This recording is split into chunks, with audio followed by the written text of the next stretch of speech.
Yo, Marvel Snap viewers, what's up? Katie Page, Maloki, the Buck Wildest, Ben Brizzy, Kid Presentable, Lotto, Middle, and Without. How is it going? Hello, happy Sunday? I think it's Sunday, yeah. Happy Sunday. Indeed, cool decks is the intent of the evening. I put together some cool decks for us to play. This is a fun deck, maybe. I don't know if that's the actual plan, but yeah, I put together some cool decks.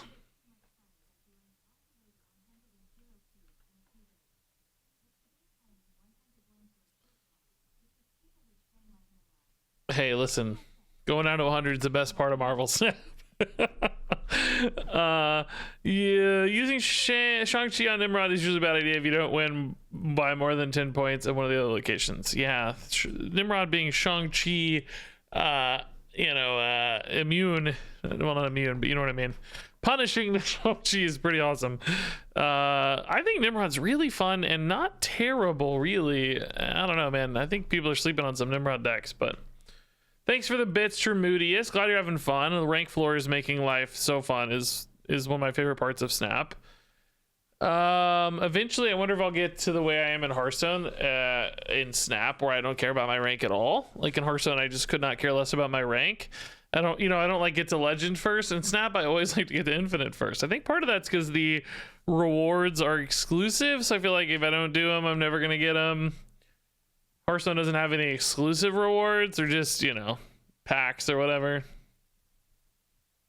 Got your first Series 5 card. Wow, grats, man. There's a lot of people with like crazy collection levels who have not opened a Series 5 card yet. I think I've gotten 2 for the record. I've been pretty lucky. That said, I've also, I've opened a lot of boosters and stuff, a lot of reserves, so little luck, a little spinning out the butt, kind of a mix of the two.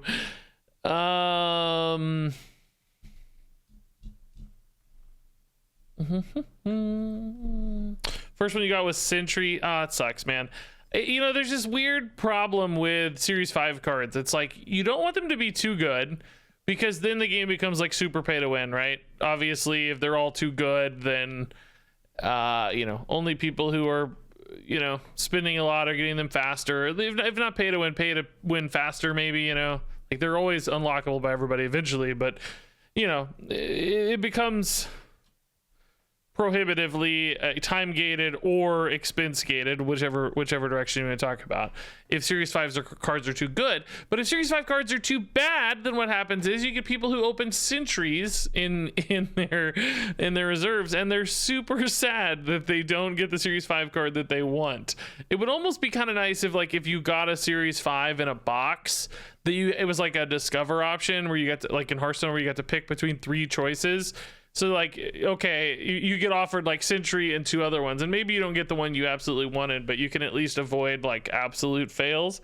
It would be cool if there was more choice for the random discovered stuff. Even if that was true for Series 4 and Series 3, it'd probably be cool too. Hey, new guy. So anyway, I have a few decks I put together. I'm done with this one. That was for today's video. It's probably done with this one as well for today's video. Put together a few deck lists for us to try. So we talked about this one last time. This comes from Reddit. This is a meme. We'll probably save this for the end of a stream sometime. I'm not going to kick off with this. I'll explain the meme at said time. I threw together this because I've been looking at trying to find some Orca lists that are any good. There aren't any that are any good. There's some hints of some ongoing lists that are kind of like this with Orca. So I put this one together as a potential Orca game plan. Not sure it's any good, but we could try this because I want to play an Orca deck. I'm gonna walk through the decks. You guys pick which ones you want to see. This is an Agatha list. It looks like there's a handful of Agatha-esque lists, or well, not Agatha-esque, they all have Agatha, but Agatha Zoo-esque lists that have actual positive win rates which normally Agatha decks do not have positive win rates. Sometimes you can kind of get a positive cube rate if you're insane, but these have actual positive win rates. So I wanted to play a Zoo Agatha. What would be my thumbnail? I usually do Agatha with, I can't do Agatha with Khazar's body. Agatha's face. You know, I like to like mash cards together. Speaking of which, I did do Silver Surfer Negasonic Teenage Warhead for today's video. This was a lot of work trying to make her face fit Silver Surfer. Still a little bit cursed, but I also used this like beam of explosive energy here to cover their chest. It just felt right. I don't know. It's debatable, but who knows? But trying to do it justice, you know, trying to do my best. So kind of cursed, but I don't know. I think it looks kind of cool. Making Silver Surfer look explosive instead of cosmic was kind of fun.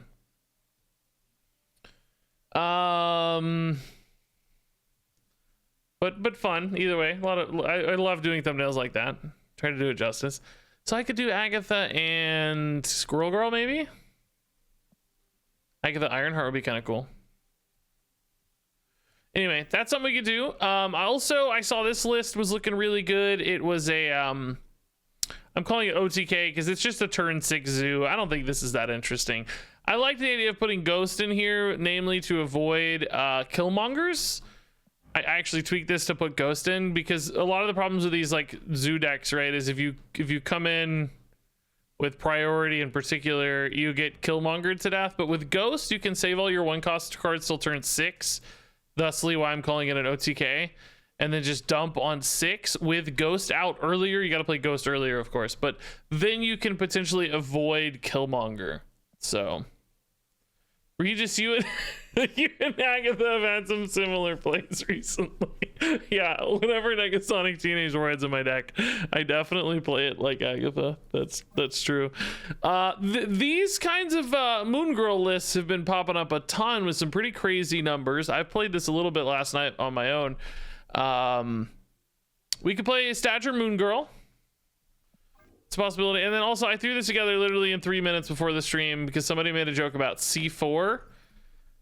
Cerebro 4 with Negasonic Teenage Warhead, which is a great name for Negasonic Teenage Warhead because she blows up like C4, you know, the explosive substance.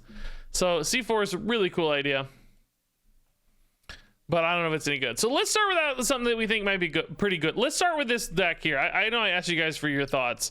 Are all my cards Infinity? They were for a while, all my base cards, but some of the new ones aren't quite yet. I got like Negasonic, Kang, and Master Mold aren't quite Infinity yet. So I'll eventually, once I get, 5 or 6 of these, probably go in and grind boosters on these to get them up to Infinite. But for a brief moment before Kang came out, yes, they were all Infinite. And then, of course, I have a bunch of variants that are Infinite, but not all of them, obviously. There's a I got how many arrow splits are Infinite? 7. It looks like 7 arrows total. 6 Agathas, 5 Chavez's, 6 Angelas, 4 Ant-Mans, 4 armors, 5 armors. So yes, a lot of Infinites. I don't know how many. A lot of Buckies, a lot of Carnages. He might be most 5, 6 Carnages, 7 Carnages. It's pretty crazy. A lot of Death Blocks. A lot of Devil Dinos too, man.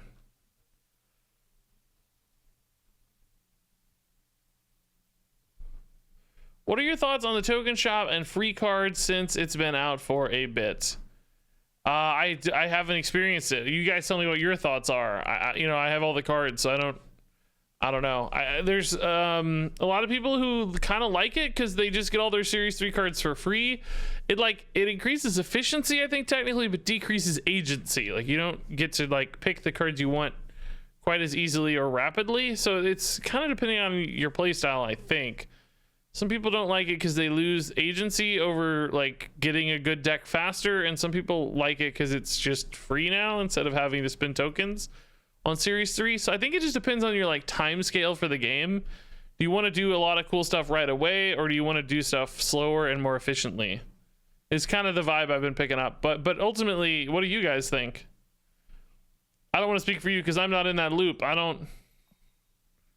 You know, I don't experience that. I have just this garbage. I thought it was bad at first, but people don't really buy more than one pool 3 card a month anyway. Yeah, that was the math I was hearing. So, but for people who buy tokens or, you know, advance their token count and want to pick more Series 3 cards faster, they want to like accelerate their deck choices, they can't anymore as easily with Series 3, right? So they have to rely on the free ones. So, you know, basically it depends on, some people are cool with it because it's just more efficient, and like I said, some people are not cool with it because it's less agency. So just, I don't know.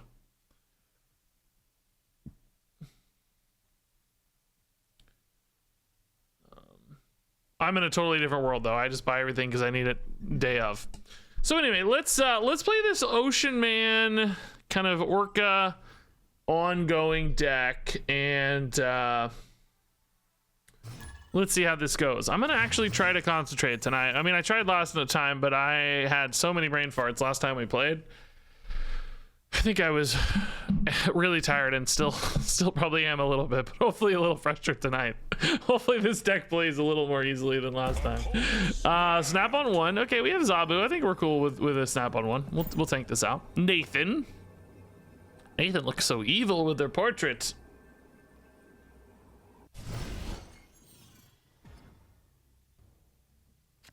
Why is Ghost in here?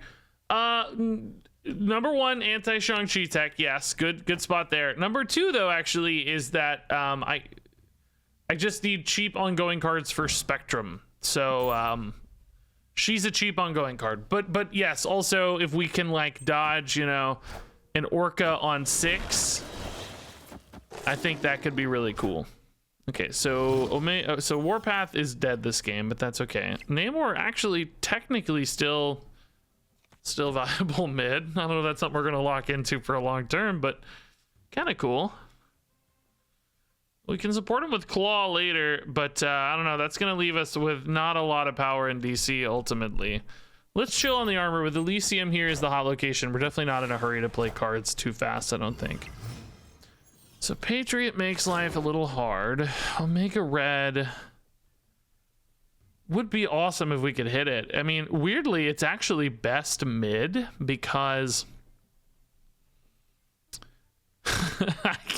I can sacrifice the Namor potentially, but we know they're less likely to have power mid because the Patriot's here and the Debris here, so they're not scaling up mid at all. Claw goes mid as well. I don't know. We're gonna have to think about this for a second, right? Like, I could just dump Omega Red Armor mid and say screw the Namor. Oh, okay. I love that Leech is just in all the decks now. How delightful. I mean, yeah, honestly, this is still a ton of stats. Like, bring it, you know? We're not getting Orca. I mean, 17's enough, right? Screw that. We don't even need... This doesn't even do anything. It's -1, so... Yeah, they're gonna win DC for sure, so I need to win these other two. Orca or Spectrum. Orca would be the best role we have. Ant-Man... Yeah, I just want Orca, right? I don't know. Let's see if we can get big enough over here with just like raw 5s, you know? This dude has very little actual Patriot cards so far. Maybe setting up for an Ultron?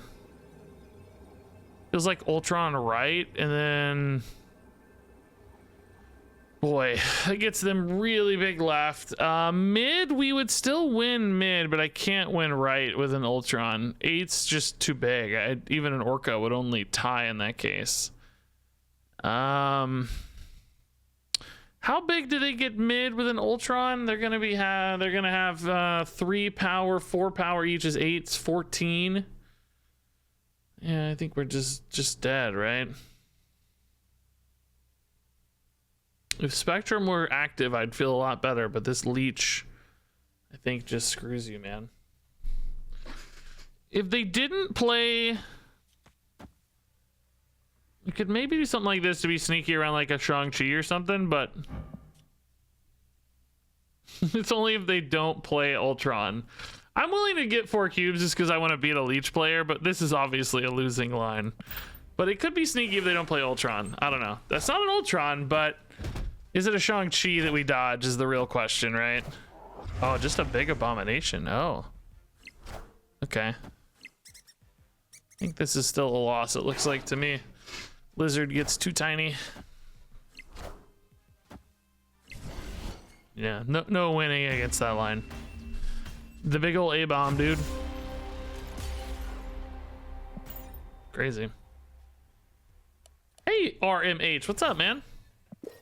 Thanks for joining the stream.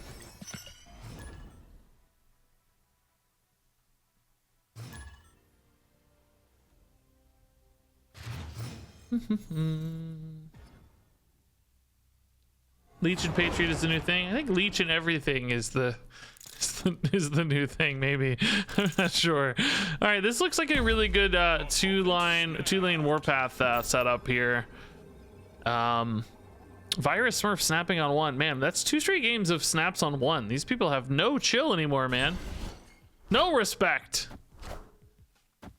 Jeez. We could still contest right with a claw as well if we, or wherever we decide to, but I think right would be the place to do that.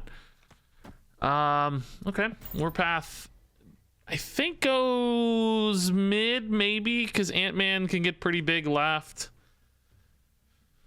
I don't know. We'll see how it feels.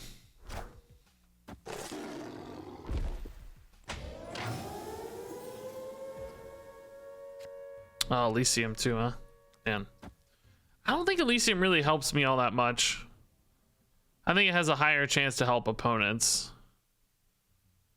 This might show my hand a little. Do we put a ghost in now? Probably not relevant yet. It's really just to protect Orca anyway. Which, honestly, is maybe not an Orca game. Could depend. We might decide to sacrifice the Warpath in favor of an Orca, right? It just depends on where the power needs to be. But we've got the luxury to decide.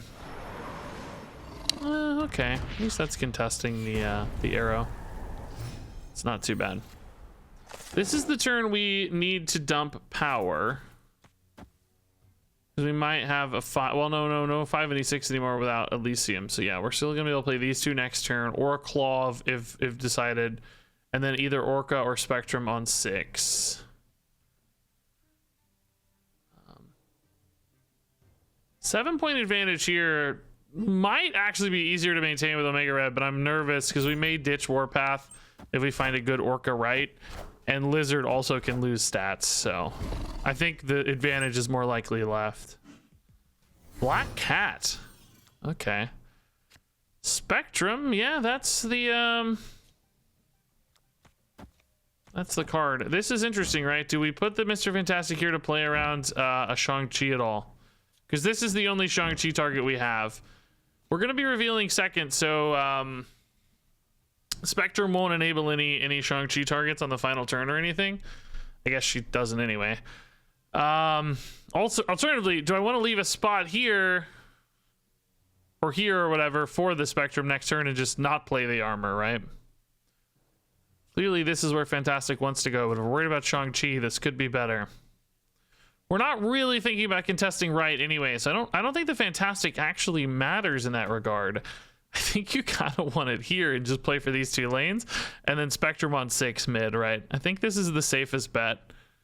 This is where the most power needs to be mid. I like this the best, I think. Yeah, Killmonger would definitely be a little annoying. Maximus. Ooh, so now see, we have an interesting option to pivot here. Do we ever play for Orca or Namor armor? It kills the Warpath is the problem, so I don't think so. I don't think so. That Maximus pulls them in range close enough that I kind of almost wish I had put the Fantastic there, but I don't think the Omega Red's actually going to connect, right? Hey, Kawa, dude, wow, 5 gifted subs, holy moly, man. RMH, first I've had that sub, thank you, and then Kawa with 5 gifted subs. Congrats to Carlos, Dulon, Mr. British, BW, and SVB0. All right, let's see how this goes. I think it might be surprising enough to go. Who knows? No Shang-Chi's Agatha? Are you kidding me? I don't think we're big enough. Are we big enough? We big enough? Oh, we are big enough. Oh, Omega Red didn't actually even matter, but it was close. Oh my god. Agatha, what the heck, dude? We're gonna play a deck very like that later, but not exactly. 26 even without Omega Red. Dang, dude. Crazy, crazy. Kawas is taking a break from studies to tune into the king. You're watching Dexter? Cozy? You're watching yourself? Oh man, I can't watch my own videos. You're watching your own videos. Kawa, thanks, man. I was gonna ask if you're still doing kind of a break thing to finish up school. I remember seeing like your tweet or whatever it was, you know. Thought a very mature, responsible kind of decision, you know. It was great to see. Tough one, I'm sure, but still a good plan. Thanks for the subs, dude. Save your subs. You know, I really appreciate it, of course, but save them for you know, go find a you know, 5 viewer streamer or something. You know, go share the love next time with somebody else. I don't want to steal your awesome. I don't want to steal your awesome gifted subs. You know, I want you to share the love next time. We'll take them this time. I'm not too proud. No shame, I appreciate it, but I want you to save them next time for somebody else. You spread the love for sure. Not that you'd ever gift them again, but Alpha Squid also thanks for the 21 months. Thank you, Alpha Squid. Okay, that was a good win, by the way. Orca didn't really do his thing, but you can kind of see how the pivot there at the end matters, and sometimes you're not gonna have Spectrum anyway, so just dumping a big 9 is still okay. Bar with no name. We don't have any way to go negative. Oh man, I won a really satisfying Titania bar with no name game the other night.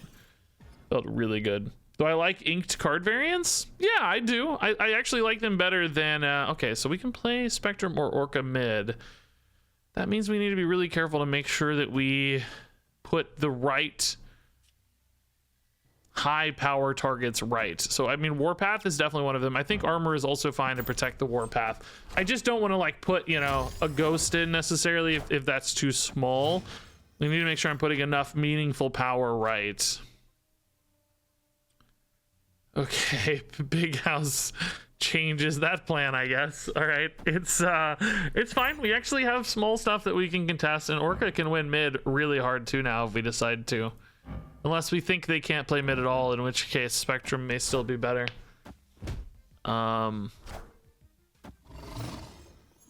Lizard, all right. Omega Red, dude. If I had a Zabu, I'd be over the freaking moon, man.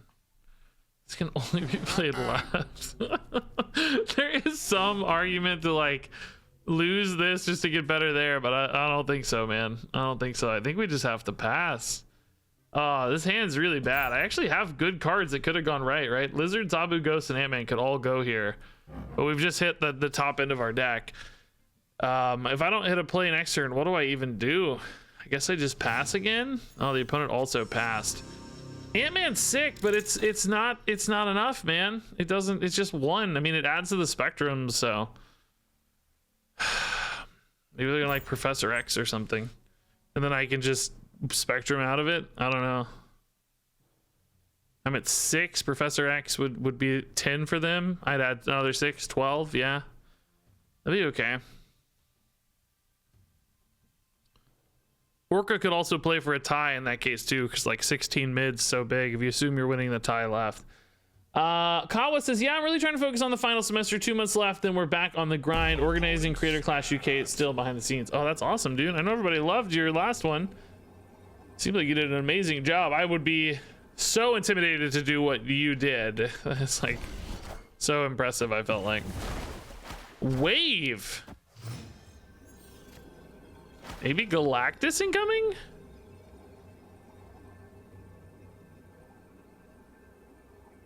Oh, nobody can play on Plunder Castle though. It's 4 now. Oh my god, really, bro? Really, bro?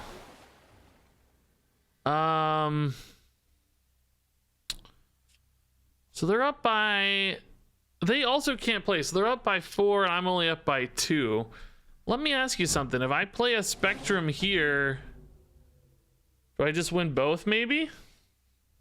Sacrifice Borrow the Name to win Plunder and Big House? Otherwise I lose, because I'm losing the tiebreaker right now. Alright, let's see, man. This is a crazy game. If they play nothing, we win. I don't know how they'd play anything though. Everything's 4. I think unless they also have a way to buff right, that we just win, right? Oh no. Oh no. No. Oh my god, do you guys see me? Oh, maybe you can She-Hulk? Yeah, maybe She-Hulk? Yeah, there could be a Captain Marvel! That's genius! Higher, further, faster, baby. No! Oh, Captain Marvel's awesome. What a cool game, dude. What a really, really interesting game. Smart play from them with the wave, by the way. Really, really cool play to lock down the game. Shame, I think we win that if we don't hit such an awkward opener, like all our 5s and 6s and stuff. If we hit just one or more early game cards, I think we would have been in a great spot. Yeah, DDoS indeed, yeah. La Basta de Lua, thanks to the 2 months. Yeah, Captain Marvel was nuts. That was fun. I like losses like that feel meaningful. Unlike Leech game number 817.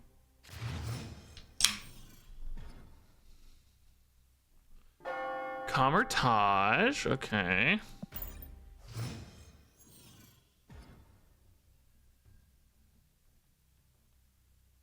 Asteroid M is back. No, Comertage is nuts with Spectrum, so let's keep that in mind. We have crazy power spike potentially.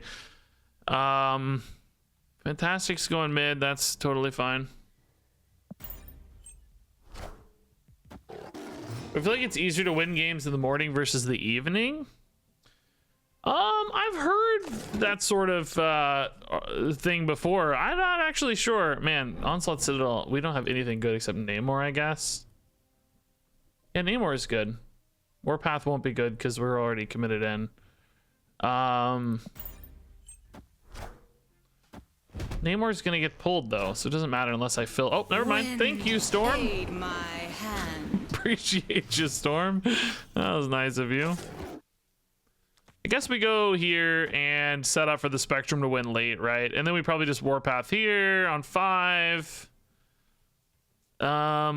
Omega Red right. I mean, it's kind of cool, but we really want Spectrum left, so we're probably going to be putting a lot of power left anyway. Yeah. Juggernaut here wouldn't be the end of the world, honestly. That's fine too. Citadel right is Wong. Oh no.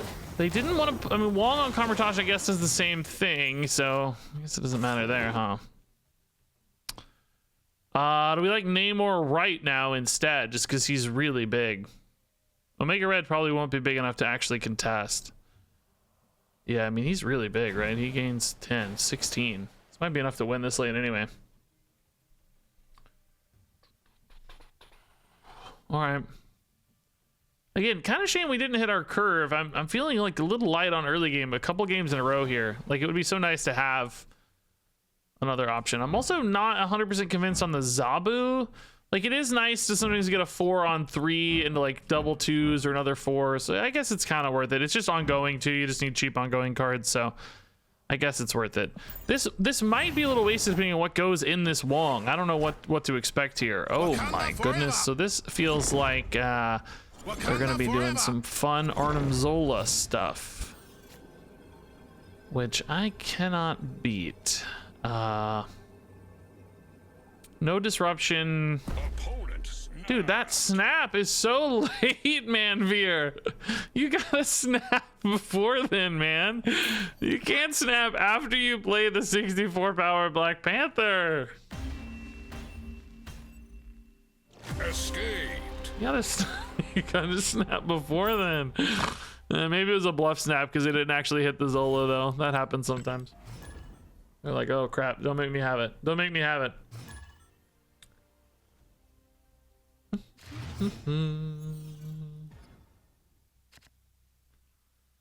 Elysium plus Zabu. Basically everything's free. So we've actually got a pretty good like Namor, Warpath, Claw 1-2 setup here, and then like I don't know. It's weird because, you know, a lot of the times these like Warpath, Orca, and Namor don't all necessarily go together, but you're gonna have different ones in different games. So hopefully between the few of them they go together. Plus, you'll note if you look at the collection, there aren't a lot of great 4s that are ongoing that don't have some kind of conditionality. Like Typhoid Mary's pretty big but has the downside. So sometimes just like a Warpath that becomes a 4/7, even if inactive, is one of the better ongoing targets, right? So Convertage definitely makes me think we're gonna want to Spectrum mid, in which case this is probably a game where Warpath is not gonna be relevant, is my thought. Because we're gonna want to play Spectrum there, which means Namor is already out of places to go. We don't have to play for the Namor though, technically, because we could also just Orca on 5 because he's so big. Just the stat stick Orca. Now we also don't have a Spectrum yet, so that's another consideration. Let's play the Warpath for now, so that we're not locked in a Namor necessarily. Namor cloning vats. Spectrum cloning vats would also be pretty cool. Also, just 2 big Orcas would be really wicked cool too. Do we want to put some ghosts down over there, and are we just grabbing 6 power Namors? Same story again, where we don't really care if they're buffed. We just want more good cards to play. I think that's probably right. I think we just want more good cards to play. I doubt there's any world where I'm putting a Namor mid and a Namor right, and that's all I'm doing. So I'm gonna go ahead and just shut down this with the ghost, but I don't know. We're kind of in a weird spot if I don't hit Spectrum, right? Because Warpath gets bad, Namors get bad. I'm just kind of playing, you know, White Queen thing stats here, and that's it. So this is a little bit weird. Little bit weird. Demon is very good for them. Polaris kind of doesn't matter to me. Although they are just huge here already, which is scary.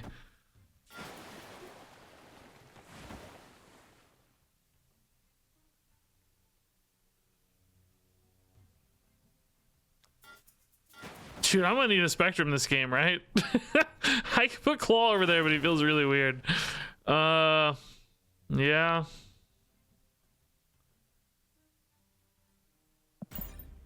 I don't know. Being locked up right feels bad, but of course... Oh, doesn't feel any bad anymore. Debris. Okay. Carnage is really good. So I'm probably gonna need Spectrum to make this game feel winnable, right?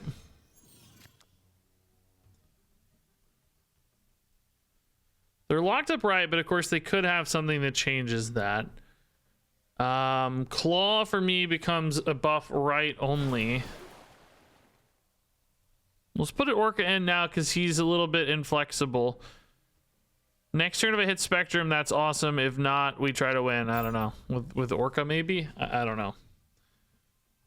Could also Mr. Fantastic splash here at the end with like Namor, Fantastic, Ghost or something. Or maybe Fantastic Claw. We may not need it though. Claw could be overkill because we may be losing left, and right may be secured anyway. So we'll see. Do do do do do do.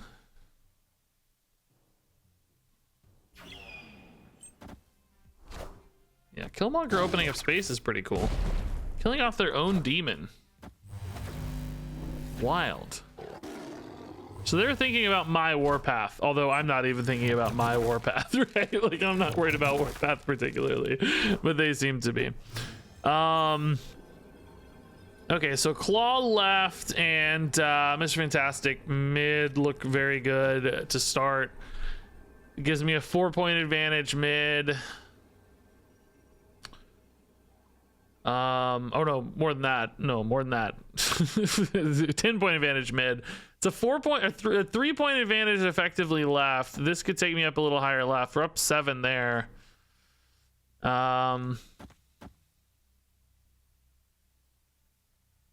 Do we like a Fantastic better?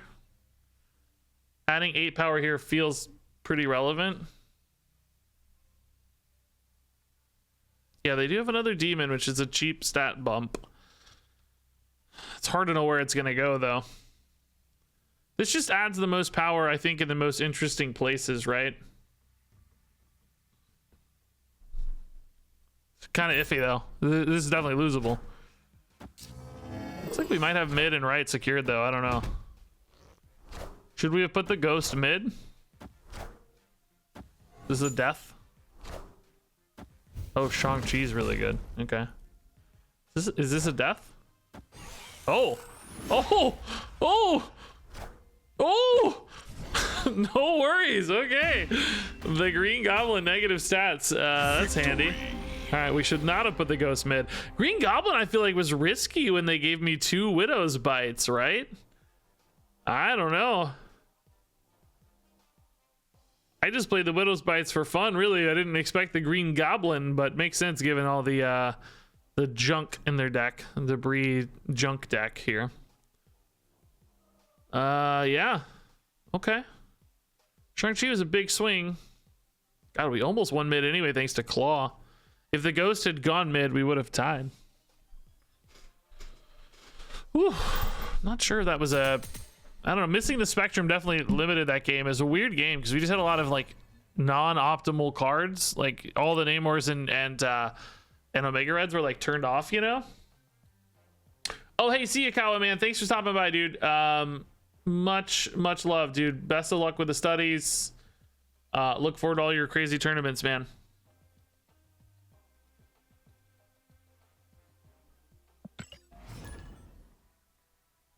Yeah, Atuma. Oh, Atuma Toot. I used to have Atuma in the initial version of this deck, but since he's not ongoing and armor's the only real support piece for it, I don't know. It didn't feel right to have Atuma. Can this be a game where I just play Namor, Orca, and Claws and win? Oh. Orca Claw mid? Is it enough? Is it enough? Spectrum late left? It could be enough, man, with Orca at 5 here. Alicia. Oh, that's a good snipe. Oh my god. That's a really good snipe. Now, I know your instincts might tell you that you want Omega Red mid, but I don't really think we do. Oh, dude, the opponent's really happy about this Namor. Why? Why are they so happy about this Namor? It's making me nervous, man. Claw left is better? Huh? Surely you didn't think I meant literally put the Claw mid. That would literally turn off the Orca. I'm saying Claw here to put his effect to mid. Yeah, maybe Galactus. Magneto could pull it over. Yeah, Magneto could do some work. Yeah, I think Omega Red's fine for now. Oh, it is definitely wave Galactus stuff, which unfortunately we don't have any Galactus disruption. That makes me a little sad. I wonder if we should put down a Spectrum now to buff all of these dudes. You know what I mean? Like, just buff these because I'm never gonna get a chance again if I want to play big power anyway. Like, what would my big power be? Orca and Warpath? Susceptible to Shang-Chi. These stay out of Shang-Chi range, though.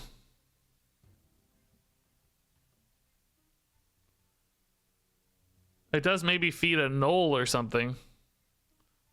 Yeah, I don't know. We don't have disruption for Galactus, so we gotta try to do our best here. Maybe just get big enough somehow.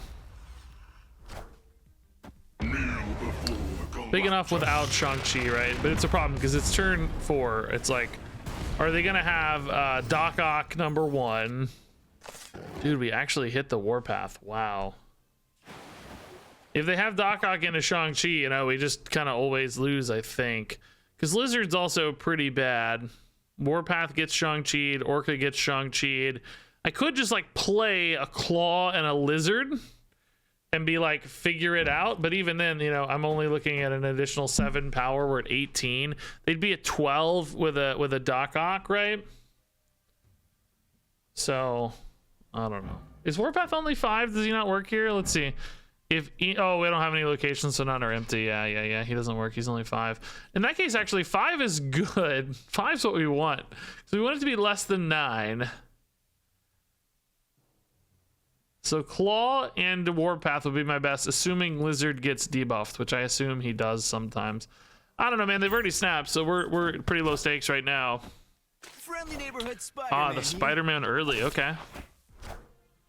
Electro.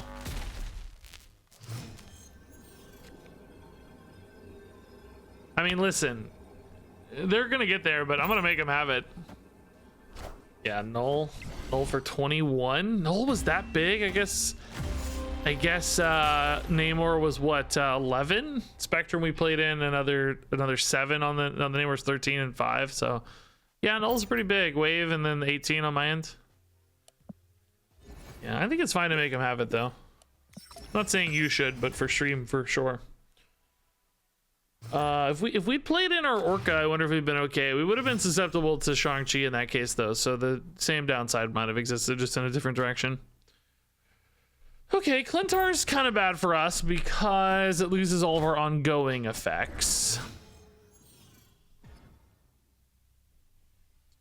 Strange Academy is fine. Does make Mr. Fantastic a little wonky, perhaps. But not at the end of the world.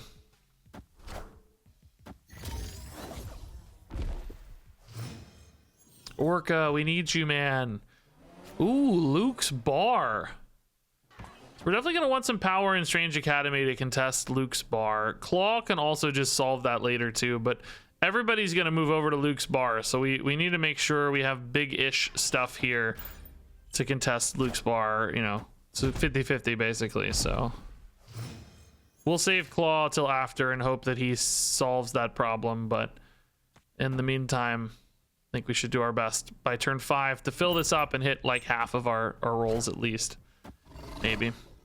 Turn 5, I guess we'll play to Clintar in that case. Maybe a Namor over there. It's kind of maybe just an Ant-Man's fine. Namor's pretty iffy because we don't know where this is all going. Namor would actually be best mid, maybe. Although Claw also mid on 6 is pretty good. Are we just gonna want a Spectrum on 6 and say screw Strange Academy too? Is another question. It depends on where all this rolls. Warpath would be best served if Strange Academy is empty. So, let's see where this rolls.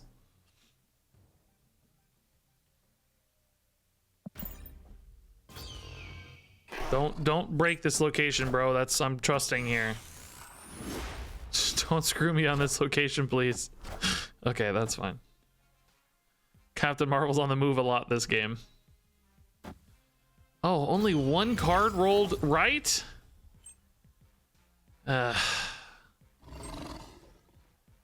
18 power right for them, man. Oh my god.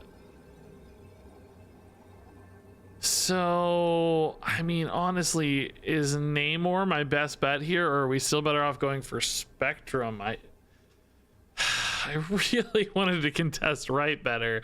I got the worst case scenario rolls, really, because I can't contest right at all. Not to mention I got Omega Red over there, of all people, man. Spectrum mid just does not feel big enough. Like 7 power barely beats Captain Marvel, let alone... Claw mid puts me at 11, so Captain Marvel 11 right. So Captain Marvel could still just leave if I got a Claw mid. So that's garbage. This was the worst.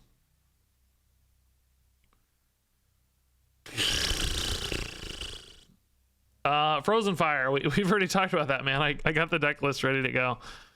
Yeah, I mean, shoot, I'll play it out for 1 cube. It's fine, but this is obviously not an ideal scenario. They left? Higher, further, faster, baby. Is this a bot? Victory. Is that even... I added 8 here, I guess. No, I didn't even really add hardly anything, really, because I lost 4. I only added 2 power here. That just... has to be a bot, right? This play makes no sense. Oh, maybe they thought Captain Marvel moving would win, actually. Oh, maybe it's not a bot. Maybe they thought Captain Marvel moving would win. Because I added 2 power. Or no, I added 4 power, I guess. This lost 4, but I added 8. So yeah, if I was at 18, a Captain Marvel move would have won Yeah, no, it's not a bot. They just like Captain Marvel win, which it would have if not for the Spectrum. Yeah, this is a reasonable play. That's actually a reasonable play because I was locked up here for 4. They assume this flips. I'm at 18. They go to 22. They're still ahead here, and they know I can't play here. So, yeah, actually a reasonable play. The Spectrum was right. All right, we take it. Cool. I've always thought Spectrum ongoing decks were like sleepy good. People don't really seem to ever be ready for the Spectrum, despite it being a card you know from like day one. It just kind of falls away for a while, you know?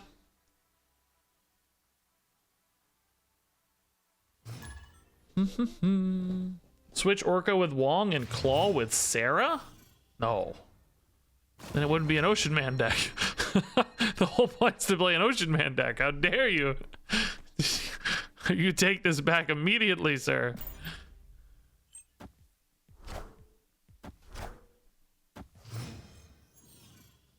It is what? It is, or is it? Oh, I like it. That's sneaky good. That's fun. Probably don't want to go too hard on the small stuff here. I'm a little bit nervous though, because you do want to have a spot for Namor to go. I don't really want it to go in Leche Guila. Maybe we just hold the armor for now. We're gonna have some spare energy with Elysium and Zabu out, I think. Probably not a big hurry yet, just yet.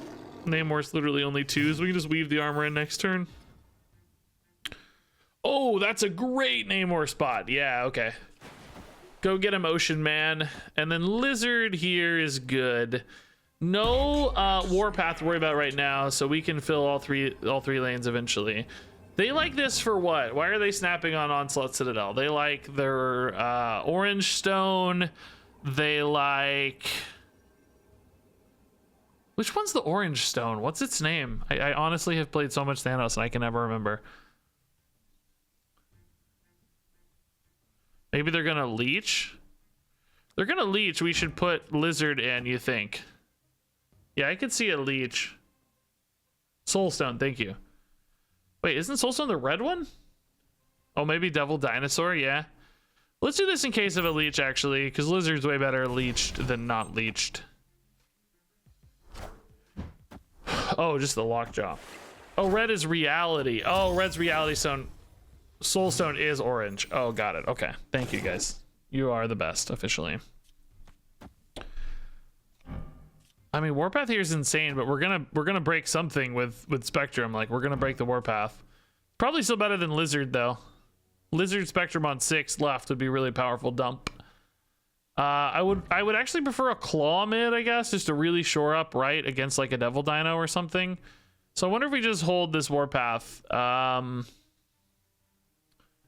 So 1 in 5 to hit it. That's relevant. I mean, am I keeping this Namor here? I'm gonna be playing left eventually, so Warpath's not better. Yeah, let's just be patient. Let's wait. All these cost discounts. Oh, okay. Okay. A little sad. Spectrum being gone's a little sad, but it's okay. Nothing we can do about it, so. It is what it is, as they say. Okay.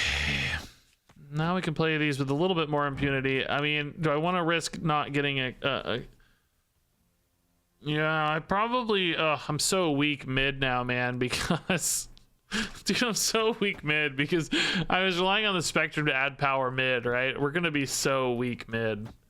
Lizard's kind of the biggest thing I could play mid, and then I guess we hope to hit a Claw next turn, but I kind of want to make sure I hold against rocks in that case. I don't really want to play into rocks, you know?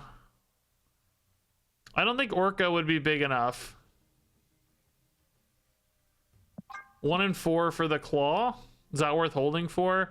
If I hit Orca, I can't play any other cards. If I hit Claw, I can play 1 of these. If I hit Omega Red, I can play 3 of these. If I hit Ant-Man, obviously I can play 3 of these. Let's wait. Let's wait. Blue Marvel's nuts with Citadel. I don't think I can win mid. Depends on the lockjaw rolls. Yeah, I can't win mid. Oscorp Tower, bro. Why didn't you help me? Oh, we hit the Claw, but it just plays for a tie now. It's so sad, dude. Chavez is just a little too big. Maybe they feel safe here, though, and they don't play to it. I don't know. Literally any card. It's free though. I mean, they got 5 cards in hand. You know they're gonna play something. Yeah, whatever. Honestly, Mr. Fantastic might be better. Wait, do I win a tie? No, I don't want a tie. Mr. Fantastic would have won this game. Holy moly, man. I don't think it's better than Warpath necessarily, because that Devil Dino doesn't have to go right, but it would have won. Mr. Fantastic would have won if we played it left. I don't maintain it's right just because it would have won right. That's hindsight bias. Because especially since they only played a 5-cost card, like literally anything could have gone here so easily. Any 1-cost stone, and then you just lose worse left potentially. So kind of sad, but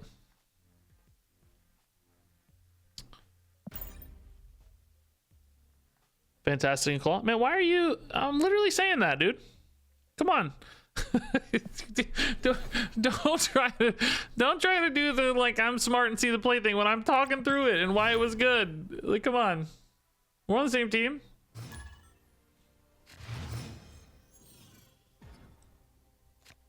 Ooh, Altar of Death. I mean, that makes well, if that was anywhere other than left, it would make Claw really good, but Omega Red could potentially still contest that pretty well. We also have Armor for a surprise late and Mr. Fantastic potentially as well. All right. Let's see how this goes.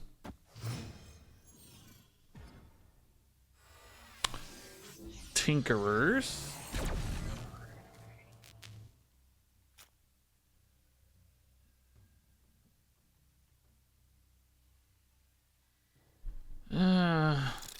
Playing these too early feels weird, but it's a really good hand, man. So Omega Red,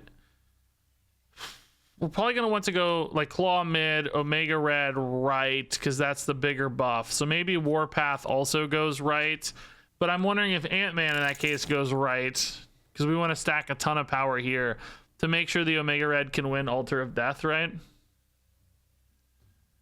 I don't think we want to sacrifice, because number one, we might have a good chance of hitting Elysium. Number two, well, I guess it is accurate that I don't actually have a 4/4 right now without Zabu. Maybe we do. I think that's fair. I need to get 4 into 4, so I do actually like the sacrifice better.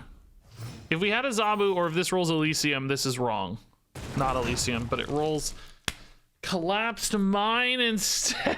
Are you kidding? Ugh. I can go Claw here now, but then I gotta skip turn 4.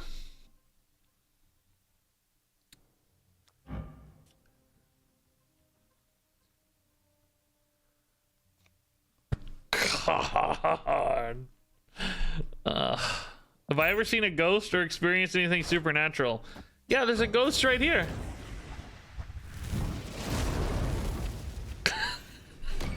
No, nothing for me. My wife has some stories. Her family is definitely pretty like superstitious and stuff. Okay. You guys like Armor the Rocks? It's a whole turn gone, man. I guess it's free though, isn't it? Yeah. But if he has priority, does this... How does it work?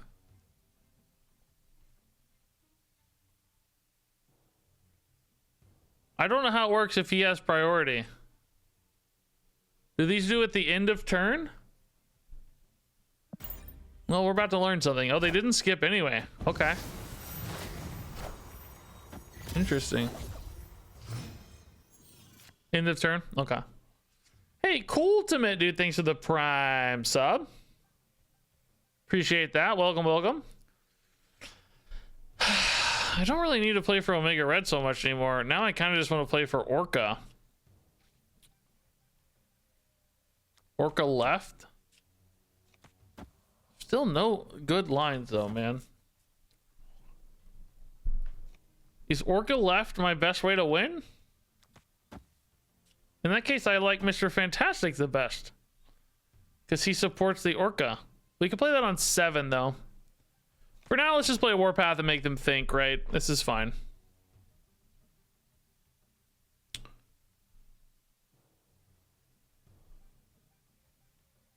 I mean, Omega Red, if it works, is actually better for the Orca plan, but I don't know if it'll work. It's got to be big enough to work. We could also play it on 7, but if we want to play Spectrum, we can't. So this is maybe a little better for the Spectrum angle.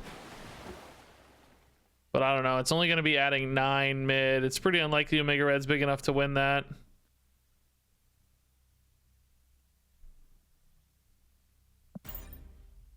Ifunal, thanks for the Prime sub. Doesn't Omega Right just do the same?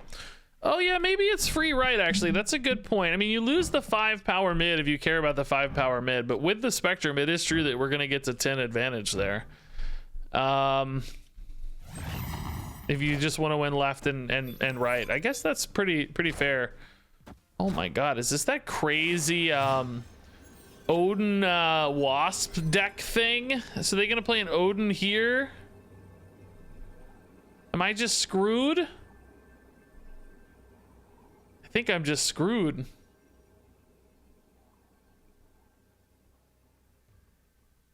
Yeah, the big yellow jacket thing.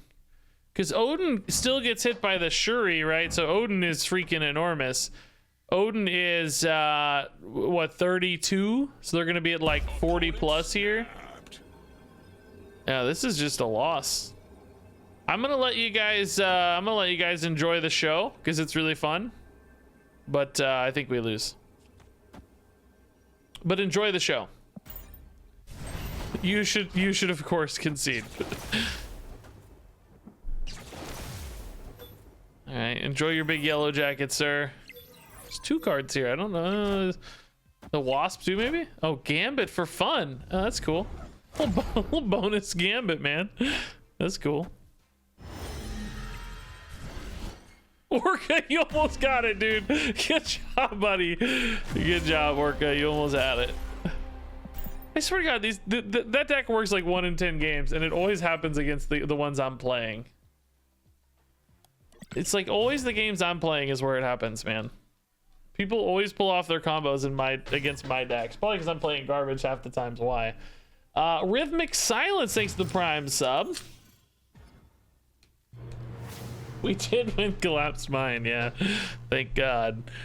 All right, Atzilan's not the end of the world for us currently. We got some cheap stuff to play out, which is always nice. Kind of hate Atzilan, generally speaking, personally, but oh, we got a lot of cheap stuff to play out. Okay. All right, let's do yeah, let's actually just stick all these in one lane. I think it's a really big lane with Warpath, and then if we can get the Spectrum back in particular, we're gonna be really happy. Okay. It's kind of fine because my hand's getting shuffled away anyway, right? It's not exactly the most frightening Widow's Bite.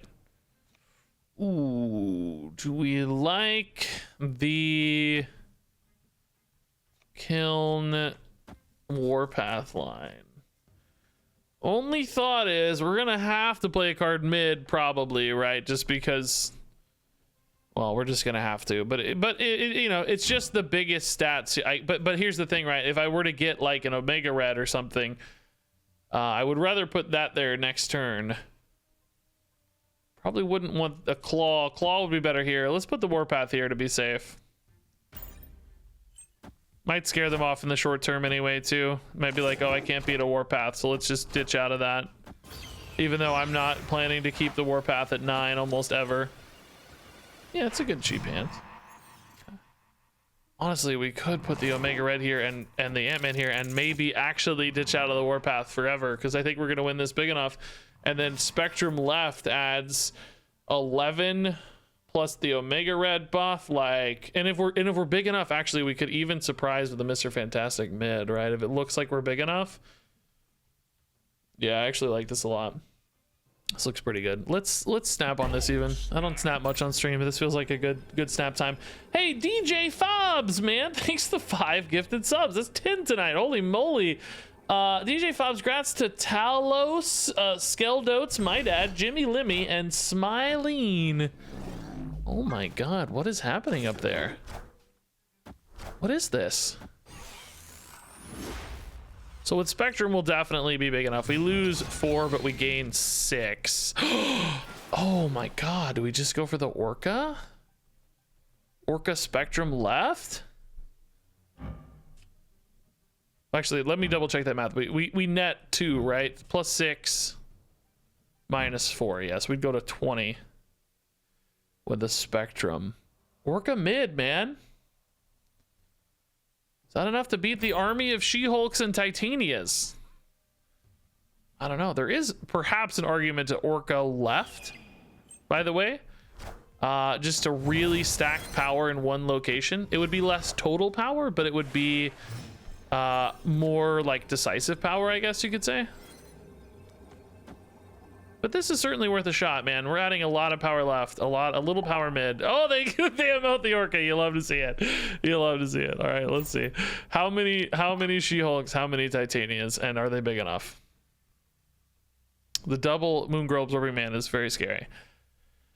DJ Fobs, thanks again. Oh, DJ Fobs with the gift are the Prime sub too. DJ, thank you, man. Oh, it's just Darkhawks. Rock slides too? No. Oh. Not sure I'm not sure they counted the I'm not sure they counted the Darkhawks, or maybe they just I don't know. Maybe they thought I was bluffing. I don't know. We like it though. Orca doing work, man. Solo Orca. Omega. This is actually kind of a perfect showcase of this deck. I mean, it happened against our opponent seemingly whiffing a little bit there.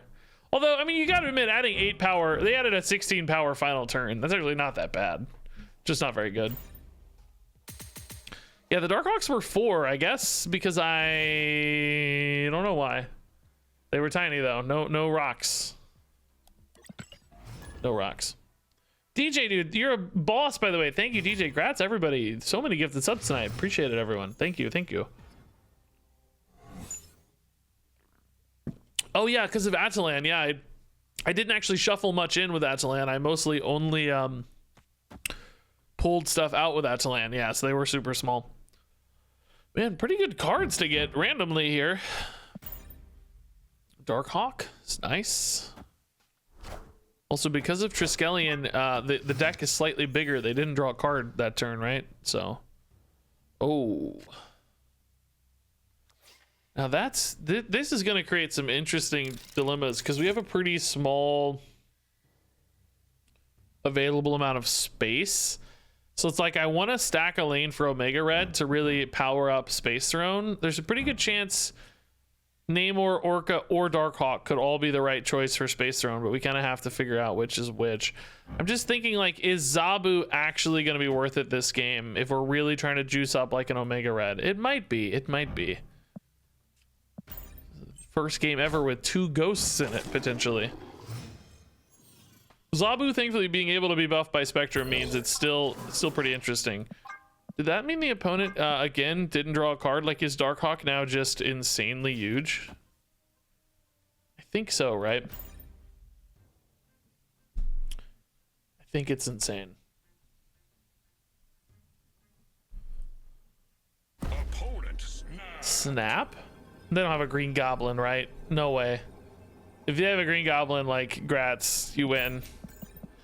Good job. I can Juggernaut. No, come on. No, is it generated? It's from Triskelion, dude.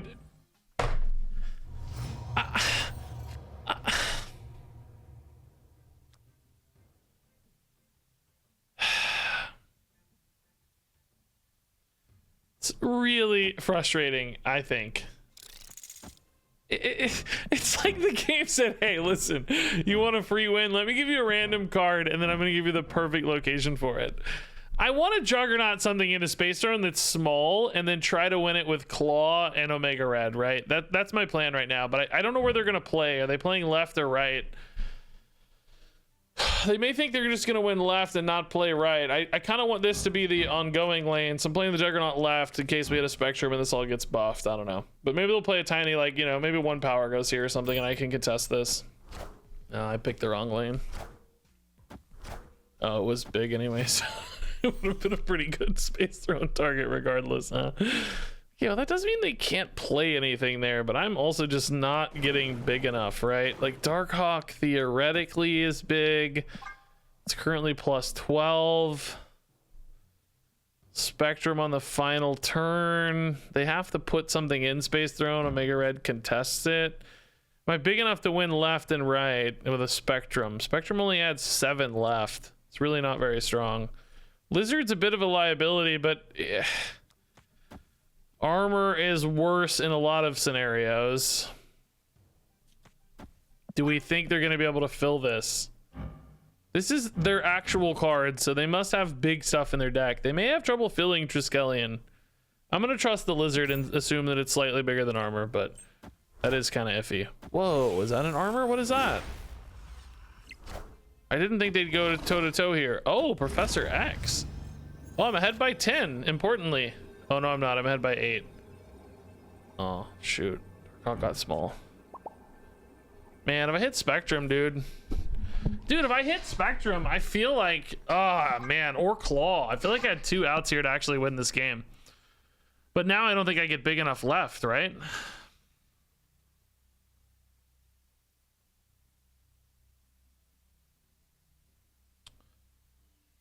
They just play anything remotely sizable left and they win. I mean, armor's my biggest play. I don't think Mr. Fantastic matters. I mean, let's make him have it.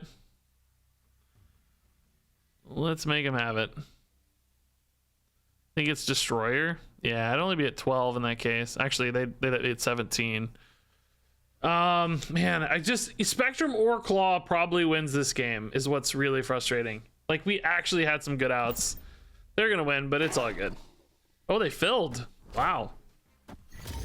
It's scary. Yeah, big old lizard. Dude, Spectrum would have added 7 and I only added 3, so it would have been net 4. I would have see, they didn't even play anything mid, so they didn't even account for the Spectrum. Oh God, that's so frustrating. If only they hit the absolute nut roll. They hit the absolute nut roll and they didn't even play around my deck well, and I would have won if I just hit Spectrum or Claw. Either one wins. 5 cards left in deck. 40% of the time we steal this. Gosh, would even like would a bigger dude have won maybe? No, only plus 3. Had to be well, no, Orca would have won too. So 60% of the deck wins the game, and they didn't even play it. They didn't even respect the Spectrum. Oh, I'm frustrated. That was an absolute gift from the Marvel Snap gods. Spectrum flips this so hard, dude. Yeah, 60% of the deck just wins. Ah, man. That's frustrating. That feels like a bit of a ripoff. Oh, well. That's a good loss to put in the video, at least, I think. Computer science guy, you are so lucky for that. But also, 60% of our deck just won. We had Spectrum. Spectrum just owned you, but we couldn't find it. GG. I mean, you played it well. I don't have any problems with you played it, but I'm so frustrated, man. So frustrated. All right, Zabu's good. Murder World's not so good. Pretty sure I hit that button 3 times.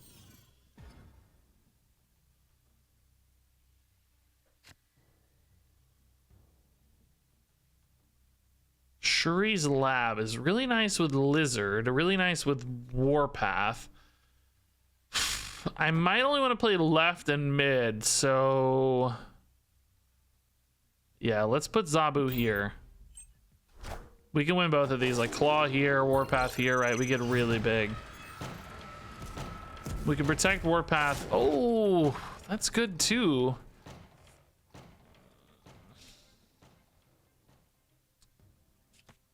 It's weird though, because I don't actually necessarily need it. Like, I've never played a game with Sinister London where I didn't play for Sinister London, but I kind of feel like maybe we don't need it. Is this a crazy notion? Because Shuri's Lab just doubling everything means, you know, obviously if the opponent has some awesome way to benefit from Sinister London, like clearly they're gonna be ahead. But I guess really Spectrum is the one thing that I do benefit a ton from on Sinister London, but I don't currently have a Spectrum. So do I play for a card I don't even have?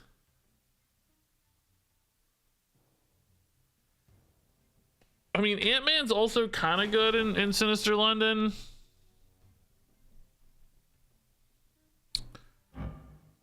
Second Spectrum is definitely worth more than the additional +4 here. So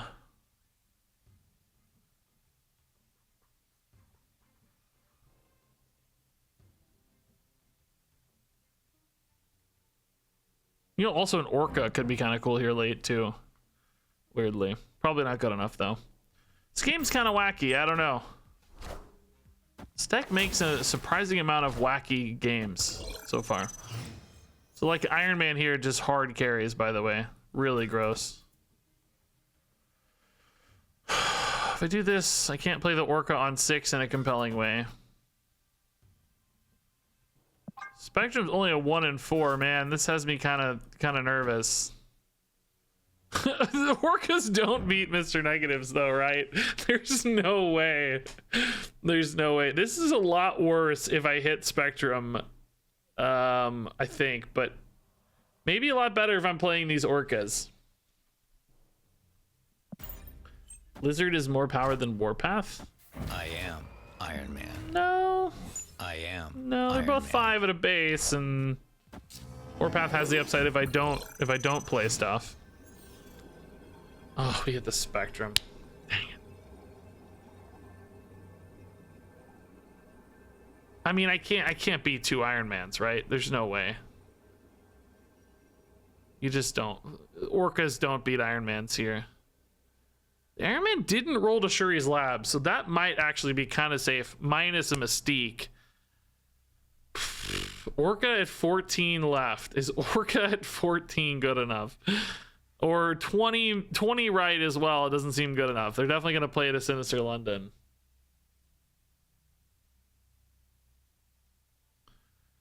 Spectrum is only 5 left and 5 right, so there's no way it's Spectrum at this stage. Just doesn't make any sense. We'd need more of these bodies. We would have had to play it at London the whole time. Listen, I think you always lose Mr. Negative in these games, but the Iron Man is 0, importantly, so there's a chance. You should retreat. I'm gonna see if we can't snipe left, because everything might get kind of wasted mid. I don't know. Yeah, there's unfortunately a buffed Mystique. Go mid? Maybe? I think we can maybe stay big enough mid. Oh, that's already Iron Man. That's already too much. Okay, bro.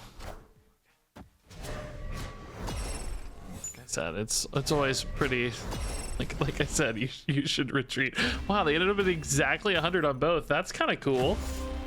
That's really fun. That's wild math. Yeah, it kind of went the opposite of what we needed. Good job, Orca.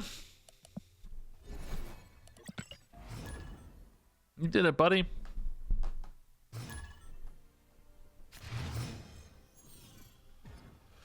Okay, Onslaught Citadel can be really fun for us. We can go ahead and play this down.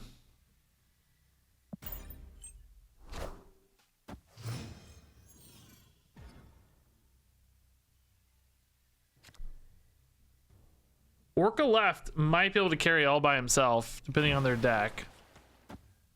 So we could do maybe Warpath mid. Mr. Fantastic mid, but we're kind of running out of space already. We'd be skipping turn 5 in that case. Warpath might be worse than an alternative. Let's see. Like Claw or something could be better. Claw left is also really good for the record too. That's a ton of power. Okay. Big House is really hard for me to play too, but that would be okay in regards to the Warpath Orca setup anyway. Wolverine makes me think maybe Galactus. I think maybe Destroy effects of any kind. Discard sometimes has Wolverine. Makes me think Galactus again. How do I beat Galactus? We have no Galactus disruption.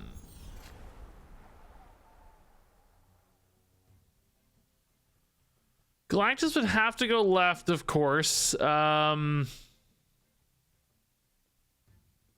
ramp currently for the Galactus, so that's interesting.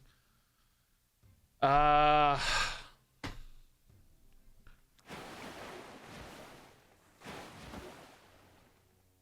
don't know.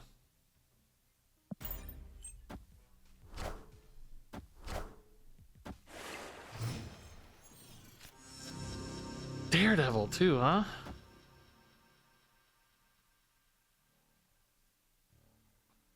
I mean, this still just reads Galactus so hard. They might want to put a Professor X here. Or here. Claw kind of stops both of those, I guess. Obviously, we're breaking the Namor immediately, but it's okay. Still 9 power. Or no, Namor's 6 now, right? Still 10 power. Warpath into Ant-Man would be the big power spike here. Is there any world where maybe they literally can't contest Big House? It's Shang-Chi. Oh. Yeah. Okay. I guess this activates yeah. We're all learning something. It's okay. I saw a tweet about this recently where there's some card that does this differently. I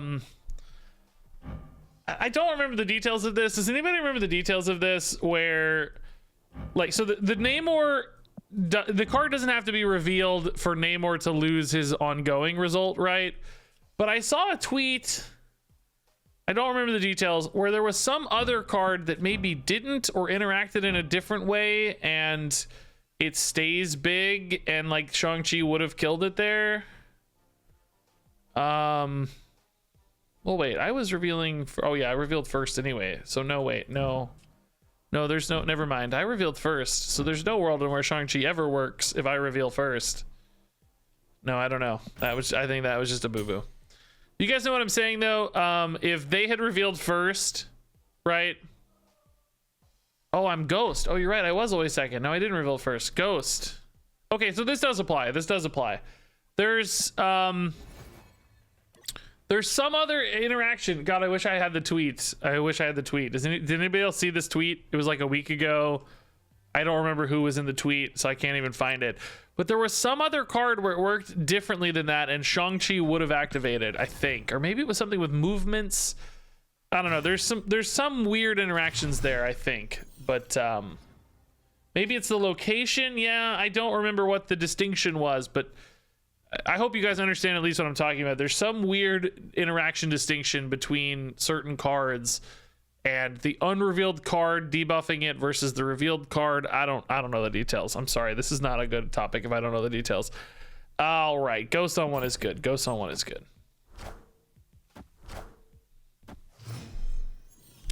I'm not really actually playing Ghost in this deck much to be a Ghost effect, by the way, just to recap.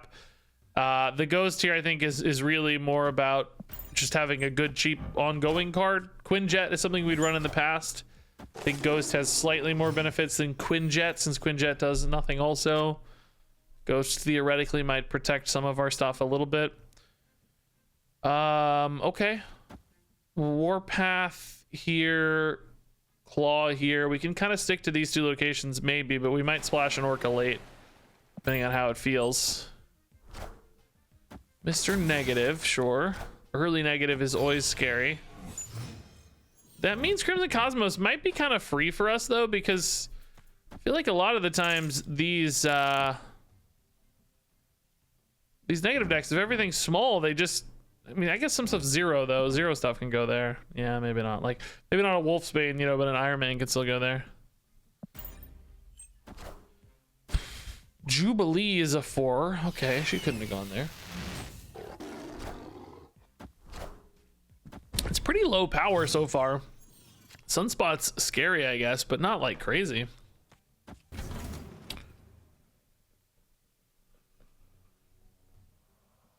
No, man, Lizard's gonna get debuffed, right? But he does get buffed again, so he's still 4 power. This is only 3. Although I don't know, I think I actually maybe need. Oh, I don't know. You want Omega Red to win, right? So it's a tough call. I don't know. It's a tough call. They snapped. That's scary. Seems like we faced a lot of Mr. Negative decks today, by the way. Has this been picking up the last day or two? Ton of Mr. Negative stuff lately. Oh yeah, Iron Man is very scary. Iron Man. It's not good. Yeah, there's the mistakes. The left is fine for them. Man. I mean, I don't know, man. We could contest it still. The plan was Spectrum mid, which only works if they don't roll any sunspot value. Right? Like, surely they're gonna run some. Why don't these glow? Why don't Ant-Man and Lizard glow? I'm adding 8 here. Let's do it 21, man. I lose to any sunspot buff. Surely they have mana float, right? They're gonna float energy. They're ongoing? Yeah, exactly. Why don't they glow? That's what I'm saying. Why aren't these two glowing?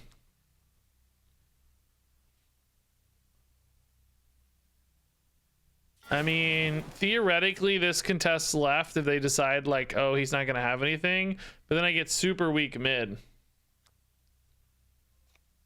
Are you guys are absolutely not listening to me talk. Why don't these glow? I'm not asking why they glow. I'm asking, I've said it 7 times. Why don't these two glow? These two aren't glowing. I said it 17 times. We're gonna lose 4 cubes again because I got tilted in chat. Like, they're obviously gonna float some energy, right? Oh, Blue Marble solves the problem too. These are absolutely not glowing on your screen.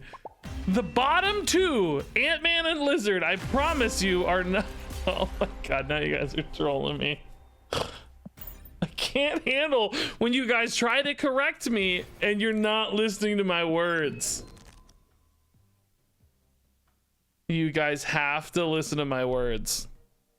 It's cool if you, I like when people correct me and give me advice and help me out, but you can't do it if you're not listening. You're not allowed. I play a lot of Spectrum. The effect is inconsistent. There we go. That's what we need to hear.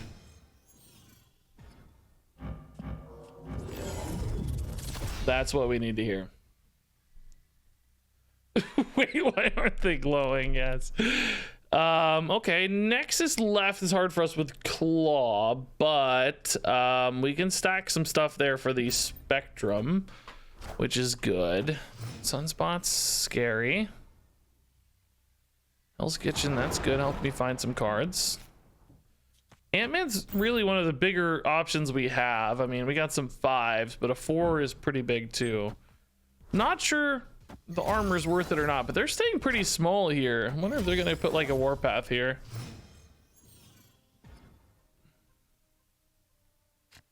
Turn 5 cards cost 1 more. That is actually a little inconvenient for us. Maybe just have to play a Namor or something. Not that inconvenient, I guess. If they hit a big red skull here, we might be screwed, right? Might be hard. That Cosmo actually makes my life hard too, because now I gotta put Spectrum right, which is, I guess, only a problem specifically if I have a warpath, but still feels like it could be a problem. Yeah, Omega Red's not big enough. I think I needed the warpath to get big enough here, really. We'll try it a Namor next turn, I guess. Maybe if we hit a Lizard, we could go Mr. Fantastic mid and hope that they don't fill left, because they may no Shuri on 4. That could be good news. Oh, we're Dream Dimension anyway, so there's never a Mr. Fantastic line. Yeah, it's always Namor. And then just Spectrum on 6. Yeah, I mean, I don't know. We're only adding 8 here. It doesn't feel big enough to me. It's certainly not going to roll any Omega Red benefits. He's just there as a body, but... Opponent snapped. Snap. This feels like Red Skull. Maybe Shuri Red Skull. Shuri goes here. Yeah, I think we're doomed, but... Let's see. This deck's been doomed a lot, actually. I feel like we're Oh, okay, pass. So maybe just She-Hulk She-Hulk Taskmaster, that adds 20. But I'm only adding 8, 26. So that'd be a 30 to 26. Yeah. I don't think we got it. They could do She-Hulk Arrow, maybe? You think they could arrow? Well, they don't have to arrow me because they know I'm already here. Oh, 18, yeah, I forgot She-Hulk smaller, yeah. 28 to 26 is still a loss, though. Yeah, we're gonna lose again. You should retreat, but let's see. Let's make him have it. Let's make him have it. Maybe it's not a She-Hulk for some reason, right? I don't know. Sure seems like it, but... Red Skull, he's not silenced. Does that make the difference? Oh my god, 2 power. Oh my god, bro. Oh my god. So close. God dang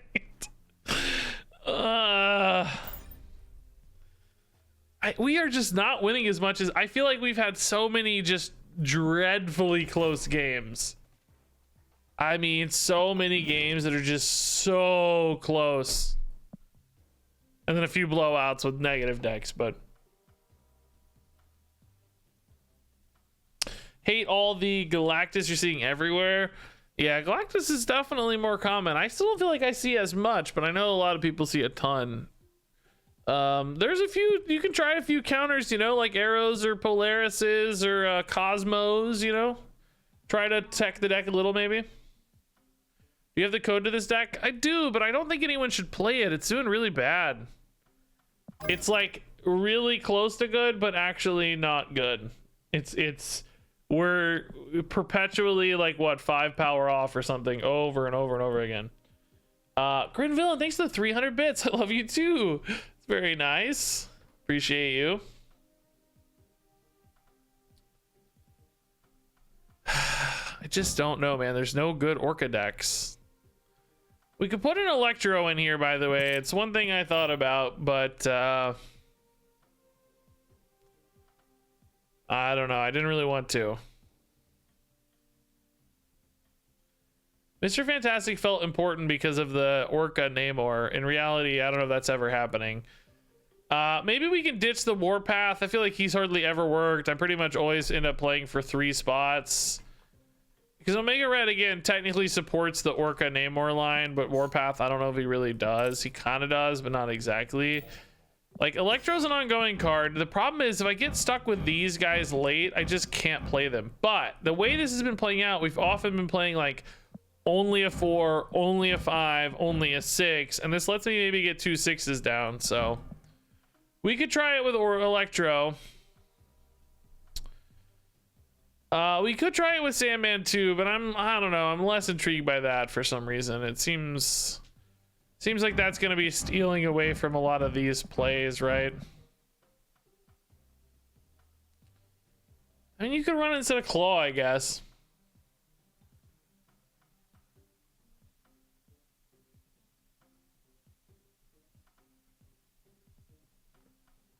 Or maybe just cut Omega Red too and run it instead of Omega Red because your curve shifts up. So maybe we... But then it's like, what's Zabu doing? You know, I don't have any 4s left for Zabu. The deck is just... It's really changing a lot if you do this. Sandman does kind of fit the ocean theme. So I like that, like the beach vibes, you know? That's kind of fun. I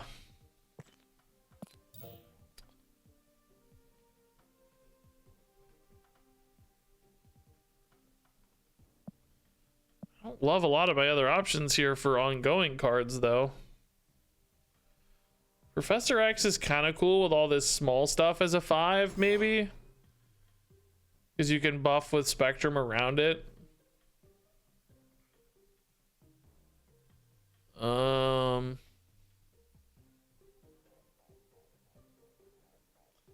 Yeah, Silver Surfer does fit the ocean vibe, but I mean, it doesn't fit the deck very well, I would say. Cosmo's intriguing, yeah. I personally kind of feel like Claw has been underwhelming so far, but Super Scroll, I mean, that's really, really fun in theory, but in practice, I think almost never works. Hey, Espresso with 3 freaking years, dude. That's crazy, Espresso. We could do Goose, but I worry it limits us as much as anybody else. It's really hard for us to play with Goose. Captain America. Cosmo is the idea I like best so far. Although we have 3 threes right now, and they get really, really bad if you play Cosmo first. So I don't know if I love that. Like, or not Cosmo, Electro first. Like, I don't know. You're obviously not always gonna have Electro, but I don't know, man. It feels pretty bad. Yeah, I cut Zabu because we went down to 1-4. Right, and we have a 3 that we want to play. So, you know, the whole point is we just added Electro. I love Electro not needed as we add Electro. We've been oh, you guys can't see the freaking deck. I understand the frustration. I'm sorry. I understand. I'm stupid.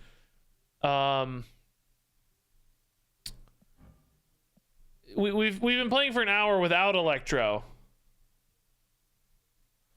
So and it wasn't working. So I'm asking what happens if we play Electro, right? That's my idea. We're mixing it up because the last time did not work. Is this now too many 5s? I mean, you definitely want bigger cards, but like if we got Professor X, how often are we not playing Sandman? You know what I mean? Also, Sandman to me feels really weird without a Doctor Doom. It's like Spectrum is kind of like a Doctor Doom. Hear me out, because, you know, it spreads stats across the board if you have enough early game. Maybe we want more stuff to make sure we get it down pre-Electro. Like maybe we want, you know, Quinjet. Honestly, like an Ebony Maw is not a crazy idea in these decks sometimes. Just to really stack one location with power early and then, you know, dump power into it with Claw or Spectrum later. Or Mr. Fantastic. I kind of like the Ebony Maw. Really helps you secure a lane late. Okay. Let's give this a shot, actually. I like this. Okay.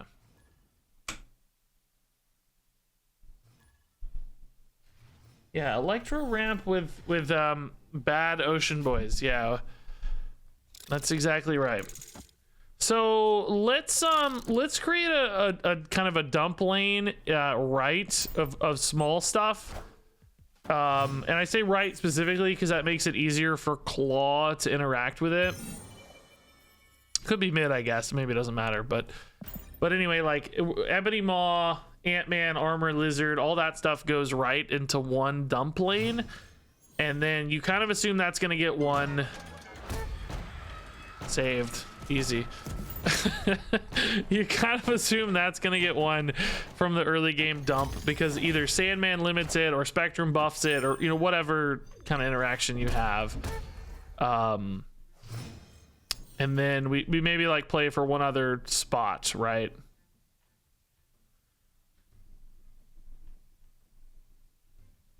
Opponent snapped.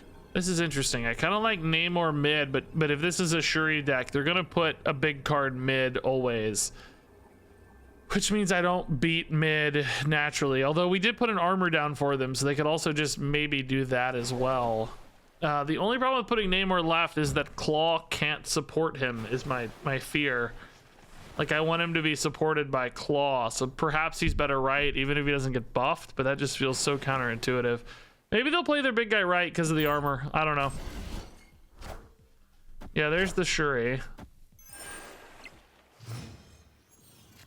If they go for a She-Hulk Taskmaster here, then Sandman might actually shut them out of the game here. Do we put this right so that we have the Orca option left? We might just want a Claw left as well. But Sandman right feels fine to me. Still leaves Spectrum as a possibility as well. Spectrum right, maybe. Let's hope they pass here. If they play the big red skull this turn, I think we're kind of screwed. If they pass, though, we might be all right. Yeah, big red skull comes down this turn. I think we're screwed in that case. Taskmaster too big.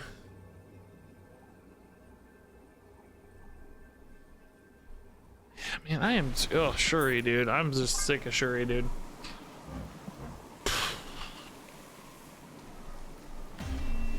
Don't worry, they nerfed Red Skull. Yeah, it's cool, dude.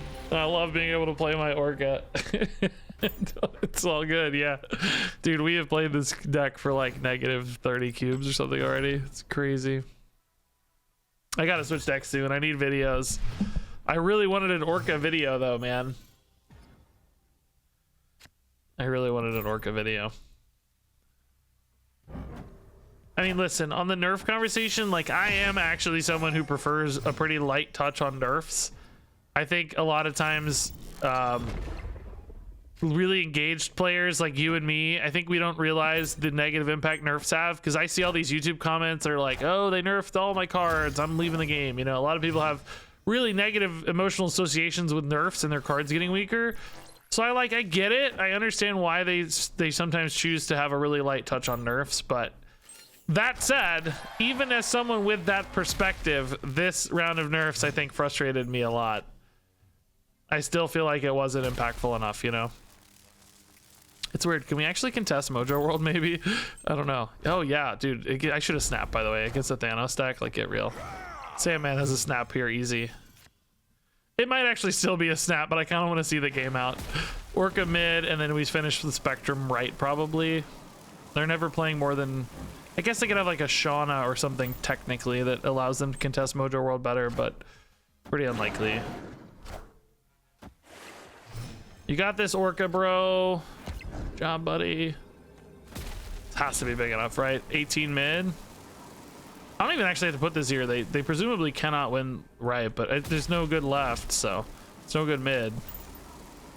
Yeah, it's funny how Spectrum is basically Doctor Doom in these decks. Don't be Shang-Chi. Don't be Shang-Chi. That's fine, yeah. That's big. Oh my god, that's bigger than I thought. Shoot.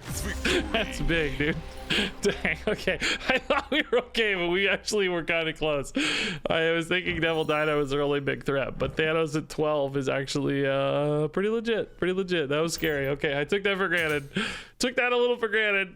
This is the only play we had, but took it a little for granted, baby. Hey, I'm Furbo. Thanks to 100 bits. Thanks to 100 bits.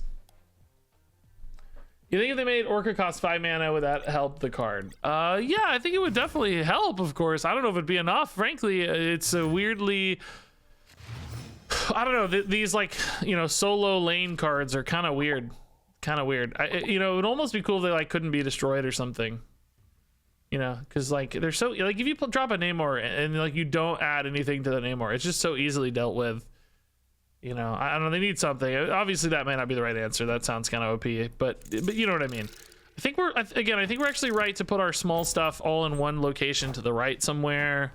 Kind of doesn't matter right or mid, but I like right for some reason. Just okay. Well, it would have been great mid, but Electro's great mid anyway, so that's fine. Can we contest mid? We do have Mr. Fantastic, yeah, and armor actually. We could do a surprise armor late. But we love Electro into Sandman. It's going to pull us quite a bit ahead already, I'd say. Oh, yeah, Claw 2. Yeah, Claw 2. Yeah, this deck's actually pretty good at contesting those kinds of locations. Better if they're not left, I guess, but... Yeah, Atuma kind of fits, but he's not ongoing specifically. I'm trying to keep everything ongoing for Spectrum if I can. I guess literally everything except Spectrum is ongoing, so we can so far at least. The plan thus far hath been achieved. Orca is a little more efficient from an energy standpoint here. We want to do Orca first, but Sandman is definitely more limiting in that case. And we can still play 2 cards right now. Does Mr. Fantastic go right? It's weird. Mindscape means we're not usually going to have a playable Spectrum. I mean, we could still technically, I guess, draw it. Orca is probably never actually going to be alone, right? I don't think Orca's going to be alone. I think we play Mr. Fantastic out while we have the energy here. I think Orca just goes right, honestly. Bub. Maybe if we got an armor, we could play him. Well, no, if there's an armor, he can't go mid and get buffed. Oh, hey, what do you know? I think he just goes right to get big, or maybe just still left since we're ahead right already anyway. Yeah, that's fine. So if we get Spectrum next turn, we can play both. Or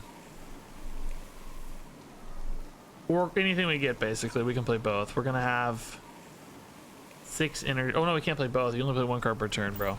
But either way, we can play Spectrum is the takeaway. Definitely not playing armor with it. Oh, hey, free bonus armor. Cool. I lied. We are playing armor. Just kidding. Yay. 14-14 though is kind of scary. Oh, what a clutch hit! What a clutch hit! You kind of assume this is going to be our biggest power play right, or left, excuse me. It's adding 11. That's pretty dang big. And since we're tied here, I want to put the bigger advantage left, I think, and then hopefully get a decent card from them. I mean, they're gonna have a full hand, so we're gonna have some options. They can only play out one thing, so. Galactus mid wins them the game. It does, you're right. Galactus mid. They can do it this turn too, but then I get their hand. Oh shoot, you're right. Well, we're not gonna snap. They have Galactus mid, they should be snapping. They may just be waiting on this Daredevil to see though. If they snap into this Daredevil, we might want to drop out. Although I kind of want to see it, to be honest. Oh, they fist bumped. They must have it. Oh, they don't have it. Oh, cool. Victory. Okay. That's one of those where you can kind of maybe tell what your opponent's doing based on their snap patterns. You can learn a lot from your opponent snapping. Yes, a Jeff would be cool instead of a Ghost. Yeah, Ghost is fine in this deck, I think, but cheap ongoing is the goal. Oh, true, I would keep my hand. You're right. Oh yeah, Mindscape would be gone. Oh yeah. They just didn't have it. Yeah, they just didn't have it. Okay, Ant-Man left is good because we know we got more likely full location there. Armor left is good too.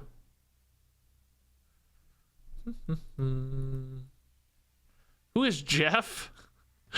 Jeff's a card that's gonna be released. He's a baby shark or something. I don't know.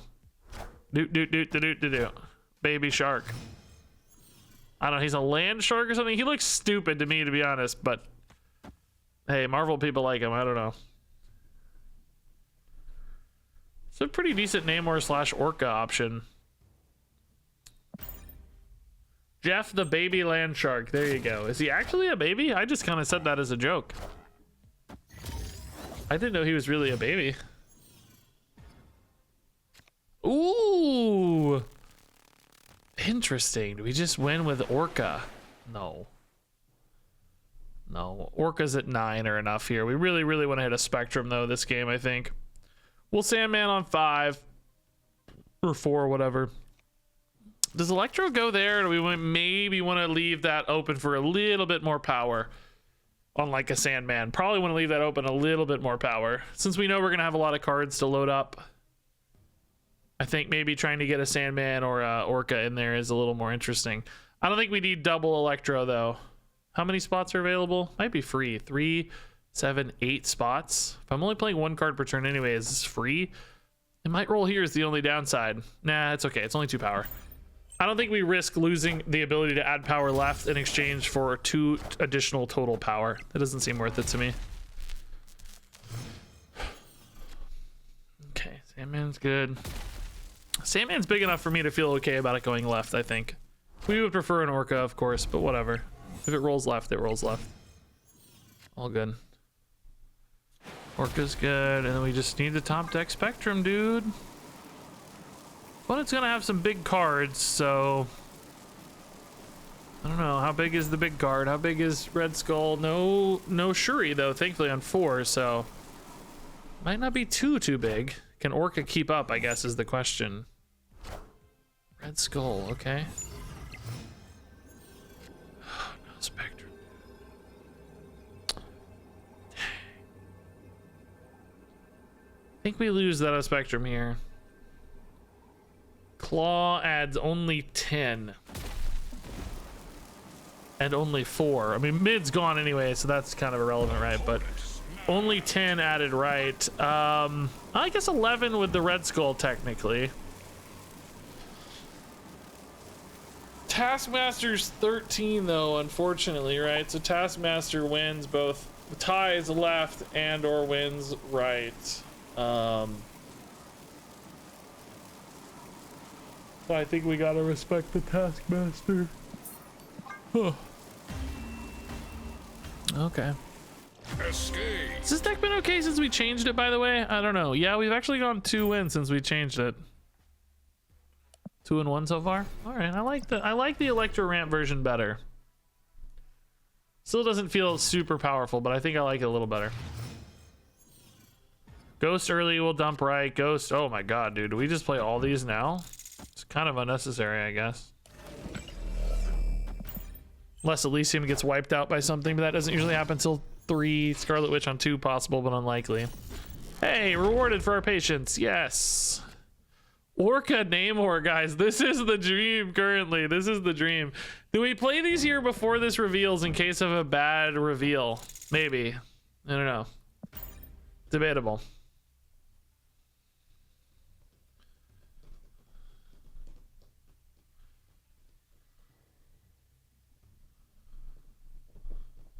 Just all we need now is just Namor and Orca, guys. We win. Over. Be something that can't be played too. Yeah, that's gonna be overkill a little bit, I guess. In either scenario, but it's fine. We're gonna be very secure, right? I guess, minus any Shang-Chi stuff, and then just play the other one somewhere else, left or whatever.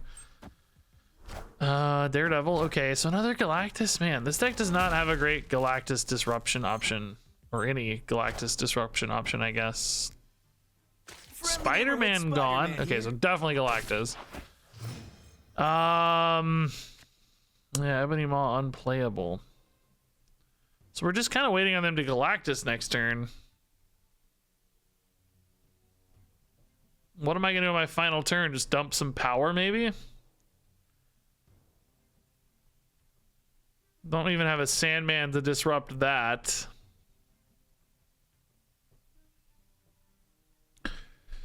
Yeah, I think we just lose to Galactus. Yeah, Null's gonna be 8 million 8 million power.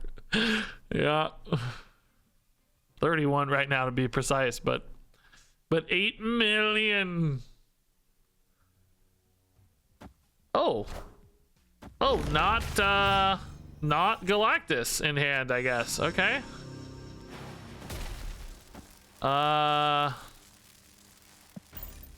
Electro, bro, I forgot. Okay. Well, it's got interesting, I guess. Shang-Chi seems pretty strong. Bast on turn 5? No. This can't be right. What's happening, dude? What's happening? Is this like a C3 deck or something? They got messed up by Wakandan Embassy? He was like, Professor X and Spider-Man are both 3. Daredevil's not, but maybe just in there for Professor X? I don't know, man. A little weird. Because Bass sets stuff to 3, right? I'm not sure. You could have used that Bass to reset the X if you had it in hand on time, I guess. But I mean, Spectrum adds enough power that even if they like Shang-Chi right, we're gonna be shoring up a ton of extra power, right? So Wasp. It looks like C3 to me. No, Ant-Man wouldn't be in a C3 deck. Oh, Valkyrie, but the Spectrum's coming back, and the Ant-Man 2 gets big. The Spectrum saves against the Valkyrie, dude. Cool. Big old 5-power Orca doing work. You can't stop my 5-power Orca. All right. Is the stream lagging for you guys? Lagging is better than DCing, thankfully. I'm gonna take a pee break anyway. Maybe it'll sort itself out. Let me take a pee break. I'll be back in 1 minute.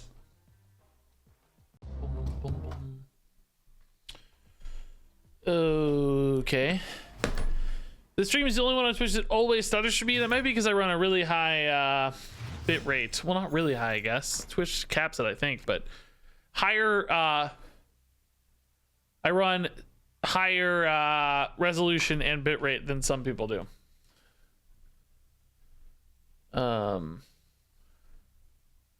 Yeah, I have fiber, guys. So you're welcome to run a GoFundMe to get fiber in my neighborhood. I already have it. So when I stream on YouTube, I stream at a crazy high bit rate. All right, Cioccolatto. It's a fun name to say.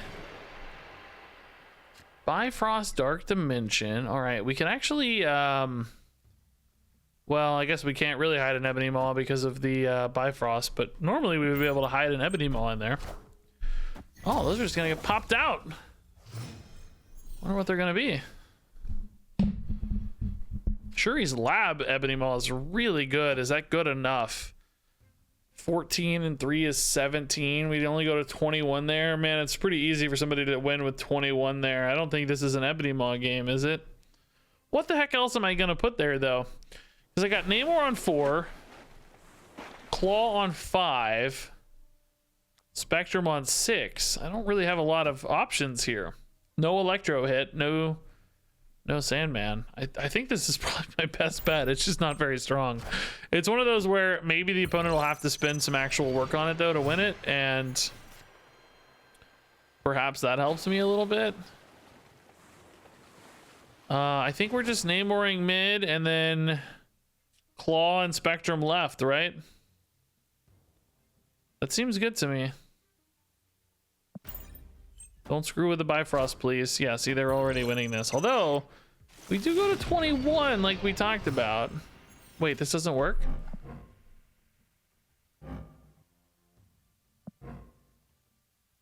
Why doesn't that work? Why? The way this game defines cards is so inconsistent. These aren't cards, but they are for Galactus. Galactus considers face down cards. But it doesn't matter if they're played. It doesn't say. Doesn't say they're played. Sometimes cards are revealed and sometimes cards aren't revealed, and both cards, other cards care about the term cards being revealed and unrevealed differently. Why does Galactus care about unrevealed cards but Destroyer doesn't? Why does Bifrost? In this case it actually is fine. I mean, it's the same difference really. Just kind of depends on where you want the claw to go, I guess. Oh. Okay. Interesting. So Spectrum adds 7 here.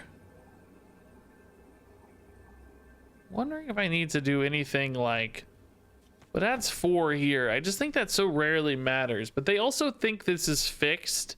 So they might just play like, you know, I don't know, a 0 here or something and go to 26 and then I go to 27. This is still adding 7, but we just don't know what they have. It's really adding very little because the Namor is so big anyway. But what choice do I have? It's better than any other play. The Orca, if I think the claw is big enough, the Orca is technically a little bigger, right? It's 15 instead of 13. But I'm like thinking about maybe making a spicy play here. Like even like a Doctor Doom or something, you know, like there's a lot of reasons maybe this needs to get slightly bigger. I don't know. They didn't add anything, right? Unless it's maybe a Doctor Doom.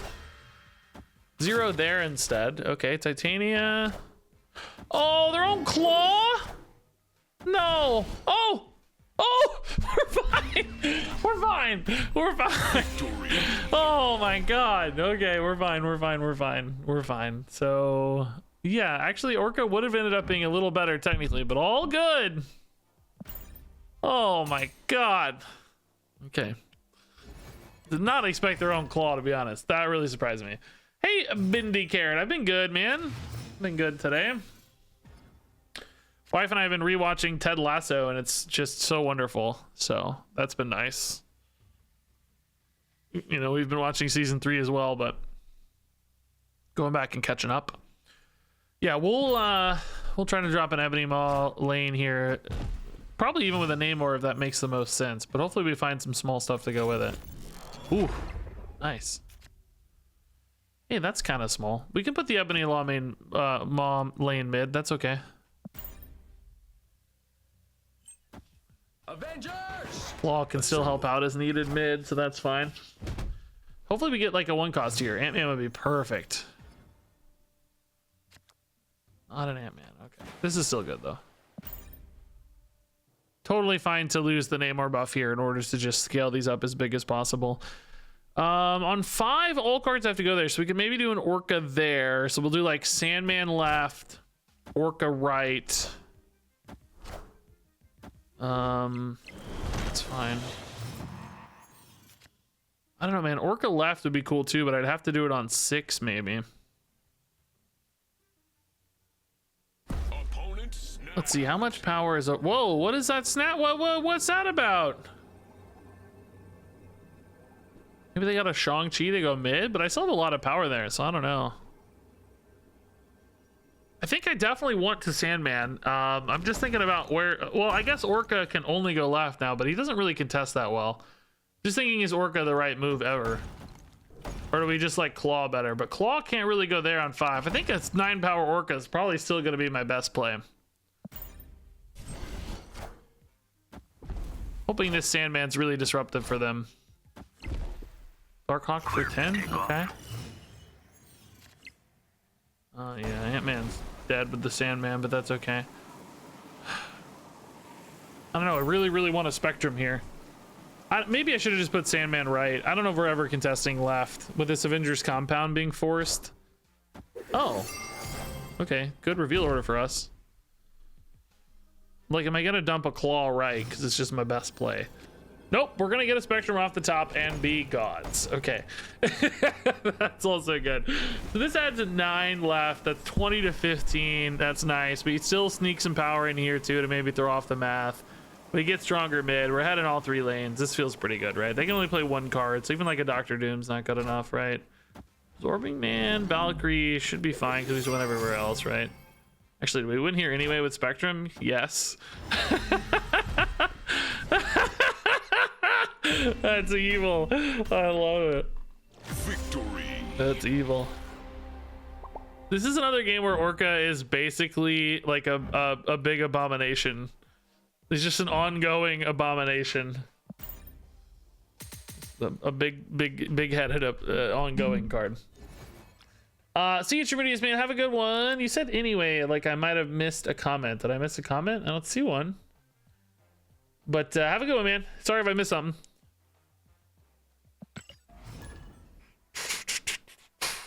Yeah, we've hit a lot of Wakandan embassies, yeah. Chaos Pro, I don't take a lot of decks from viewers because what happens is everybody wants me to play their deck then. If I take 1, I gotta take 20. But I'm sure people in chat would love for you to share it and, you know, take a look at it and talk about it or whatever. Spider-Man? At least I used to be. That's funny. Oh, dude, early Sandman here is kind of interesting, isn't it? We can still play Ebony Maw next turn right and be really happy campers, I think. Especially if we hit like an Armor or Ant-Man. Or Mr. Fantastic even, maybe. Oh, not Mr. Fantastic. That's too much energy. No Elysium. Yeah. This might be a good turn 6 Orca left, because Late Chugila is one of those that... Oh! What? What? Okay. Oh, I said Ant-Man and Armor, but we're playing a Sandman. I can't do that. I think we all know that. He's fine on his own, though. Vibranium are a little risky for us. Do we ever put Ebony Maw here? I mean, card for card, it doesn't really make a difference. I think it's fine. We have technically a smaller advantage here, so it does mean the opponent can more easily contest that, perhaps. 3 Vibranium is at 1/3 of the deck. I kind of need one good draw to fill in, like Spectrum or Claw, maybe. I think it's okay if we get some Vibranium. I think I want to make sure I maintain a significant enough positional per position power advantage, basically. And if we put it mid, I think we lose that. There's the draw we needed, so we're already there, frankly. Although I don't have a good turn 5 play right now. Does Namor go here into Spectrum mid?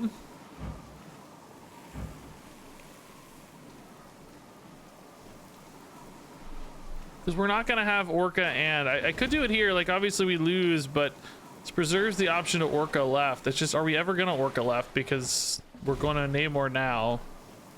And we want a Spectrum, probably. So I don't think Orca ever gets played.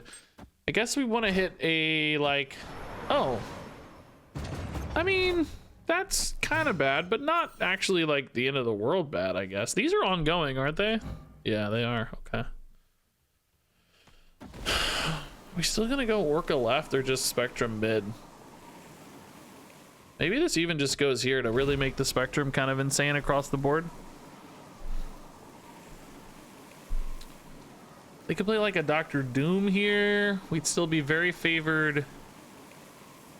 Right, we'd be way behind mid. I think this gives me more options if I play it left, depending on how they do this. I would have vastly preferred a Claw over here, obviously, but okay. So Spectrum mid actually plays for a tie mid. We add 7 to go 12 to 12. That technically pulls me ahead left and pulls me way ahead right. Do we think they actually have an Odin, though? Because Odin is just completely bonkers here. Do I beat an Odin if I play Spectrum left, though? Yeah? I sure do. I don't beat, like, a Magneto left. Sometimes I've seen Magneto as an endgame here. But this is certainly worth sticking out. No question. Because they go for Odin, which is maybe their most obvious line, then they don't win, I don't think. Ah, Magneto right, we also beat. Yeah, that's fine. Magneto left was my fear that they would play for the flip there, but they went for the flip right, and it backfired a little bit on them. So that was kind of a 50-50, yeah. If they had identified us as a Spectrum deck, I think... Well, actually, Magneto left, I guess, would have pulled a Namor, so I'm not sure... No, maybe Magneto left didn't matter because it pulls Namor. No, maybe Magneto was right. So we would have had another +8. They would have been at 17. We would have been at 19. Yeah, so this actually was probably fine. And we still win without it, certainly. So, yeah. They might have been doomed either way with a Magneto there.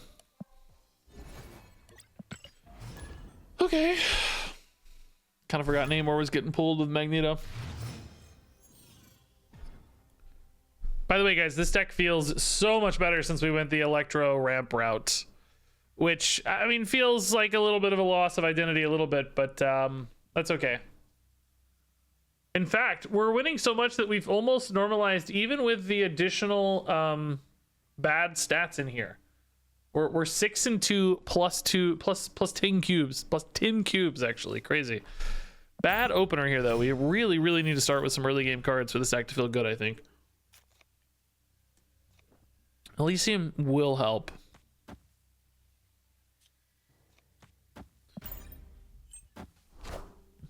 I like this powered up right plan. This is good. Cosmo mid means we're gonna look at a Red Skull. Interesting to put the Sunspot and the Cosmo together, because usually I feel like you use that Sunspot to shore up your like weak areas.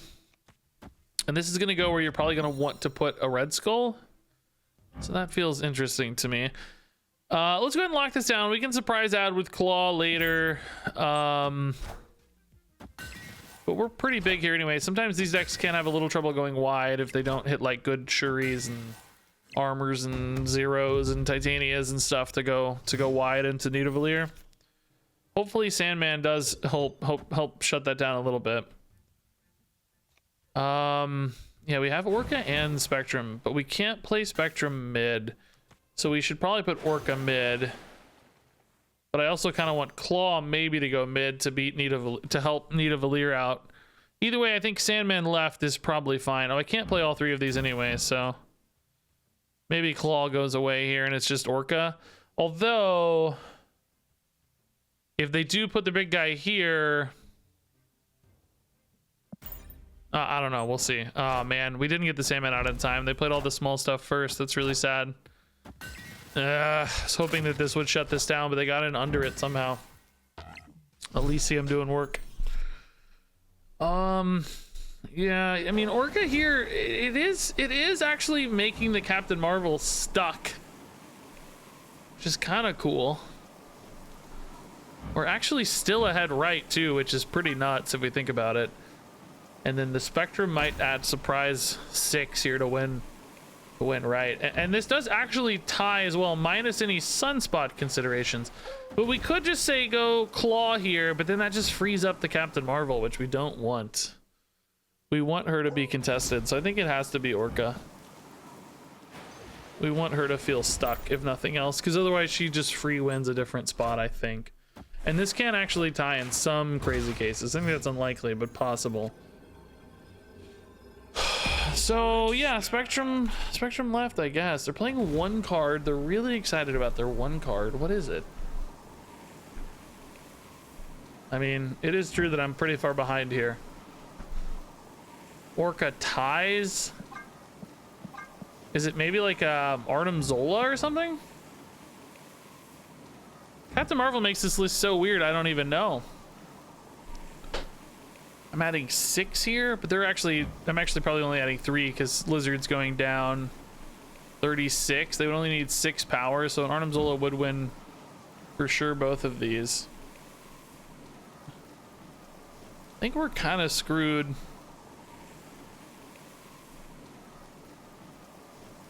I think it's time to retreat.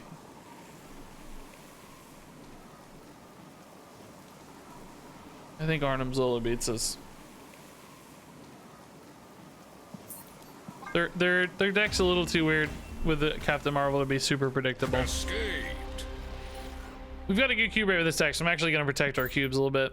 I know you guys might have wanted to see the ending, but I don't think it's really all that interesting to see yet another Shuri game. And if they want us, like earlier, you know, they did that crazy Yellow Jacket Odin Shuri combo thing. That was really, really cool, so we watched those. But I'm not going to watch just Shuri game number 29 end for the night.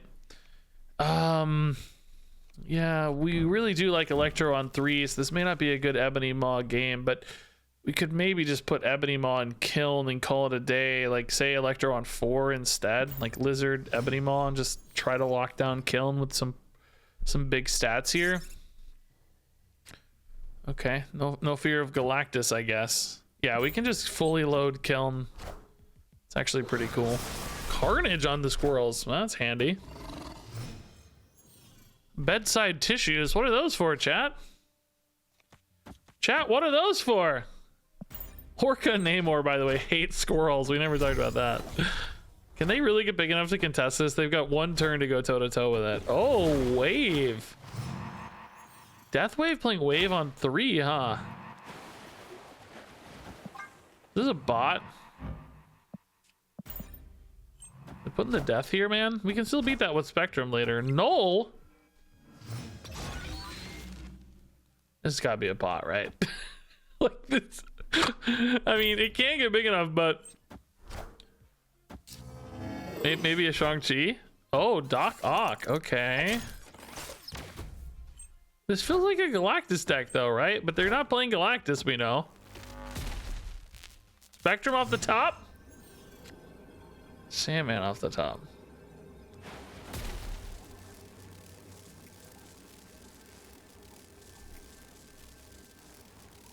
I mean, Shang-Chi here, does it win it for them? It does. It eats Orca. How much power do I have though? 3, 5, and 6 is 11. Yeah, Shang-Chi wins. Dang it. Well, if they have a Shang-Chi here, they honestly deserve it. Good for them. Take your cubes. Oh, Venom instead. That also maybe win. No, I don't know if that beats mid though. Oh no, that's fine, right? That's fine. Okay. I wonder if they were expecting to win that. I feel like having seen the claw, maybe they didn't account for claw's stats. Because claw beats Killmonger and Venom in that play. Like I didn't even need to play a Namor. Right, it was just solved. I thought they had us dead to rights with a Shang-Chi or something, but yeah, I don't know. That one's a little wacky.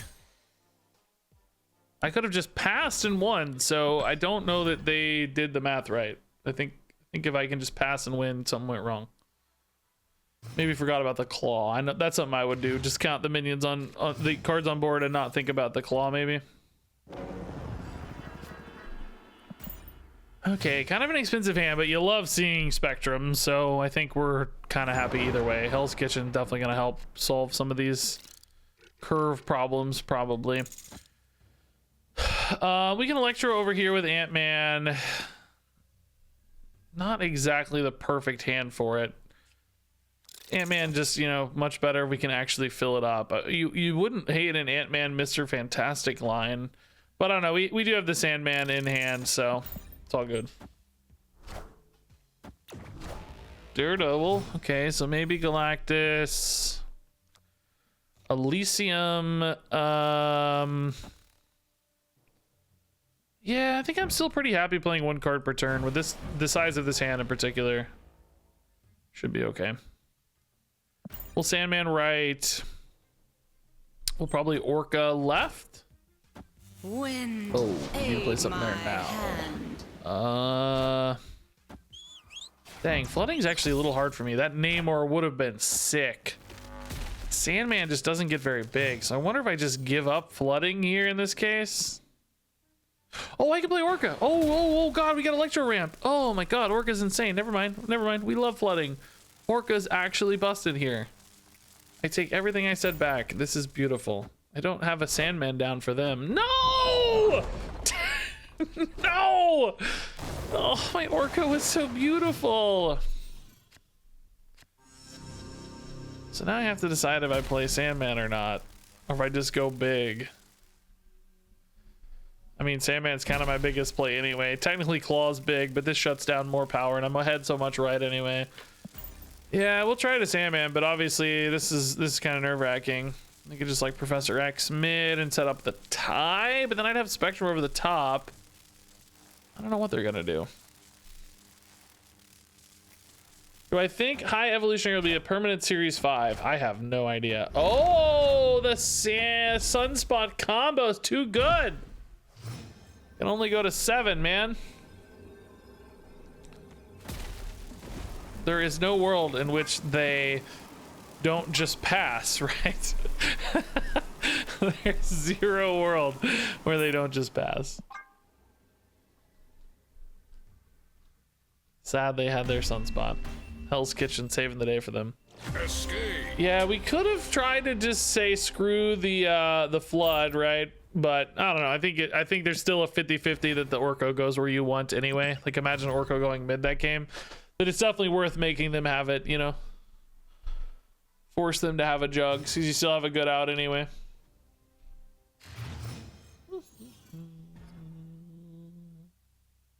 Ric Flair. Dream Dimension is a little awkward for us. We do have some good fours like Namor. Oh, Space Throne Orca is beautiful.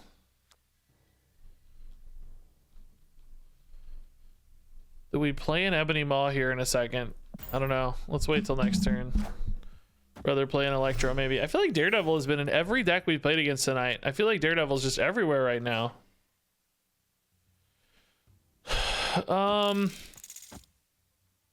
Sandman on 4. Orca on 5. We can't Orca on 5 because of Dream Dimension.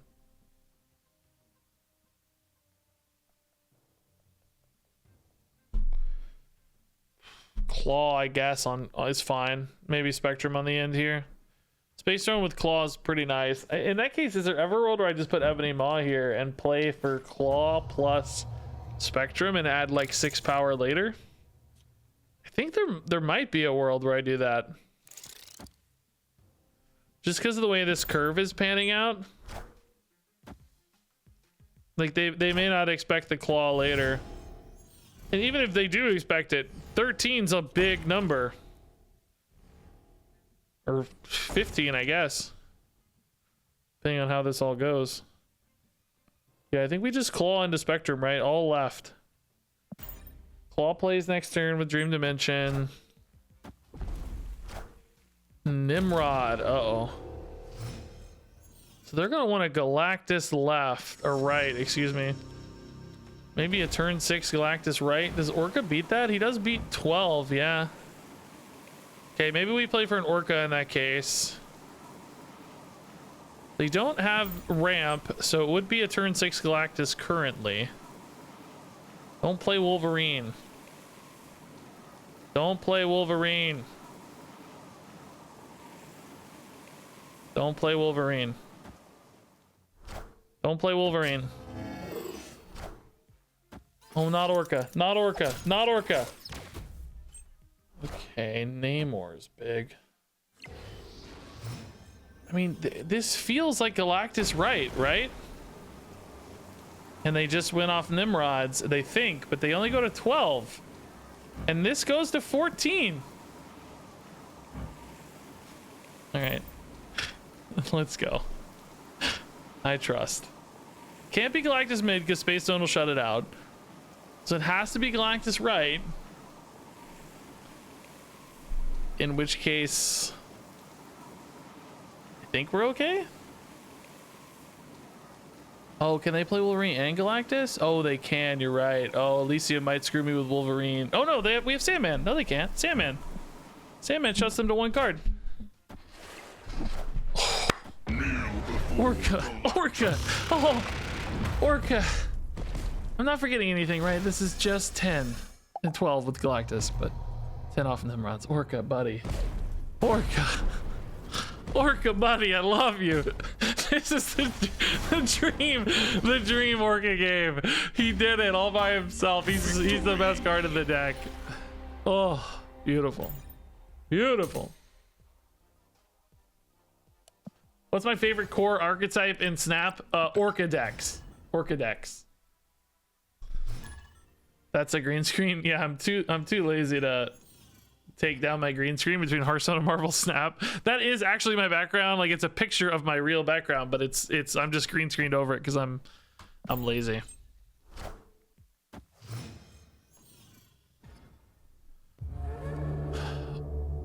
I am ego. And We can't this fail, is dude. my Oh, that's a bad domain. start. I wanted that to go on Ghost, but we can't fail. Oh yeah, we gotta snap. I forgot. Yeah, ego snap always. Always go to the 8 cube ego snap. Yep. Fist bump. Yep. Good stuff. Good stuff. I think our deck's decent for this, by the way. We kind of have just a lot of like just cards that play power. You know, in other words, things don't have to be played necessarily in like specific orders. Like, yeah, some things benefit a little bit. Spectrum in particular is going to add a lot of power to us. But you know what I mean? Like, just, you know, play a Namor wherever. Play a Claw could be bad, right? But he's not bad. He's just 4 power. You know, unlike, say, an Angela, which, you know, you got to have cards played to the Angela. Now, that said, the opponent is apparently a god because they just played Angela and Bishop right in a row there. Oh, we missed the Electro. That's a good deal. Although probably not too relevant. Not much less else to... Dude, oh my god. Is he actually just picking the cards? Bro, ego! Spectrum's a little early here. We'd prefer her on the final turn, but from an energy standpoint, at least now we can play 2 cards on the final turn. I mean, this is not bad. We'll take this. This is just a really high power output play. There we go. Finally away from the Angela. Oh, the Valkyrie's good, though. Madam Warlock is not good. I mean, we're ahead in all 3 spots here into the final turn with 2 cards to play. Surely we'll be all right. Not my favorite spot to put those. I would have preferred one to the left, but we'll play it out for sure. Of course. Ego me, dude. Uh-oh. That's all left. That's fine. No way. We're totally okay. Can't lose. Can't lose. Uh-oh. Uh-oh. Oh, God. Oh, God. Oh, God. Okay. Can't lose. Oh, God. So close. No! Oh, that scared me. What was that? Why are those numbers updating? Oh, God. That scared me so much. Those numbers updating scared me so much. I don't know why they were updating. Oh, we got a fist bump.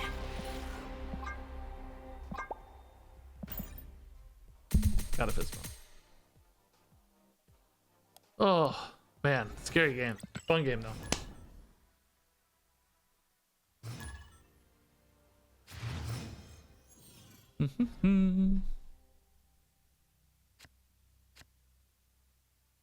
Ooh. Okay.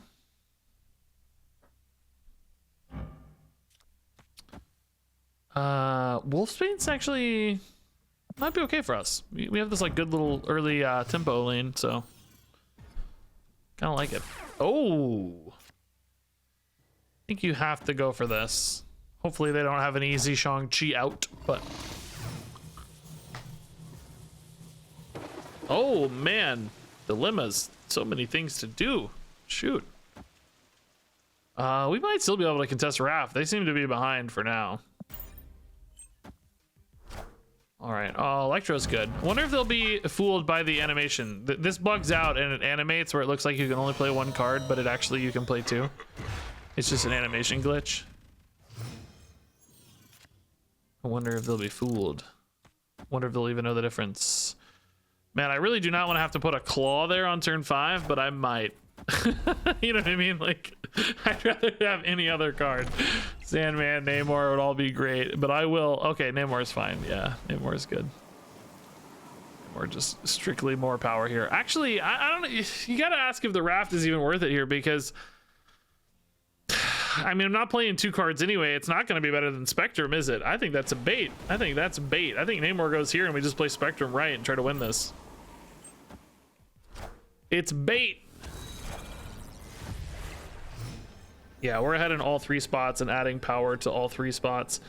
I guess this goes here. This is the closest, but we're actually not adding power to mid unless I play Spectrum mid. But 8 is a pretty big advantage. I don't know though. They may not decide to flip right because I have the Ant-Man there. They may think, oh, hey, he's adding a ton of power with Ant-Man. Oh, okay. Yeah. Pretty good advantage. I'm glad we spotted that the Raft was bait. Namor was the play for sure. Hey, another Ocean Man game. Pretty nice. Pretty nice. Okay.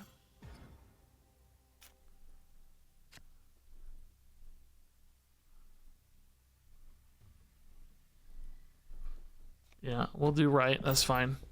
Electro versus Ebony Maw is going to be a conversation we have to have on turn 3, I think. Central Park, okay. Armor, yeah. This feels like Electro to me. Electro, right. If we got, I don't know. All right, excuse me. It feels like Ebony Maw, I mean to say. Not Electro. Oh.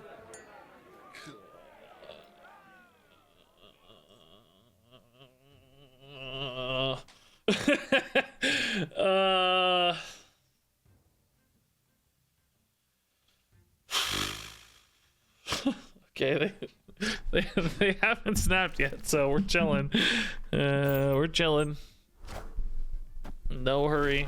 This could be a bot. That kind of looks like one of those bot names with like the 2, like the adjective plus. I mean, honestly, dude, right now we're ahead, so they don't start playing some stuff. It's a bot, right? It's gotta be a bot. It's gotta be a bot, dude. Do we play Spectrum now so they have a better play on 6 in case we hit Claw or Orca? Because right now I don't have a good play. But next turn I might draw a good play. Mr. Fantastic might be okay anyway, just to kind of spread power a little bit.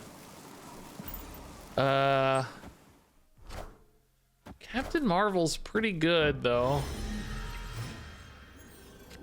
Yeah, this is slightly better. I don't know, man. I gotta wonder if Mr. Fantastic's ever better. We're ahead by 7 here, so Marvel doesn't change anything there.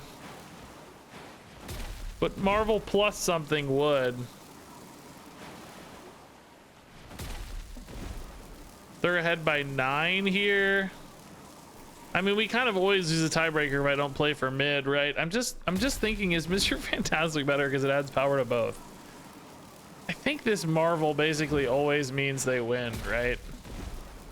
Because literally any play here, but I'm curious if it's just a bot. Like, maybe they mess up and play here or something. Like, how bad are the bots? This is like a 99% loss. You should obviously retreat, but I just want to see what they do. I want to learn a little bit about this bot play. Magneto. Oh, man. Close. Would the, no, the Mr. Fantastic wouldn't have won. Would have been close, though. Actually, would have got pulled here. Would it have won? No, we still would have only had 6 and 2 is 8. Yeah. I don't know, weird plays. Hey, PG, thanks for the 2 months. Love your stream, Hearthstone and Snap. Wow. They're my 2 favorite games right now. Me too, man. Me too, dude. Get that hair up another inch or so? Oh, man. Heard that before. Just another inch or 2. That's all. That's all he says.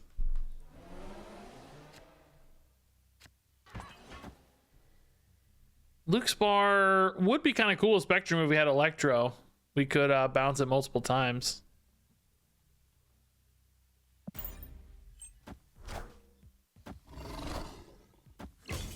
Oh, they're gonna bounce their hazmat over and over again. Oh my god, that's cool. Transform into another location. It might be another Luke's bar.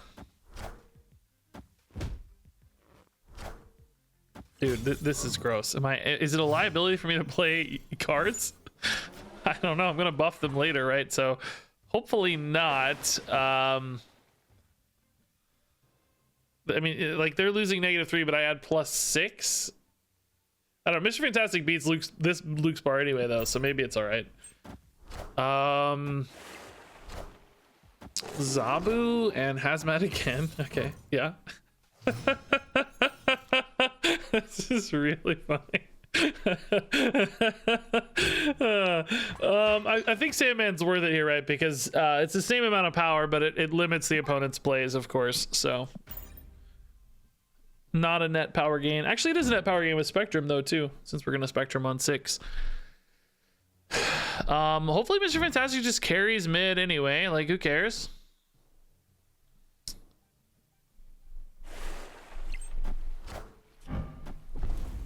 Are you really gonna call this the other leech deck? My dude. So this is +6. We're at -3, so that's still enough to pull ahead here. Yeah. Are you gonna call this deck with Orca and Namor the other leech deck? Come on, get out of here with that nonsense. This is the memeest meme imaginable.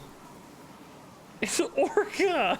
We're gonna call Orca the other leech deck. I refuse. Name. Oh, sneaky. Thankfully, we snuck it back though with Luke's bar here. I like the sneaky sneak though. The Sandman putting in real work too, though, limiting their plays. Victory. The other. I'm gonna call this YouTube video the other leech deck. Because Orca and Leech are the same. I hope you don't give you a little bit of a hard time. It's in good spirits, though.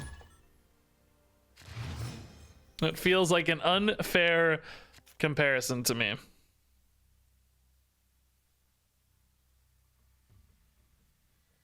Okay, turn 2 Electro's pretty sweet, yeah.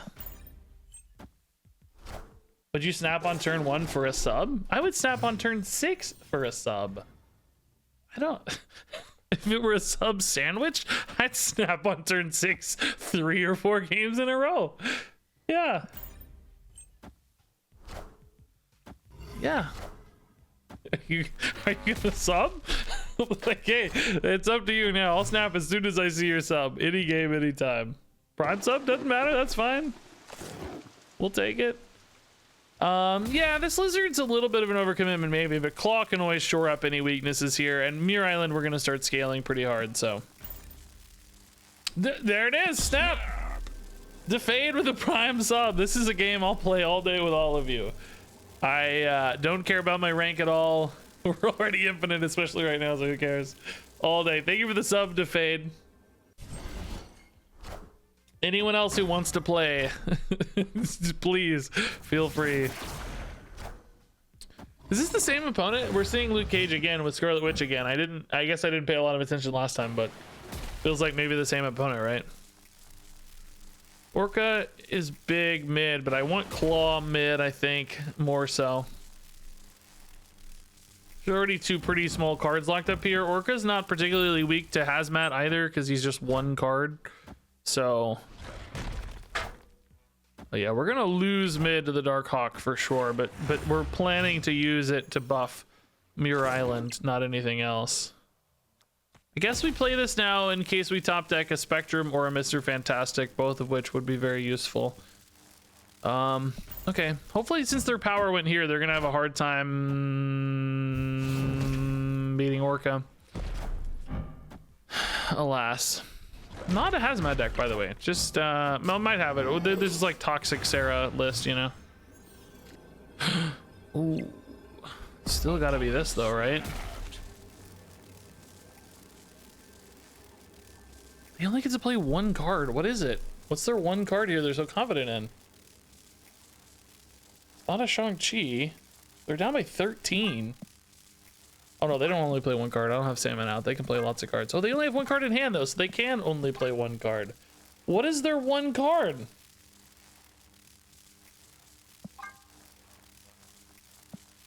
Enchantress mid? I mean, it could be, but then their Darkhawk goes away. I guess they would still win in that case if they did. There's no way. There's no way it's Enchantress mid. You don't erase your own Darkhawk, right? I don't know, man. It's 8 cubes because of Defade subs, but let's see it out. Oh, Juggernaut. That's pretty spicy, actually. Juggernaut's pretty good, yeah. Yep.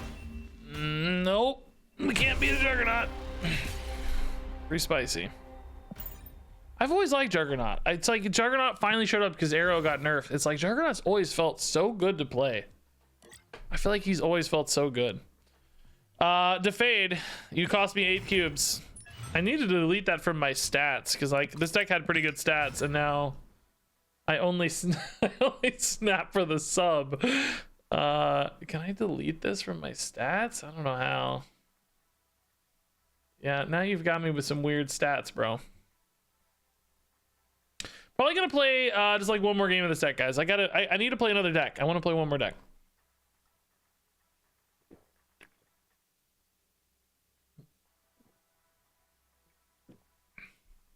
Am I plugged out? What's happening?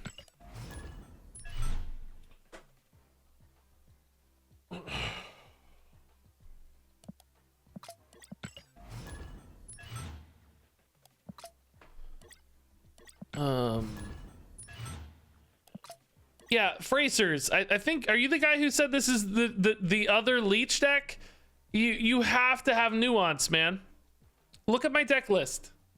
Look at my list. I'm running Orca and Namor. So listen, yeah, a real Electro ramp deck, right? Sure, it's limiting in the way it plays, right? But this isn't a real Electro ramp deck. You have to have some nuance and say, hey, you're making your deck actively worse for fun. I'm not going to hate on it because you've actively, well, number one, don't hate on decks anyway. Don't hate the player, hate the game, right? But number two, if somebody's going out of their way to actively make their deck worse, I think you have to cut it some slack. I don't know if... So it just feels a little bad faith to come in and complain about somebody playing a deck with Orca in it. You know what I mean? I'm not playing any of the things that make this deck powerful or good. I'm playing memes. So like, it just feels, you know, feels a little rude to, well, not rude. I mean, it's not, who cares, right? But you know what I'm saying? Like, it just feels a little like, come on, cut me some slack. I'm playing Orca here, you know? So, you guys having problems with Snap as well? You get where I'm coming from? Like, you come in and give me a hard time for playing this deck with Orca in it. That feels, it feels a little unfair. It feels a little like, eh. Servers are down. Regis from Boston. Yeah, I heard that. I don't know where that came from either. I don't know where that came from. So, like, I get it. I hear you. Like, yeah, some decks are less fun than others. I understand. But, you know, maybe don't come in and give me a hard time about the Orca deck. I mean, you can if you want. I don't care. I'm not going to stop you, but I'm going to push back, right? I'm going to give you some heat for it. I'm going to at least give you a hard time. So it's all right. It's all right if you're willing to accept the pushback. We'll banter. That's fine. But, you know.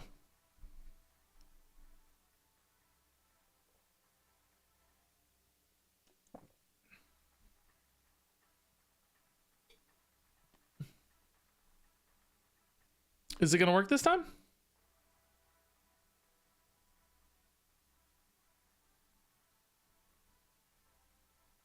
Hey, Cranky Manky dude, thanks for the Prime sub. Second dinner's telling us to take a break. Banter D's nuts. What does that even mean? Oh, I love it. We've gone too far with the Ligma. Do you guys see that new card they revealed? Ligma? Ligma Man? You guys are stupid. I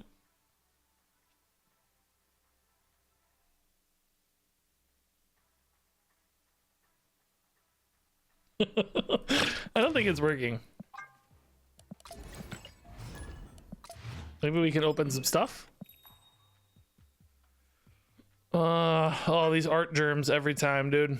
How much money has Second Dinner made selling these art germ variants? They owe this guy like a new Ferrari or something.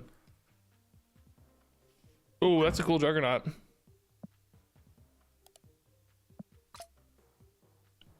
Shop isn't loading. Yeah, I don't know what to do. We can do some quick variant reviews if you guys want. I've been so hooked on boba tea lately. Oh, dude, my wife gets boba all the time. Like literally all the time. Too much. We're gonna go bankrupt drinking boba. I like most boba teas. Yeah, I don't actually like boba that much though.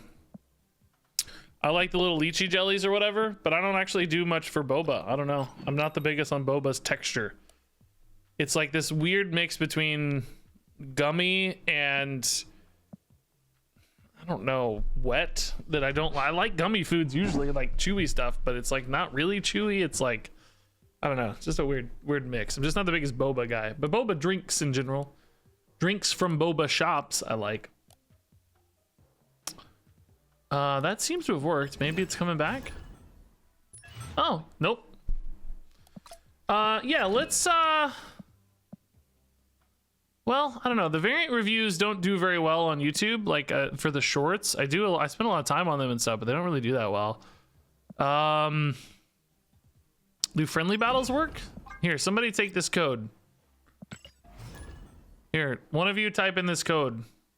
Oh. Maybe I can't even get a code.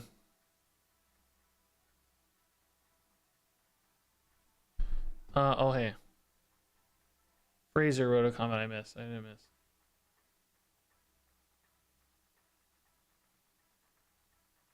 Yeah, Fraser, I'm not really suggesting you intended to act in bad faith. It's just that it feels like an unfair comparison. Do you hear where we're coming from?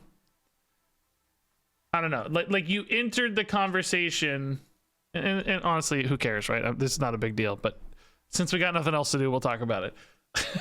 You ended the conversation giving me crap for playing, you know, maybe not directly, but kind of insinuating I was playing a toxic deck with Orca in it. I feel like maybe you just didn't see the Orca, right? Like, it's okay. It's okay. We're not mad. Nobody's mad. I'm just, you know, it just... I think we got to cut each other some slack. Even if I were playing just a regular Electro Salmon ramp, first off, but also with the Orca in particular, right? It's all good. It's fine. I'm happy we can chat about it.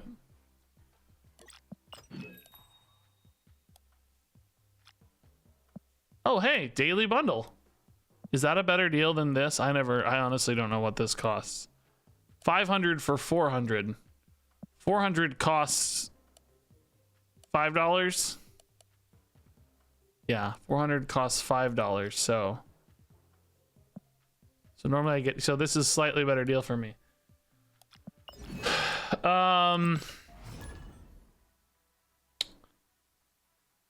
Yeah, I don't know what to do, guys. I want to keep streaming because I need videos, but I can't play. What do we do? What do we do? What's interesting? What do we do? People are getting bored. I gotta figure. Oh! The only reason it worked is because he's outside my house. Cool. Cool. Ooh, District X. Fun. Professor X is probably pretty good in this matchup because we already have two good low-cost cards. We can just dump stats early, X that lane, and then just win one big lane, maybe. Especially with Claw, that feels pretty safe. We could maybe even take a gamble Professor X lane as long as it's mid, and then try to own it with... Oh, wow, we missed Hell's Kitchen. Not one cost in our entire District X deck. That's kind of wild. Cash says hello. What's that? Lady Sif into Hulk. Okay. So that maybe they're only 6 cost. May not be.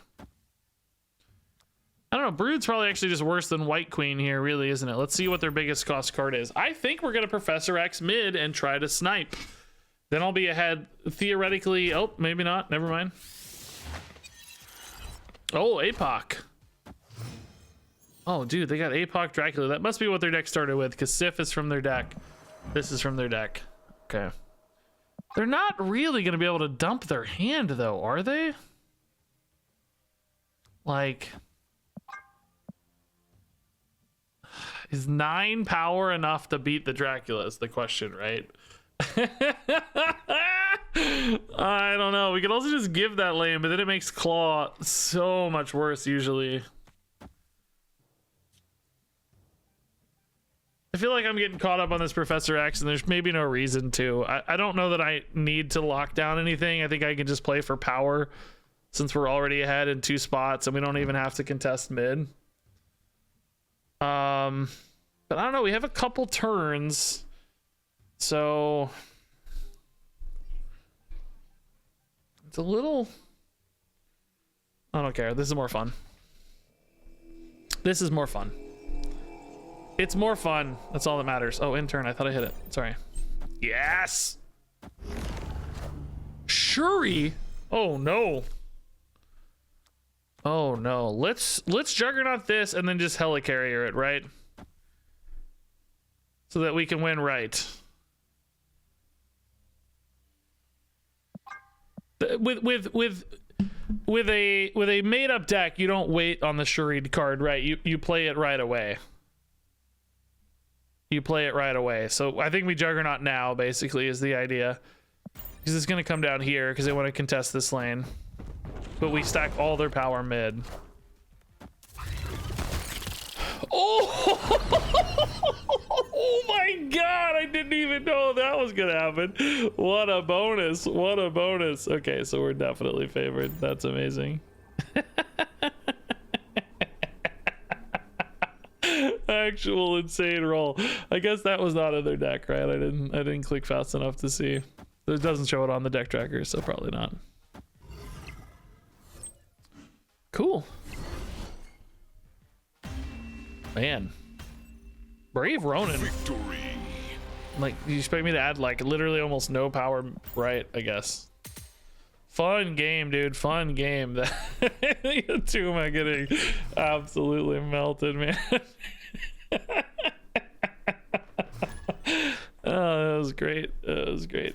Oh, hey, Samniac. Thanks for the 35-month sub. I missed that, man. Thank you, Samniac. That's amazing. Okay, Ebony Maw with lizard armor is pretty cool. It's usually a big enough location. Oh, Atlantis, bro. Can we get the dream Orca Atlantis play? Like, we've moved beyond Namor Atlantis. We want Orca Atlantis. Clintar, not great for us, unfortunately, but we may just dump a Namor there for lack of anything better to do. Let's play the Ebony Maw first in case their hand is full and that's all they get. Although, I don't know, that's probably unlikely. They would have to pass here. It says fill up their hand though, so they don't draw a real card, which is pretty cool. 7 in hand. Yeah, this is fine. We'll just go Namor into Claw into Orca, honestly. Should be fine. Again, of course, Namor gets wiped out by Clintar, but it's just all we got to do anyway. It's a free 6 power.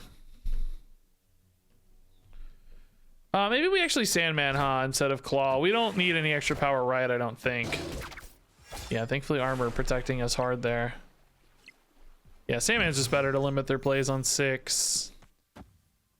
And we leave left open for Orca. This is actually probably snap worthy, but I really want to see Orca in Atlantis, so if you're playing, maybe you snap, but I don't. I want to see Orca, baby. This is the dream. It's finally come true. Orca Atlantis dream is here. They're gonna see the Sandman in retreat, maybe. Oh, is this a Galactus deck? Carnage, Killmonger, Nimrod. Oh no. No, victory. Just picture it in your heads, guys. Just dream it. You can see it. Just here. I'm gonna Photoshop a quick 19 power Orca here. Just look closely. He's coming down. We never lose. We never lose. We never lose. Thank God I didn't snap. They would have left even sooner. Okay, guys. I think we got enough fun games with this deck. It's actually working pretty well, by the way. Since we made it the Electro ramp version, it's really done actually some work. These stats are wrong because this is bundling in the first version of the deck we played, but these are correct. This is like this deck list. This is based on the weird titles I had in the game earlier. But we're at a 17 and 8 with this version of the deck, I think. Or maybe that's some of you guys chiming in too. But anyway, the global stats on this are pretty good. Not bad. The kind of ongoing Electro ramp with Orca actually kind of working. So let's switch it up. I wanted to do this next, maybe. Let's play this Agatha Zoo deck, because I saw some alarming data on this deck, and I mean an alarming in a good way, that Agatha actually had a positive win rate, which is, you know, historically hard to do. And I think this new meta has allowed these Zoo Agatha decks to have an actual real positive win rate. So sure enough, we're gonna try to make Agatha Zoo a actual positive win rate deck right now. In fact, I already titled it that, so we're destined. Okay, yeah, I mean, this is fine for Kazar. Really, if Agatha plays herself left, we're gonna have a huge advantage, but I don't know if she will. So this deck, unlike others, you know, a lot of other Agatha decks. Oh my god. For a lot of other Agatha decks, your game plan historically is always to discard Agatha as soon as possible, or wave out Agatha as soon as possible. For these decks, you never get to play. You just sit back and watch Agatha play because you don't have any way to cheat her out early. Now, of course, some location effects and stuff can cheat her out, obviously. This armor skin, by the way, is beautiful. We got this one the other day. It's really cool. Wish she was playing more Khazars and Blue Marvels, but hopefully one of them comes down next turn and not Mysterio. The opponent snapped, but I don't know, man. We're actually competitive here, maybe. I think this is okay. If she plays a small card, Sunspot will roll up a little. Now, Shuri, nah, take it back. We're doing bad. Oh, she played it in nowhere. And she played only Iceman. Oh no, I didn't see this. We're not okay. If she'd played Khazar in a Blue Marvel, man, I don't know. There's a chance. This is really bad. They ganked. Does this mean Agatha gets another try? Does she always do the same thing? Does she always have the same result? Yeah, she seems to be playing that back already. She's way ahead of the curve.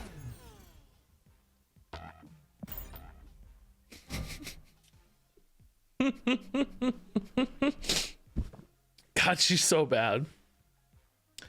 I wish they gave her just like, you know, they don't have to be good, but making her like completely random. I wish, like, for instance, if she had simple rules like fill your energy, you know? So in other words, you know, maybe not a rule that makes her like super good, but a rule that at least gives her some like a rule, I guess. Just give her an actual rule. She did play there, but we lose.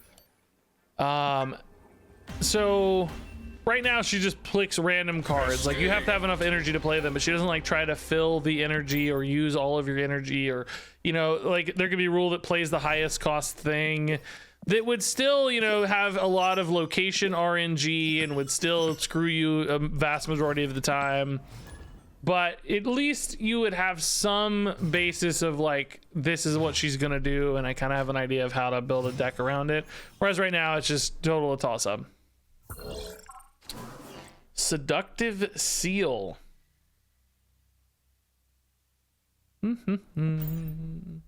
Have you seen where some people in Infinite are farming season rewards caches by running a script to hit the next button and leaving their PC on autopilot? Yeah, that's probably bannable stuff. I don't know. I think that's part of the reason that boosters and stuff are capped as well, though. But yeah, those kind of automation farming type stuff happens pretty often in these kinds of games. Anything with rewards, you know, people are going to want to farm said rewards. Simple rules like don't play on reveal cards into nowhere.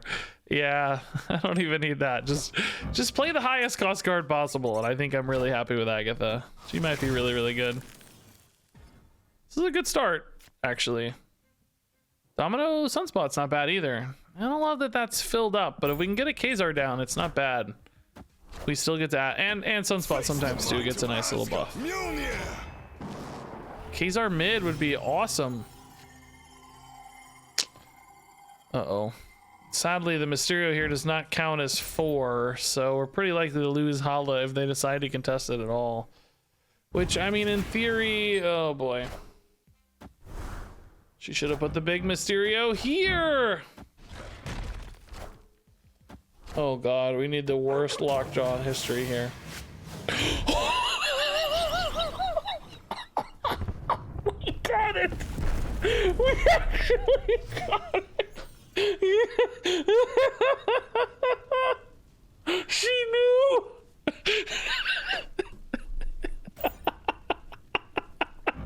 Cork was the greatest play in history. Oh my god, she's too good. She's too good. Oh, that's the best thing I've ever seen. Dracula's scary, but also iffy. I mean, we're winning in all 3 spots. Agatha goes right every time. We're way too strong right, honestly, but maybe we're okay. Blue Marvel coming down made a huge difference. It may just depend on this Dracula roll. Like, how much can they dump? 6 cards in hands? I don't know. Can they isolate to a good Dracula or not?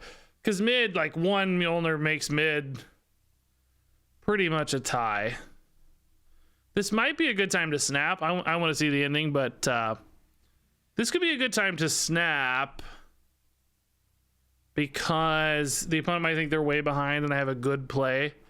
You know, like a Khazar or something here would be way better than Agatha. So if you were looking to win the game, maybe you'd snap. Let's see.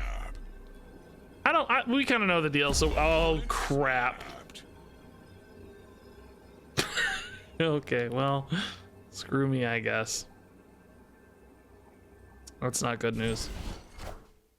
All left. Mjolnir plus what? Like a Dr. Doom or something? To me. Odin? Mjolnir, to me. Probably good enough, but man, they could really low roll this Dracula, right? Bro.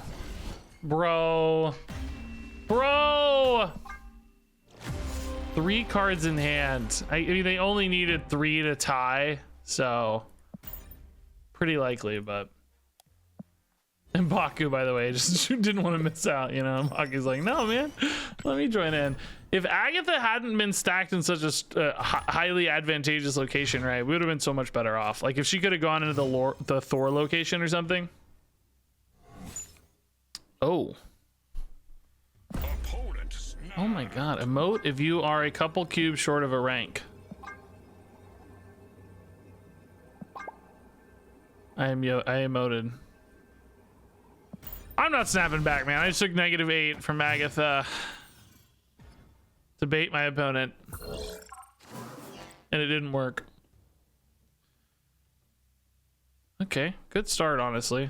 Nothing here can really backfire too hard. Mysterio, I like his deck in theory with the Blue Marvel and the Ant-Man, like trying to fill out locations, but I don't know, man. He's also kind of wacky.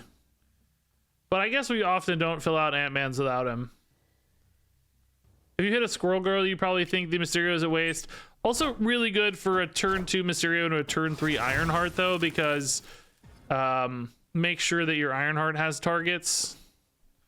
This deck's decent at hitting targets anyway, but really shores up any Ironheart weaknesses if you miss a 1 or something.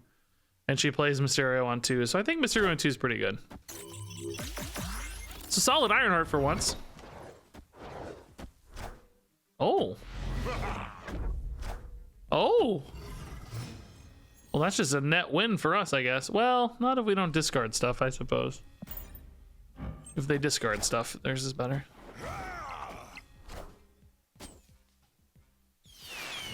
Jubilee could be big. It's not. Okay. Hobgoblin's fine. I would have preferred a Blue Marvel, of course, but it's not bad. As long as it connects anyway.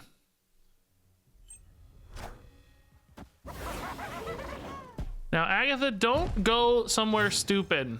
I mean, we're ahead in all 3 spots. I'm not sure there's anywhere too stupid. That's the stupidest spot. The spot we're ahead the most. If they play a Killmonger, though, this actually could be... I don't know. Whatever. Either way. Maybe it's not the stupidest spot. Well, that's just a losing play for them anyway, so I don't really understand the Infinite. Maybe they really were giving me some cubes. But Agatha is a genius. Actual genius, Agatha. They don't even win 1 location. Good job, Agatha. Let her cook.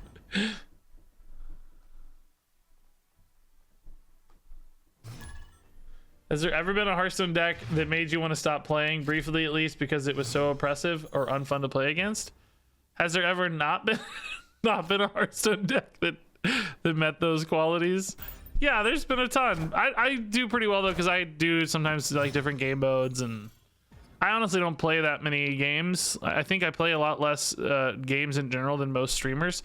See, Mysterio here would have shored up this Ironheart a lot better. Now the Ironheart's potentially going to be weak if she plays it.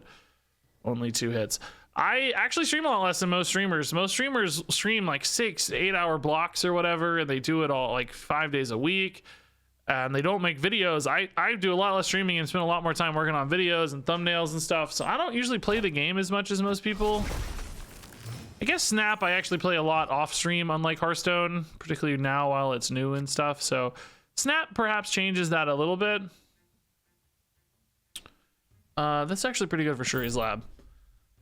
Anyway, the takeaway there is that I don't get sick of stuff as fast as other people, because I don't think I play enough to get sick of things a ton. If you're playing a game 8 hours a day, you're gonna get sick of decks, you know. So Ant-Man's pretty big, right? But it sure is not as good as a Kazar or Blue Marvel would have been, you know.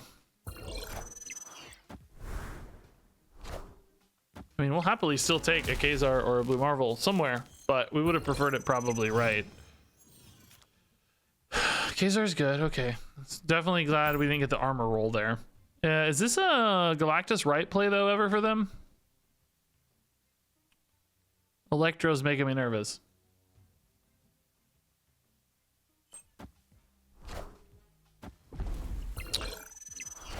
Sandman's annoying. To make right or left a little harder to win. Oh, Blue Marvel's beautiful though. If Agatha goes left in particular, dude, we're gonna be way ahead, I think. Well, honestly, left or mid might be okay. If we think we're big enough right, which we're gonna be at 17, that feels really big. I guess they had a clear, like a Killmonger or whatever, maybe not, but Doctor Doom doesn't seem relevant. Feel like either way Agatha wins this, right? Maybe if they went Magneto left and she went left, we would not win. Magneto right actually also adds 12 though. Would I win a tiebreaker? I'm ahead by, if they're ahead by 13 left, I'll be ahead by 15 mid. I would win a tiebreaker with Magneto. Odin, do I win a tiebreaker? I don't have to win a tiebreaker with Odin because I just win. I think we're okay.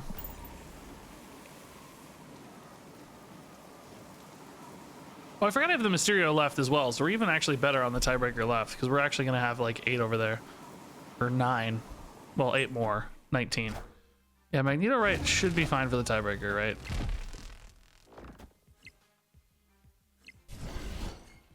Yeah. Cool. Dude, good job, Agatha. Guys, we're off to a pretty good start. We're off to a decent start. Wait, oh yeah, we're 2-2 so far. I did lose 8 cubes, but that's not the deck's fault. That's my fault.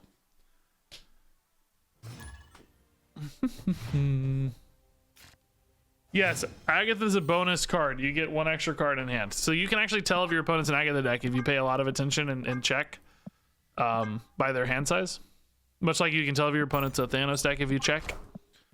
That is not something I care to do all the time because I get bored. But if you're trying really hard or close to infinite or in a tournament or something, definitely worth it to check. I mean, if you see Agatha in a tournament, you should probably just concede because your opponent has the biggest balls on earth and you'll never win. But, you know, theoretically, you could check. You know you're just destined to lose. And if you're not destined to lose, you should concede anyway out of just pure respect. Okay, Kazar on 5 might be good. These Mysterios are a little wacky though. We would have vastly preferred a Kazar here, I think. If we hit Blue Marvel, arguably Mysterio could be better, I guess. I would marry Luke Cage. Okay, somehow we actually won Asgard. I think that's bad though, because now, I don't know, she's probably just gonna play like an Ironheart or a Squirrel Girl instead of the Kazar, which would have been perfect in hands. Like, hopefully she still hits the Kazar here, but if we get Ironheart or Squirrel Girl, I think we're screwed. Or Ant-Man. Ant-Man plus Squirrel Girl is like kind of okay, but you know that Ant-Man never fills because Agatha always plays herself on 6. So, yeah, I think we kind of lose. Only if we win right would we ever win. Is 9 power here enough to win right? I don't know. It doesn't feel like it. Okay. Weirdly, I wasn't really contesting mid anyway. So that was sort of low impact. 15 to 13. I mean, they're not playing anything mid. It's just, can they win right and or left? I don't know, man. This got closer than I thought all of a sudden. Enchantress doesn't matter. Hazmat does matter. Fortunately, Hazmat pulls them ahead by 1. If Agatha had played herself left, though, we would have won, man. Dang. What a 50-50 at the end. That game seems so out of reach. Pretty close, though. Wild. Man, that was a pretty good game for Agatha, honestly. To be that close on a Killmonger when our deck is all about zoo stuff, that's pretty cool.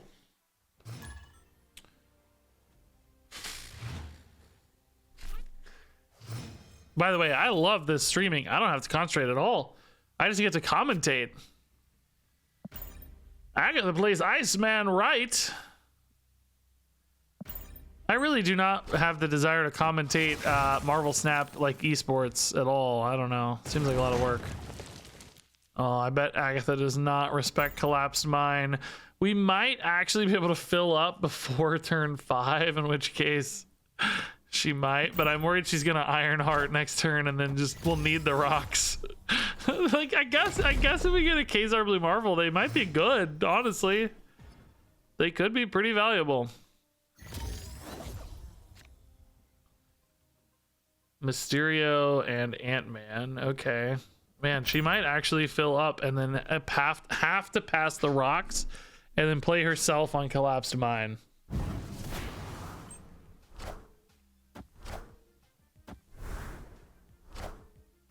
Clintar. Oh, Clintar's gonna make too much space though. I forgot about Clintar. Ah, shoot. Clintar's gonna open up space that won't work. Although now we do have the Kazar potentially as well. If the Ironhearts hit the rocks and then we hit Kazar next turn, like, dang, dude, there's a shot here. Yeah, 4 power to the rocks. Okay. The opponent might think the rocks are safe, like they're gonna win for free, but then the Kazar comes down, you know? It's like, no. Screw you. Oh, yes. Perfect. I mean, we're not going to beat Mr. Negative, so this is all kind of a moot point, but kind of cool. Did we lose the real Mysterio, or is this real? This is real. That's important, actually. Sarah? Oh, God. Yeah, I mean, this is definitely still a loss, no question. 14 here is never enough to beat a negative deck. You should retreat. Negative and Sarah means they're gonna play like 30 power this turn at least. Is this the real Mysterio or not? Did the real one get eaten? This has that glow around it like it's not real. How do you know if it's real? This says 0, it's not real. Oh, we definitely lose then. I thought I didn't see that glow earlier, but I must have been crazy, I don't know. Yeah, Bishop's already too big. Man, that was actually a really weak final turn for a Mr. Negative deck. That really was not too strong. With Sarah in particular. Did they hit the Psylocke? Yeah. Not the strongest final turn. Enough, though. Enough to beat. A regular deck, though, probably would have massacred that final turn.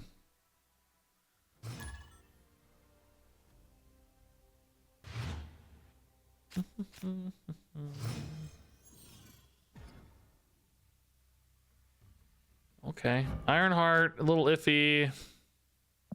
2 1-drops makes it better though. Mysterio would probably be best still.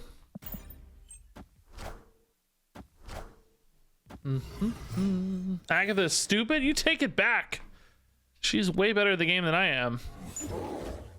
Sure of it. Oh, Mysterio, perfect. Oh, well, Monstar dude makes it kind of unnecessary though. I said Monstar like he's from Space Jam. The Monstar. You know, classic Space Jam villain. He kind of looks like a Monstar, to be honest. Ironheart's good if they play. Yeah, that's fine. Board space might be nice here. Kazar, unfortunately, actually only hitting 1 target currently, though, with the Mysterio out. Blue Marvel would be way better. Now, we have these in hand, of course, but not a lot of board space for them. Oh, it all went mid. That seems kind of overkill. probably still like Kazar best just to help us fill. If she's really smart, she'd play Squirrel left, Ant-Man right, and I guess an armor right. Are we gonna lose space for Agatha on 6? Because that's not good. That's not good. That'll be the first time that's happened, if so. Excuse me? Oh. That's actually not terrible, but it's not great either. We have no flexibility on New York, unfortunately, because she's played everything to New York, so the opponent's gonna have a lot of luxury to move stuff around. But she is currently gonna take either other location. She'll have 16 power right with this Mysterio, or 20 power mid. Actually, even a little more with the Blue Marvel buff, I guess, huh? But are they just gonna be able to steal New York pretty easily? Yeah, it looks like it. We're really small here. Yeah. Literally only 10 here. They might think that's the real Mysterio. Is there ever a world where I win both other locations? Only if they like move out a monster or something, but I don't think they'd ever do that. Seems no. Seems like a no.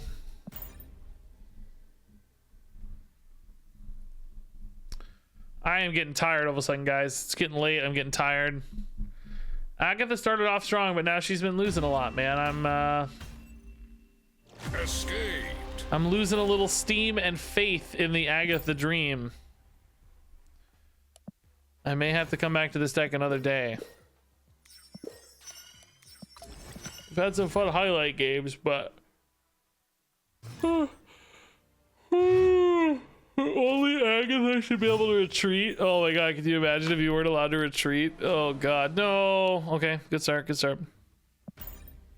Agatha, don't play to Luke's bar. Wow, the opponent decided they wanted to give me more rocks. They're playing right to Luke's bar. They need cubes, please. Well, you lucked into the right opponent, let me tell you. Oh, that could pull Agatha, dude. That could pull Agatha. Come on, 1 and 4. Can I actually play the game for once? One time? Oh, yes. Unfortunately, Darkhawk is freaking huge, though. Actually going toe-to-toe with Agatha, you know? Yeah, I'm gonna actually fully dump here. I need to start scaling as much as possible. I can still add power later with Kazar and maybe a Blue Marvel if we get super lucky, but we're gonna draw Chavez on 6, so we might also want to save some space for that. I don't know. Fortunately, they were also able to go pretty quick here. Mysterio. If I hit a Blue Marvel, oh, actually, no, this doesn't work, right? It still knows it doesn't work. Only Squirrel Girl gives me a victory on Luke's bar.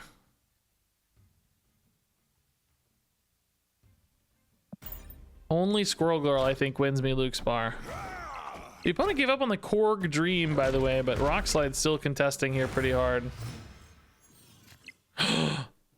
Blue Marvel. If I play the Blue Marvel now, all I'm doing is getting Suns. I know for sure I'm getting Chavez next turn.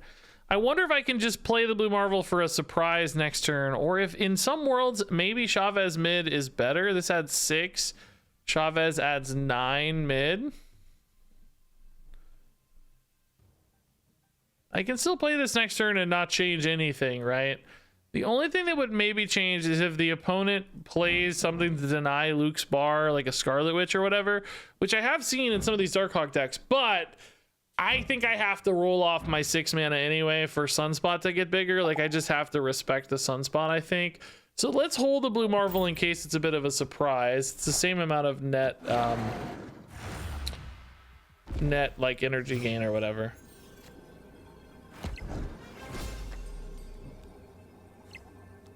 I mean, we're ahead by 7 here, and this Blue Marvel flips 4 and 1 to the Sunspot. Setting us up for the tie there, maybe. This feels kind of good, right? Like, I think this feels kind of good. Depends on how big they get, how the tiebreakers roll, etc. Oh, tiebreakers don't roll. It doesn't feel good. Tiebreakers. Oh my god, it's still so close though. Holy crap. Man, if I had played... No, there's no Mysterio line because Sunspot had to get bigger. Dang, dude. 4 to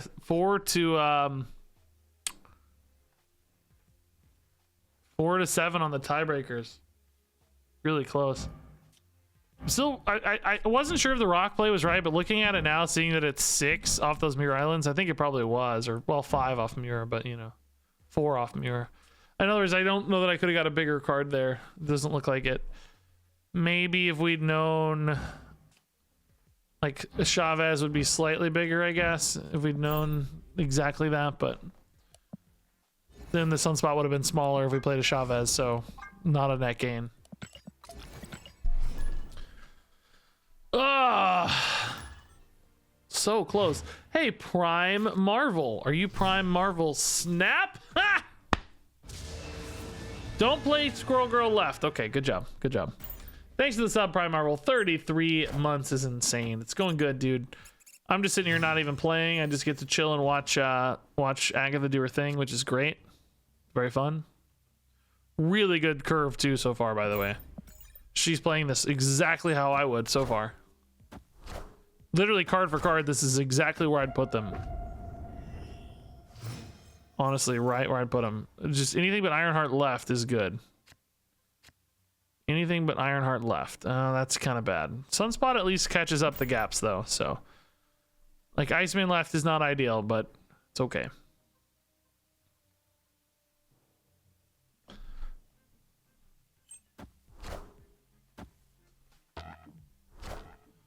Lizard only, okay.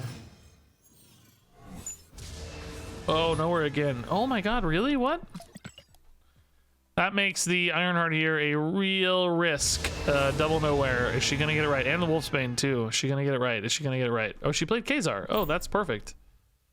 I would prefer him left perhaps, but it's okay. Hopefully here she plays Wolfsbane right or Ironheart right and armor somewhere else. No. I mean,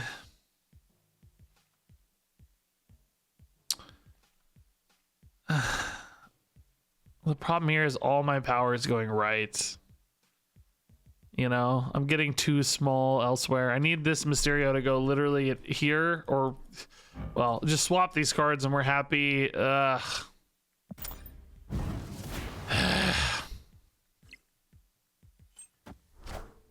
Nowhere really screws this here, I feel like.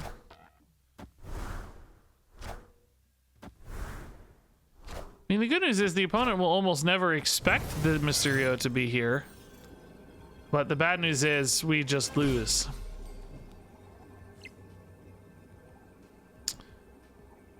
I mean, there's no way they don't win this.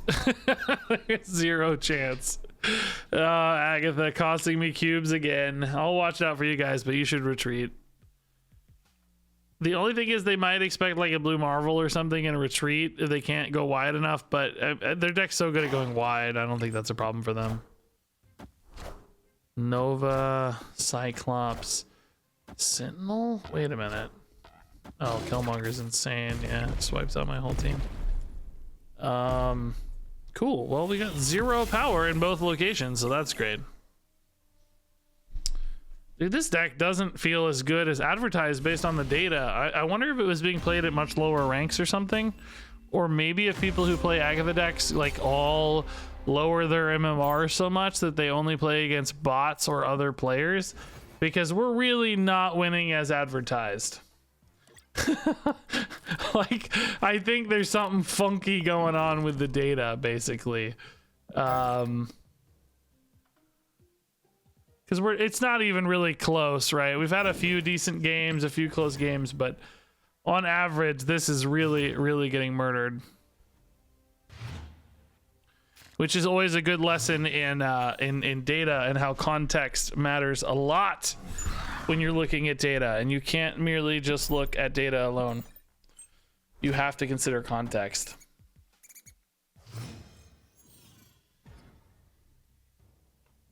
Elysium does mean Agatha gets out a turn earlier, but it also means my hand or my board is going to be full in no time. I'm gonna need the opponent to killmonger me in this case.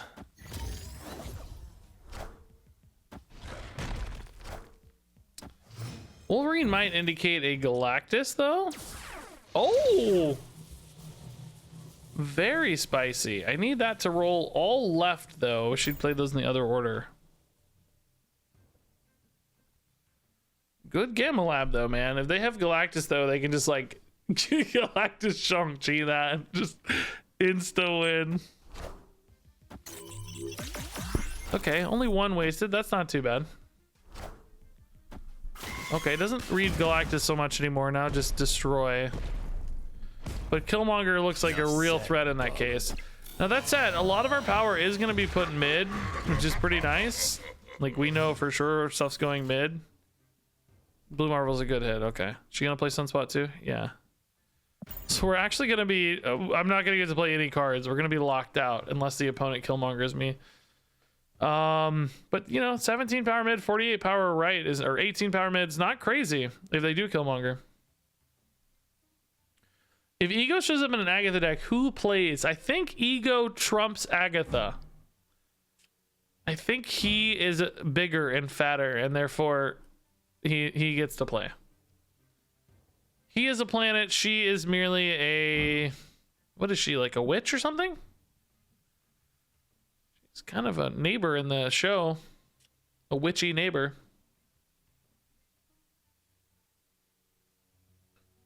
Ego trumps Agatha. There we go. That sounds confident. Okay, snap away, snap away. That makes me think Shang-Chi's incoming, but, or maybe Killmonger. Maybe they just believe the Killmonger is good enough. Wave. Bucky Barnes. A little early for a Death Wave deck, isn't it? Play Killmonger this turn, bro. Play Killmonger this turn. Wait, what? Okay. I mean, listen, the game is solved for them, but I'm gonna make them have it. We have 32 and what, a 40-point advantage here, so they gotta find either a Shang-Chi or, you know, no, they have it. Oh my god, bro, that's so annoying, dude. Oh. So annoying.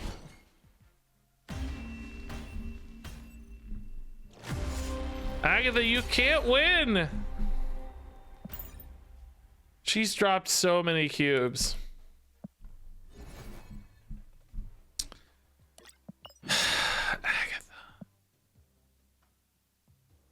You'd think she'd accidentally stumble into more wins, man. Just from raw power output. Everybody's decks are so counter driven though that we have so many things that are easily answered. Killmonger and or Shang-Chi just murder us. I mean, I guess Shang-Chi's only really good against Agatha, but no, we haven't played the strongest deck yet, but I'm running out of time tonight. I need to do something that's very efficient for my time in regards to videos. I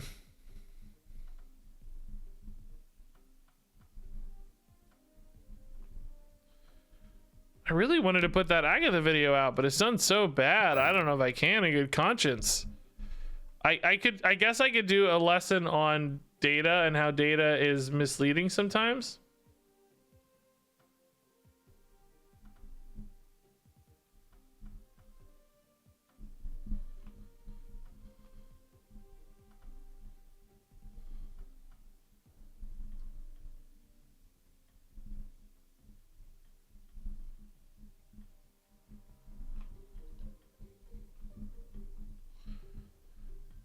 No, I've never done the Cerebro thing. Talking about interpreting data could be a good video. Yeah, maybe we'll play a couple more. I think I can turn that into a video. I just don't know if I have the data anymore. I don't know where I got it from. I think I got it from Untapped.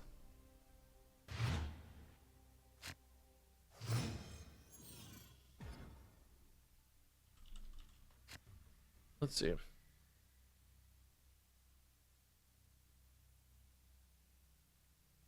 Well, that list is different than the one I have, so... Dude, this Agatha deck actually looks insane. This Agatha deck has a 61% win rate over 900 games. I don't believe that's accurate. This is the one I have. Yeah, it shows a 54% win rate. Okay. No, this is actually, yeah, this might be a good, this might be good. Okay, hold, sorry. All right, I think I can bookmark this.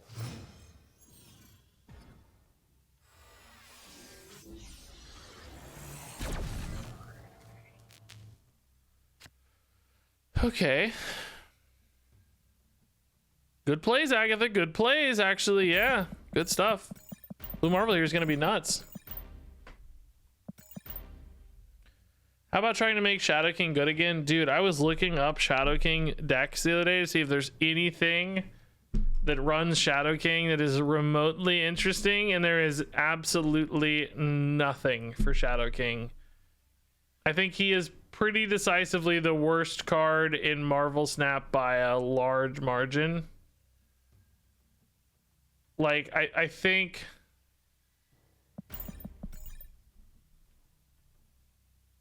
I think he just has to be buffed somehow.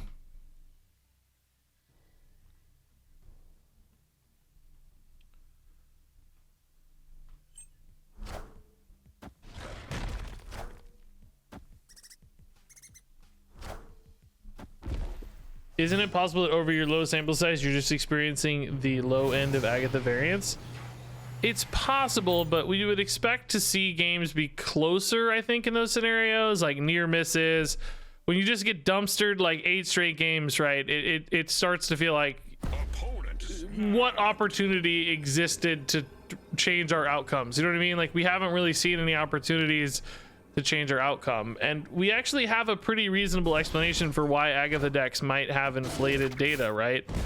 Because we know there's a pattern of behavior where people will, hey, no Agatha.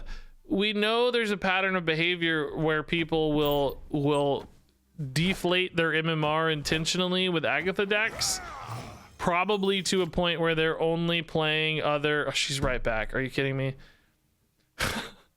They will intentionally deflate their MMR and then play only Agatha and play it primarily against bots or other people with deflated MMRs and probably pollute the data with really bad results, right? Okay.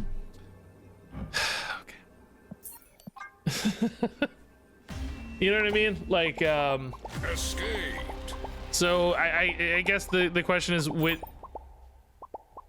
what is this guy? What was that? I have never, can you guys believe this? The Shuri Red Skull guy against the Agatha deck. What was that emote spam? Can you guys even see that showing up? I don't know. The screen's weird, so I'm not sure if you can see it or not. Man, what a proud moment for you, winning with your Shuri Red Skull against Agatha, man. You've really done everybody proud. That's worth bragging about via all your emotes. You did it, man. I'm proud of you. Yeah, in the future, they're supposed to change the matchmaking a little bit. That's not live yet, though, right? The infinite matchmaking, isn't that only live in the future? In other words, this data set we're looking at would still include people who have tanked their MMR.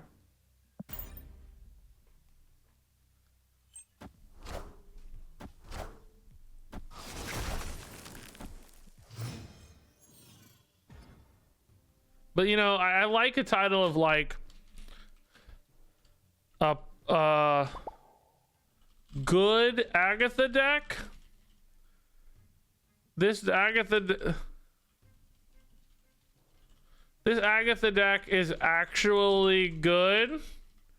Not so fast, you know, like that kind of idea. Watch me win a bunch of games of this now.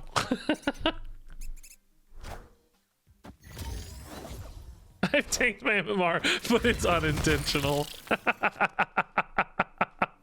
Don't we all know that life, man? Okay, this is again about as good of a zoo opener as we could hope for. We really just need to hit Blue Marvel or Kazar, I think, to support this. It's really a 2 out of 3.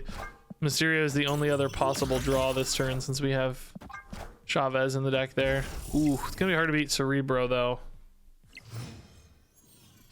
Oh god, we hit the one terrible roll. So that pulls us ahead a little mid, but that's only if they have no other plays or buffs. Left is secured, but unfortunately that's also their weakest location, it looks like. Yep. Man, I feel like if we hit a Blue Marvel, I guess Blue Marvel would have had to go left with Agatha though, so we might still have been in a weird spot. Like 12 wouldn't really be enough to win right comfortably, I don't think. We're technically still tied here if they somehow don't buff again or don't play here again. That seems so unlikely though. This deck is all about having tons of tiny cards to play. Okay. Looks like we wouldn't have got there anyway, even with the Blue Marvel, right? This wouldn't have been any bigger. This would have only been the 12. See, again, we're just not even close, you know?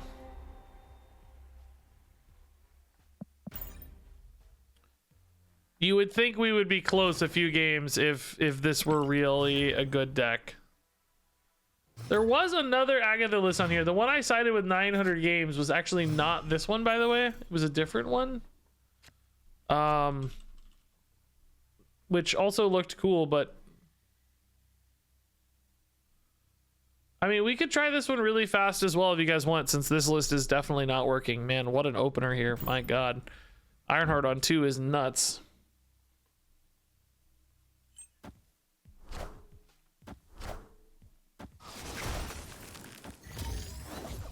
Do I look funny with my hood up?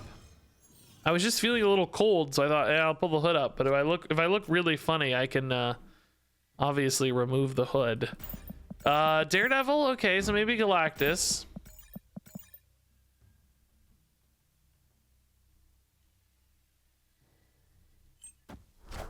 I look like a hacker. What if I type really fast? Thought you were having a bad hair day? That doesn't happen to me, sir. Excuse you? Who do you think you are? How dare you suggest such a thing? Scroll Go Cosmo. Honestly, prefer it to be frank, because we need space to play into. This is kind of good news that it's going in Cosmo. I probably would have played in Cosmo myself to make sure I had space for Kazars and Blue Marvels and stuff. Kind of cool. Right secured, so we really just need Agatha to win her location, and I feel like we're really happy about this. Oh, there's that board space problem though. Colossus, okay. Agatha, play yourself. Mid is, I guess, okay. It's pretty good because they can't Shang-Chi her. Might be all right. Is this like a Hobgoblin? Oh, Professor X, okay. Can they deal 16 here though? There's no way they're doing 16. In turn, baby, yeah.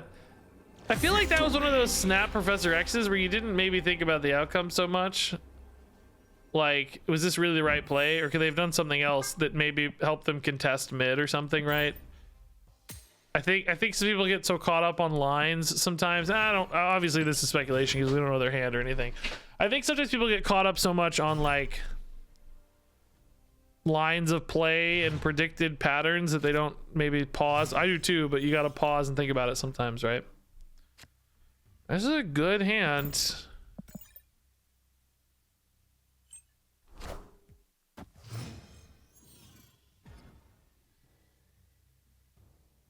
Okay, New York could be interesting, although I don't think we get to control it, right? This is a good Mysterio into Ironheart if she does it, but she might armor instead. Let's hope for the best. Yeah, boy. Let me play. We won a game, guys, so I'm going to play a couple more with this one, give it its fair shot, and then I'll play a couple with that other deck, and then we won't play a ton, but maybe tomorrow we'll play more. Where did the Mysterio went mid, right? That's good. That's fine. He doesn't contribute to Asgard anyway, so... Ironheart me. Ironheart me. Don't armor me. Ironheart me. Ironheart. Nice, okay. Yeah, these rocks are not going away for us, but luckily we do have ways to still support them. Whether via Ironheart or Khazar. We're a little better with the rocks than a lot of decks, I guess.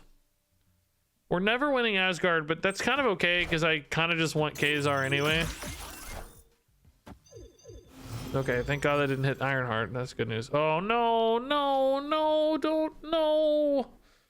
Now I don't have space for all the cards I need. Oh, actually, Cosmo helps again. Never mind, we have space, but we're still... I would have preferred Khazar Blue Marvel always, but at least we'll get one of the two next turn almost always. I think actually always, because we only have 1-drops left. Yeah, she'll play either Khazar in a 1-drop or Blue Marvel. Squirrel Girl again being Cosmoed is actually good news. Now, I need her to maybe play mid so that Agatha can go left. Otherwise, we're just going to be too small left. Opponent snapped, so probably like a big Red Skull or something going mid. Shuri first, I'm sure. I don't know if we can actually beat that at all. Maybe if we have a... I don't know. Agatha's got to go left, I think, to beat that, but still really hard. Yeah, that's kind of worst case scenario, I think. Unless maybe... No, they always play their Red Skull mid, so I think we're screwed. Oh, at least this got nerfed though, man. We can rest easy that this got nerfed if nothing else. I mean, Wright does look locked up for the record, but everybody else is screwed. Agatha's not big enough, right? Just to double check our logic here, because this is actually going to be another +1. Or +4, I mean. No, we're going to 19 plus 14, or 9 plus 14 is only 23. Red Skull only adds another 1, it's 24. God, it's close, man. It's really close. Holy crap, it's close. So close. They added power, so it doesn't help, but so freaking close.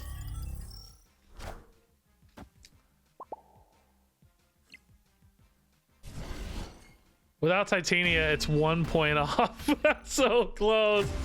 Oh, man. That's funny. I've almost bottomed out my rank. Why is this game such a chore to play? I can't answer that because I don't agree with the premise. I don't think it is a chore to play. I think it's super easy to play. It's a chore to progress in the game, I guess, if that's what you mean. Like, progression's a chore. Unlocking cards and stuff sucks, but the actual gameplay is addictively simple and high complexity both at the same time. It's like perfect gameplay as far as I'm concerned.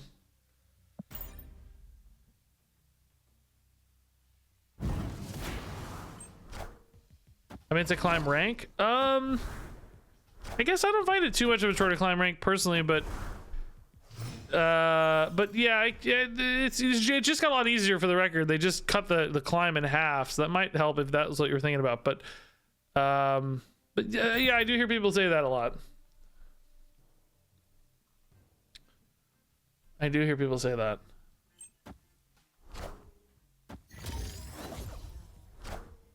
Never face a Shuri deck that doesn't draw Shuri. It's actually more likely than not to hit it, right? Because by turn 4, you've drawn a sizable portion of your deck already. Uh-oh. Man, I don't know. I'm feeling like this Mysterio is hurting me more than it's helping me sometimes. We might be okay if we lose Hollow, though. No, we don't. Oh my god. Dude, I am so sick of these Shuri decks, bro. I can't play against Shuri anymore. It's every single game. I've lost. What I don't understand is I've lost like 10 games out of the last 11 or something. How on earth are we not bottomed out on MMR? How are we still facing these people? How is their MMR equivalent? I've dropped like 40 cubes in the last 30 minutes. How are Shuri players still at my MMR? I should be facing, like, you know, Orca players and Shadow King players at this rate. That's the one drop we probably don't want to put in Altar of Death, right? But if we get lucky, we might be able to cheat out the Agatha early via Altar of Death. Like if she plays enough stuff here fast enough. No, don't do it.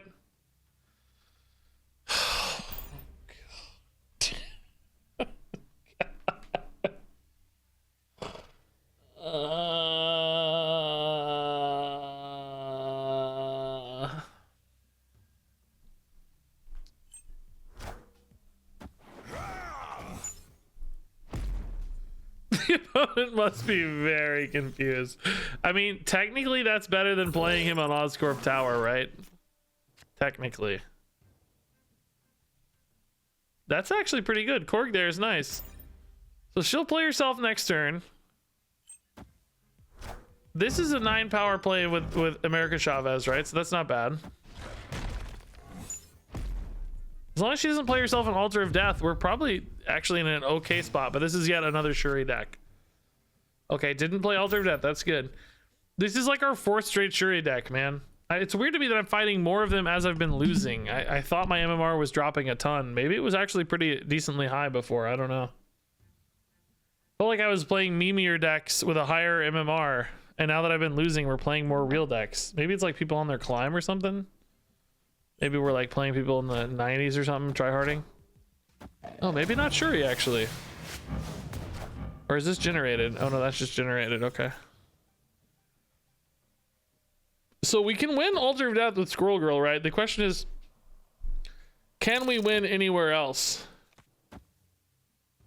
I think that's a real question. I really need to win mid. And I have to put a Squirrel... Well, Squirrel Girl's already mid, so that's fine. So actually, I want to buff these to make sure I get 2 out of 3 buffs mid, because I really have to win mid, I think. I think they're going to want to put a big target right. Mid is hard for them to win, because Lockjaw actually means they can't play a big card mid. So... I might just be able to, like, win mid if they don't hit the right cards off Lockjaw. See, that's pretty small. And then Squirrel Girl, we hope wins left. I mean, there is always, like, Killmonger risks, I guess, but...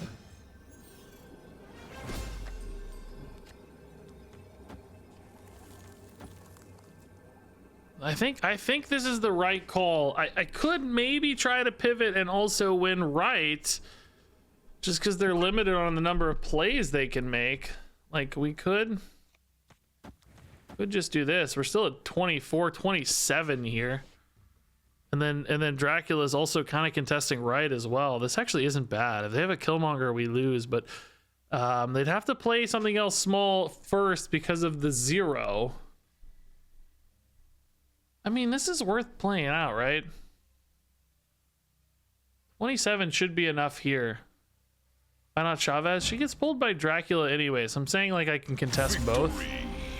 Like, this had 7 and we're already ahead 6, so that's a 13-point advantage. That beats any natural card. Even a Red Skull pulled out here would win because of his buff. But that also means I get to add, 11 power here as well to potentially just contest both competitively. Yeah, it's amazing. As soon as Agatha comes out of hand early, we just instantly win a game, Like, we lose a ton. Because, again... This is the story of this deck, I'm pretty sure. He wouldn't have buff because of 0, though? He would! He wouldn't be played. If he's played mid, he gets Lockjawed. If he's not played mid, you have to play another card to pull him out, right? There was a Lockjaw mid, so... If he wants to play the Red Skull mid... That's fine, because it goes away. Lockjaw pulls something smaller. If he wants to summon the Red Skull mid, which would get in the power, you have to play something else first. That triggers the Lockjaw. right? Our triggers the 0 and the lockjaw, but you know what I mean. So okay, let me try this other Agatha deck. I'm really curious. I'm not gonna play this one a ton. I'm just gonna play this one a little bit maybe, but it was definitely a different vibe. Actually good.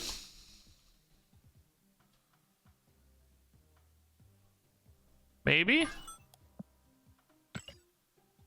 So this is also kind of Zooey, not a discard Agatha list, but again, according to the data, has a good win rate. Now, again, is that real, valid, meaningful data, or is that junk data? That's what this kind of video or topic is going to be about. Probably. I think that's what the video is going to be about. Yeah, I do love Spider-Woman as a card. That's true.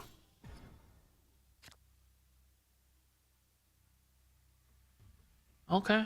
I mean, this does just have a lot of high-powered, like, this deck is really all about every play having a high power efficiency.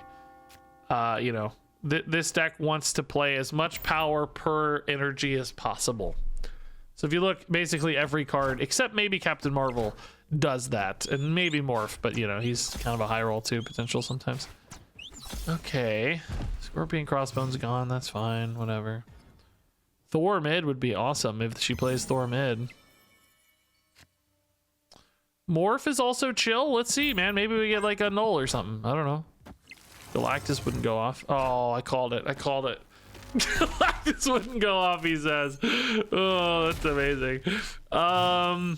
Okay. That's funny. Galactus next turn. I don't have any disruptors, of course. Not that I could control them anyway, but the opponent knows that I know they have Galactus, so they might, if I snap, they might be like, oh, he knows the deal. Oh, they're gonna play Galactus. Oh, am I stupid? Oh, Electro times 2. Scratch the snap plan, I guess. Never mind. And unfortunately here, I can't control what Agatha does. Maybe they'll play either Spider-Man or Hobgoblin, and this is actually kind of a legit play. Unfortunately, Thor still dies to Shang-Chi here, even with the debuff. Maybe they play Hobgoblin, right? There's only a Psycho would play now. To me. Kind of the same difference. I mean, Shang-Chi puts them at 13. I would also go to 13. So Shang-Chi plus another card would win. Shang-Chi alone would not win. I don't know, man. Whatever. I just want to see. Like, I trust the Agatha, man. She's smart. No Shang-Chi, though. We go to 22, which requires 12 power commitment. Death is playable for sure. I think 5 things have died. So is Null big enough? Oh, it is big enough. Yeah, it's sad. The Crossbones getting eaten by the Yondu makes the Null plenty big. I hate when the opponent doesn't even know we're Agatha. Like, we didn't even get to show them, you know? They never got to see it. It's funny. Oh, yeah, sure. Shang puts them at 12 with a debuff. Yeah, you're right. I'll have to play for them then. Okay, Agatha. Cloak anywhere is fine. Morph could be amazing. We got the big B here. I prefer the big C. No. No. No. No. No. No. No. No. No. No. No. No. Nope. Didn't mean to say that.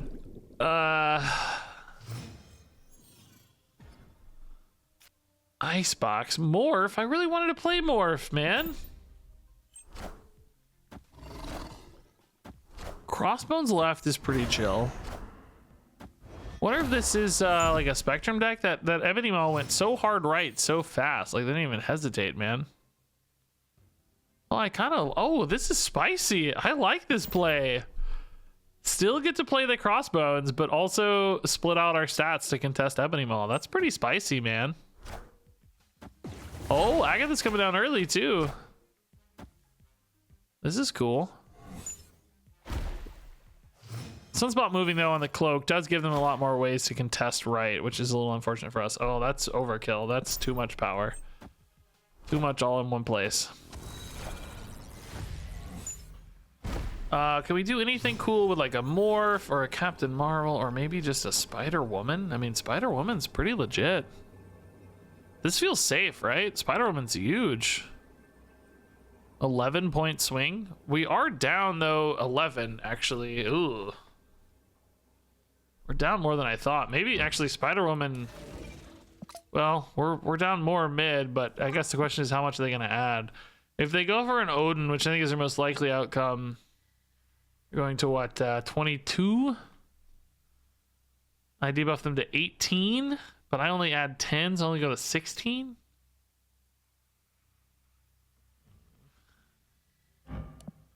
Oh, you're right. Agatha's in their hand. Oh my god. I didn't even think Agatha's in their hand. Oh my god. Well, we have to try to play it out, right? Do we win this? Did I do the math right? 17? You had 13? I mean, yeah, technically, but let's see. Agatha goes mid. Easy. Easy. Agatha, you're a genius. And an idiot simultaneously. Yes. Victory. Let's go, Agatha.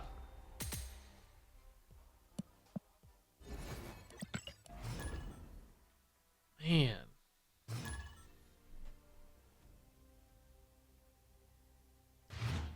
Amazing.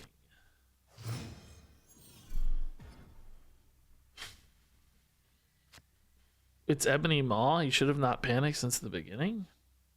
What, dude? They had tons of way to add power to the Ebony Maw location. Maybe you should panic more. Odin mid adds 5. Passing adds power with Sunspot? Huh? What?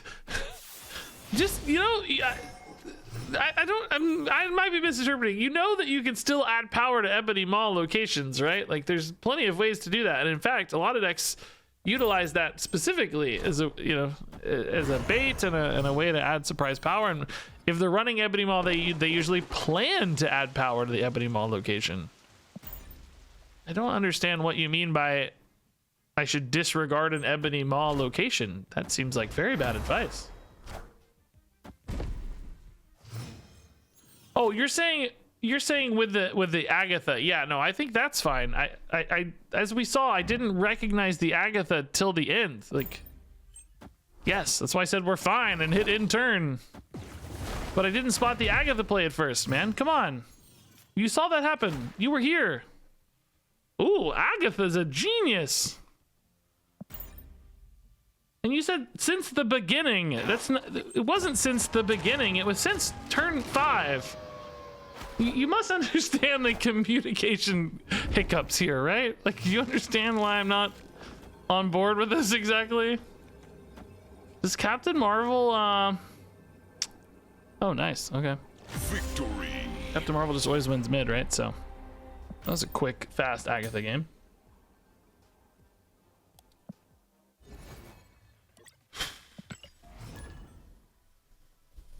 Dude, this deck feels way better than the last one already. It feels a lot different than variants too, by the way. We're rolling through this deck right now.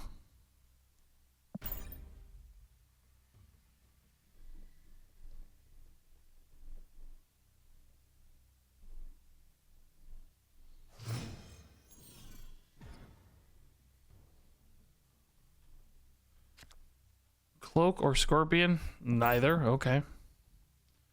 I want to high roll these morphs, man. I like this deck too because the morph makes it so fun. Like, let's high roll a morph Galactus or something, you know? Ultra World's hard for us to win. No, play morph. Agatha, you fool. Is she made to move as many units as possible? I think movement is also random with Agatha. I don't think anything abides by any rules. Other than, you know, the inherent rules of the game or whatever, she has to abide by mana costs and stuff, energy costs. But beyond that, I don't think so. Although she seems to like moving things, as you're identifying. Yeah.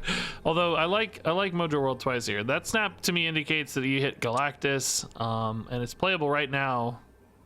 So I wonder if it goes left or right. Probably goes left. Agatha will play herself into the Galactus location. So we'll see that. That's fine. Oh, it goes right. Oh. Okay. Interesting. Enough said, bub. Agatha will still play herself. Oh, she's 6 now because the Titan went away. Oh my god, that's interesting.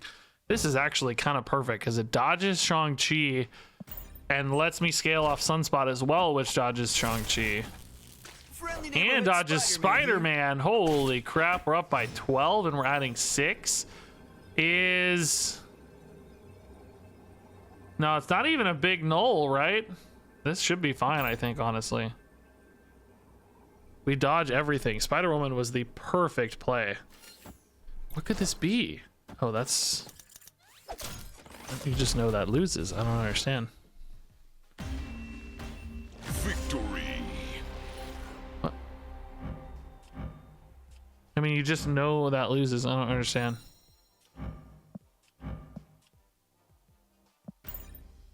Agatha's a genius, though, whatever the case. Man. All right. The cloak move was perfect. Like, was it a bot? I don't know. They played the Galactus pretty perfectly, I think, up until the very end. I don't know. It's just like they just autopiloted into that. Maybe they thought there was one more turn or something? Even then, though, it doesn't make sense because you're filling your location. I don't know. It could have been a bot, I guess. Did anybody catch the name? I don't know. So Agatha, don't play into Murder World unless it's morph into a Bucky Barnes, in which case you're allowed. Oh, I totally hit intern 17 times.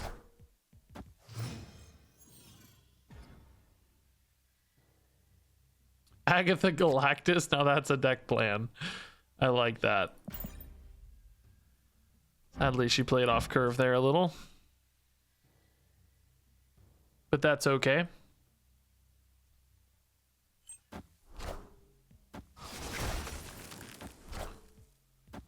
Ooh. Don't play this now that it's on curve. Don't, please. Oh, she wouldn't. She don't care anyway, but... Maximus in Shuri's Lab is actually legit really good. Yeah, that's our big power card there. If she can play Captain Marvel in Shuri's Lab, I think we've got a chance. Although Hobgoblin is annoying, for sure. Green Goblin, I mean. Play Morph mid. Morph mid. Sunspot mid's decent. Okay. I don't know what Morph's gonna hit, but it's just way more fun. Play Captain Marvel right. Captain Marvel right, and then Agatha left. Debris. Shoot. Captain Marvel mid, maybe? Crossbones mid would also be kind of cool. Thor's the worst. Just terrible play. Ugh. Crossbones better. I mean, literally everything's better. Morph, I guess, could be worse technically, but still feels better to me. Hey, Mrs. Kilbin, what's up? I'm almost done. You're getting antsy, aren't you? I hope you're ready to go prepare me a snack. That's what'll get me out of here. Did you snack? Oh yeah, you said mashed potatoes. That's right. Oh, and an apple. That made it healthy, so that's good. I'm probably gonna want some leftovers or something. Cereal, maybe. Eat some cereal. Oh, you want mashed potatoes? Yeah, they were delicious. We had, what was it called? Some kind of stew? Some kind of pot roast? Some kind of pot roast tonight. It was good. Yeah, Mjolnir would definitely make Thor feel better, I'll say. Not very likely. 1 out of 4. Viper the Rock. What a jerk. Well, at least we know where Agatha's going, eh? I mean, the opponent just plays anything left and wins. This is very trivial for them. If I had a Milner, I mean, this would feel winnable, I think. I'm gonna be honest, sometimes this deck doesn't have 6 power because they only have like Doctor Doom. Like they also have Magneto sometimes, so like a Magneto could do it, but I'm gonna play it out. Sometimes they just don't have 6.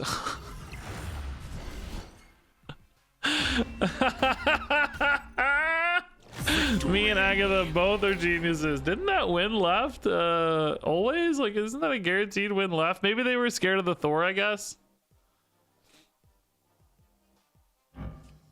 They would have had 16. I would have only had 13. I guess, yeah, scared of the Thor, maybe. I don't know why they didn't play it left. I would have played it left too, but scared of Thor, I think. Probably thought, oh, Thor gets bigger, but they can't add more than 13 mid. Or whatever, you know. Were they ahead mid or not? Was it actually 13 or was it a little more than 13? Because really, Red Skull's like 12 if I play 1 card even. Okay, dodging Jotunheim. Good, good, good.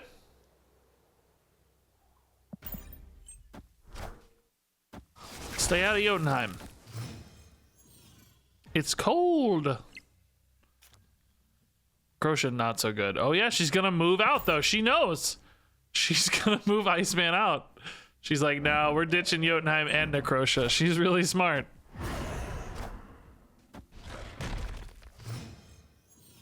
I want to play a morph, man. I just always want morph. Don't play the rock. Don't play the rock. She didn't move either. Oh no. Oh, she did move. Okay. This is a terrible play though. Because we're just sacrificing mid. If she plays herself left, she's pretty much always going to win left. So maybe if we can get like Maximus and Spider-Woman right, I don't know. That's a chance.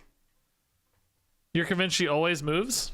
Yeah, that's been true so far, but I still think I read it's random. We'll get more data points.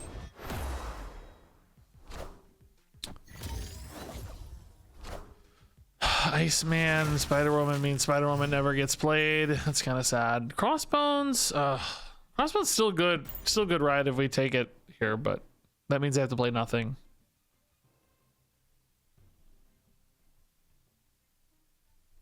Maybe the argument is if she has an available action, she will always take it. That is true when playing cards, it feels like. Yeah, she'll like play until she's like, she picks a random card order, but then, oh man, they locked up there. That's good for the Maximus, but it means my Crossbones is stranded. That's interesting though. Yeah, that's a cool theory. Like she'll move because she can until there's no actions remaining. Yeah, she would play all the green cards in Hearthstone basically, yeah, but she picks a random one first and then from there. So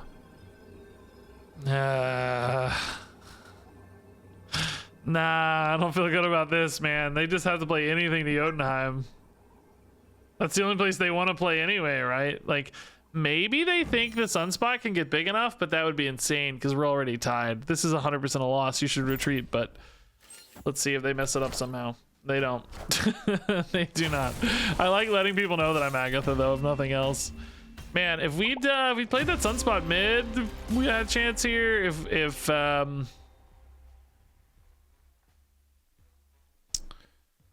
yeah, I don't know. Spider-Woman wouldn't have won left, so really just playing mid was the goal, I think.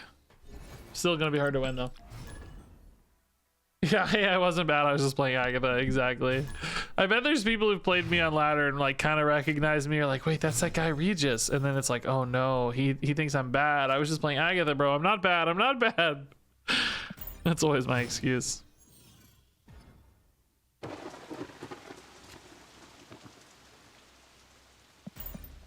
Okay.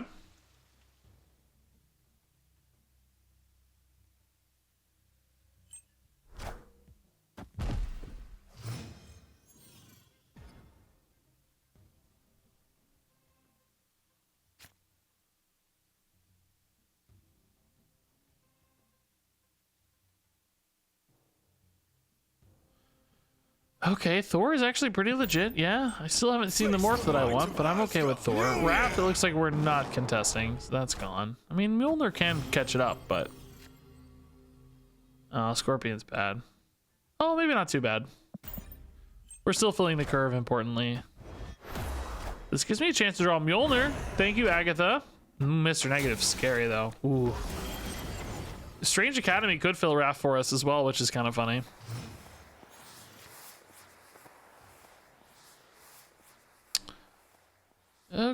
Okay, yeah, dude, I'm convinced as well. She just moved literally every card. Yeah, I'm sold as well.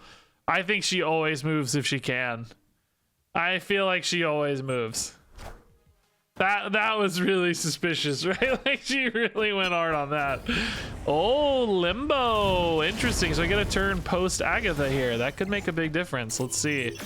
Also means though the opponent is going to get giga strong, of course, because of their negative draws. We never finish Raft in time either, which is unfortunate. And we have no flexibility into the Captain Marvel left. So left kind of looks gone. I mean, I don't know, it could Sunspot and Mjolnir's going to pull it ahead a little bit. So maybe it's not totally gone, but it feels like it's going to be pretty hard to win left. Because I don't know if I'm going to want to pass into that Sunspot, right? We're probably going to want to play cards. I wish we could play Morph this turn because that would be an Iron Man sometimes, which would be so sick. But it's so unlikely to hit anything good on their final turn because anything that's been negativized, they'll have already played out, right? Huh. Ronin. I can actually kind of dump a little bit on the Ronin. Just a little bit, though. Well, hold up. We know that's getting smaller. Wait a minute. We don't have to play any power there. Just make the Ronin smaller and we win mid, right? This doesn't let the Captain Marvel flex at all, but I guess I could put this here and technically we'd still be big enough, right? How small does the Ronin get? We got 3 in hand. So he's 3 plus 6 is 9, 11 plus 4. Is this actually 1? Yeah, 11 plus 15.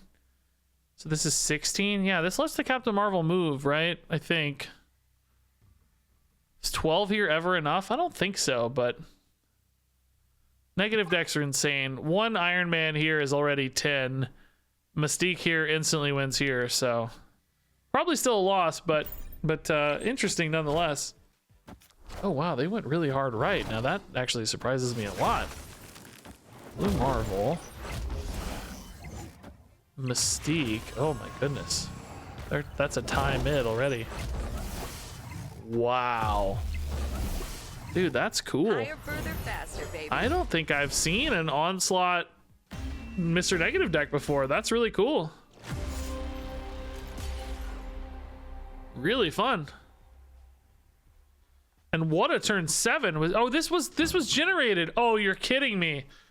Oh, what an insane high roll to get. Oh, wow. Dude.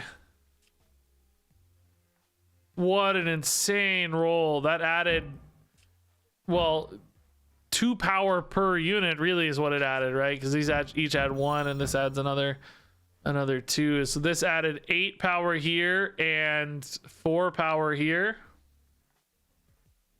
Both of which would have actually tied. Look at this. If this had just been a dumb stat unit, right? Like say it's a Hulk or something, whatever, right? We would have actually tied both of these. I mean, we still would have lost the game, it looks like, but that's kind of crazy. It's kind of crazy. 5 there because Bishop. Well, yeah, but this would be any other card. I mean, if it's not an Onslaught, it'd be something else, right? So that doesn't really change anything. Of course, if they got another card, they may have played it somewhere else as well. So it's not we can't really see a counterfactual, but still pretty cool. Pretty nuts. Okay, guys, I don't know, man. I really wanted to play this enough to get a video. I feel like we're kind of close, honestly. We've actually won 4 in a row until that game. We're actually 4-2 overall with this deck, I think. So maybe 1 or 2 more fun games could get a video. Let's play 1 or 2 more and then we'll call it quits. My wife definitely wants me to hang out though, so she's getting antsy. Georgie. I remember him from another video. We played against Georgie before. Kind of rhymes with Georgie LaForge, which is kind of funny.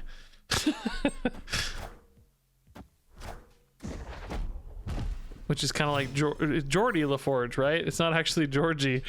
I think. I don't know. Still funny. All right, off curve again. It does mean she might move all of these into kiln though, which is actually really good in this scenario, because we're gonna want to contest kiln, and these are gonna help us do that. Oh, wait, guys. Oh no, okay, she did move. Yeah, confirmed. All right, this is a good curve fill actually. Unlikely Sunspot gets much bigger though, so are we actually going to be able to win left? That's going to be tough. I don't think that's a given. The good news is if they play anything here, it's a pretty good chance it gets pulled to Asteroid M. So they may not be able to add a ton of power here, because it'd have to be smaller than a 3 or a 4 to add any meaningful power. Oh, okay, Storm gives them another turn at least. All right, that's kind of scary for us, I guess, but we're ahead by 5. Spider-Woman mid is okay, honestly, yeah. This kind of puts me ahead in all 3 spots, I think. And then Agatha just picks her spot left or right. It might be like a 50-50. Oh, the opponent didn't add anything left. Okay. Blue Marvel adds a little. Oh, is this C3? C3, but we did Scorpion, which kind of helps a little. But they still win mid on a C3, or left on a C3, and I don't think we're winning mid. I don't know, maybe if they put all their power... Actually, a lot of stuff's going to get pulled to Asteroid M, maybe. It's probably the right spot for the Agatha, but it still feels like we're going to lose mid. I mean, if you're playing Cerebro, though, that's a big part of your turn all here. Oh, just Mystique. Okay. That puts them at 8. Oh, Luke Cage bails out the Blue Marvel, but it's still not big enough for the Agatha, dude. Let's go. Let's go. Victory. This deck's good, guys. This deck is actually good. We're actually winning. I love it, man.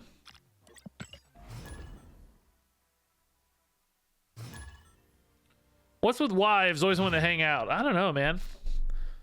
I feel lucky my wife wants to hang out with me, dude. That's a win in my book. It'd be kind of sad if she didn't want to hang out, wouldn't it? Love your YouTube content. It's really good. Just want to let you know. Oh, thanks, Sam D Live. Appreciate it, man.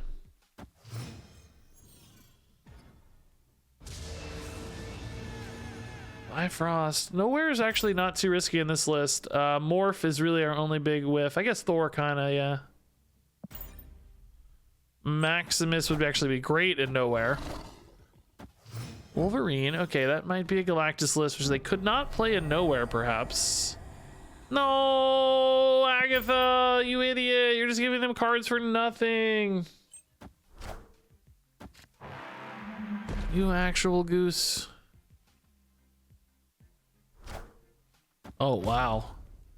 So maybe more typical destroy instead of Agatha, it looks like to me. Or instead of Galactus, I mean. Oh, terrible roll again. She's going to have all these move right, and then they're all going to move right back immediately. Yondu makes me think maybe a null is in the books. Maybe just death too, though. Still supports death. Yeah, this Wolverine skin's sick. It looks really good with the rain moving too. I think I have it upgraded enough to see the rain, but I'll forget by the time we get into the collection manager, I know. Oh, dude, if only we got to see Morph. Does she always move all 3? Let's see. We're getting so many data points. I'm pretty sure she always moves everything, yeah.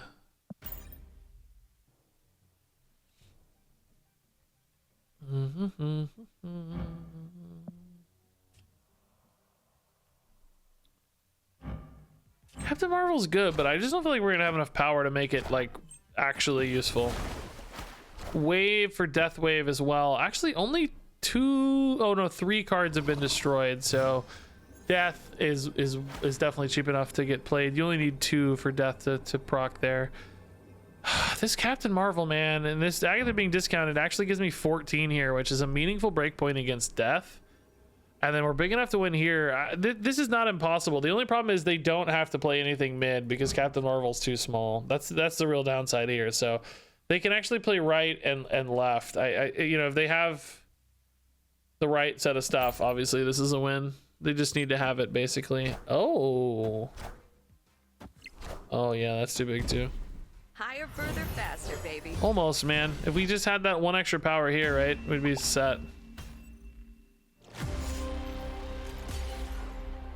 Oh, not one, but you know what I mean. One extra card here.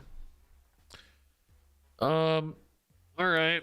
Okay, I'm gonna play one more game, guys, and I gotta go. One more game. I have this constant dilemma where I need enough games for videos. It's really hard to know if I have enough. I can probably just make my videos shorter though, to be honest. I think my videos are... I make long videos for Hearthstone. I don't think I have to for Marvel Snap. I just get used to it.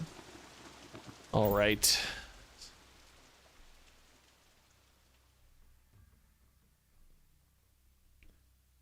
No turn one. It's not that crazy in this list, I guess.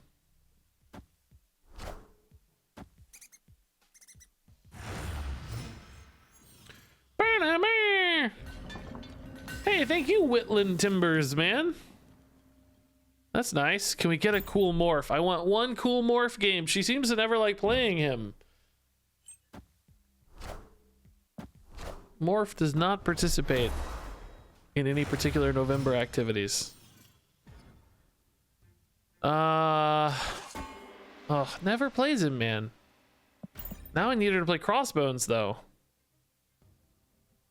It's gonna be hard to win Need of Valir because we just don't get wide enough. So hopefully Agatha like plays herself right. The opponent's pretty locked up on power there, although they might eat. It looks like they could definitely be an eat deck. So,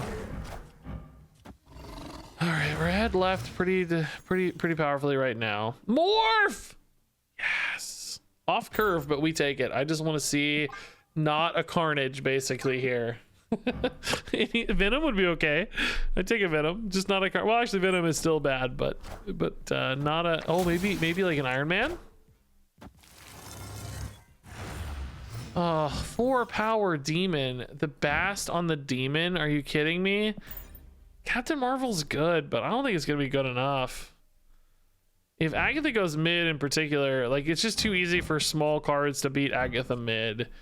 If Agatha goes right and Marvel can swing left, maybe that's a win. But I worry about the lizard losing stats too. Oh boy, yeah, mid's gone, right? Agatha. Yeah, I don't know. Oh, worst place to go, Agatha. You idiot, Agatha.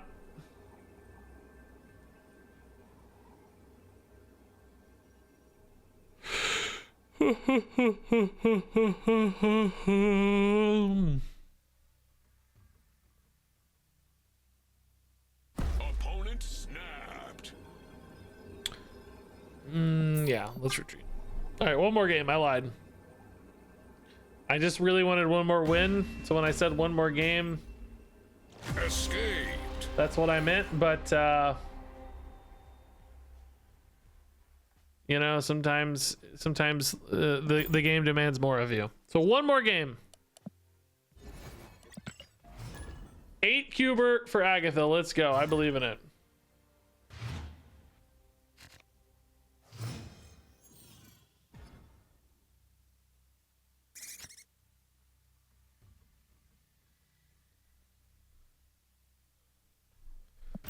Iceman on 1, you love. Central Park messing up their Galactus, you love. Oregon 1, we don't love. Agatha might play that. Mindscape. Oh, interesting. Oh no, she's gonna fill Mindscape with squirrels and Iceman, I guess. That's actually really tough. Yeah, I think we just lost. I need the opponent to play Killmonger, honestly. I think we lose if they don't Killmonger. Oh, they might, but they might do it on the final turn. Sentinel Cord kind of looks like a Sarah Killmonger-y thingy. Maybe she'll play like a Thor here or a Morph here and that'll help, but otherwise we're screwed. No, that's not good enough. She always moves 2 cards.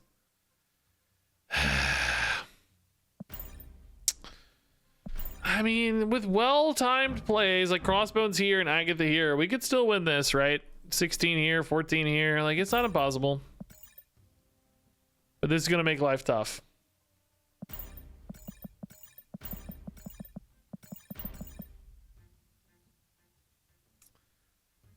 Yeah, the cloak does. Well, I don't know. The cloak's been okay. The idea behind the cloak and every other card on this list is maximum power per card played. Like, you just want to maximize your power output. So it's just like all the big statted stuff, you know?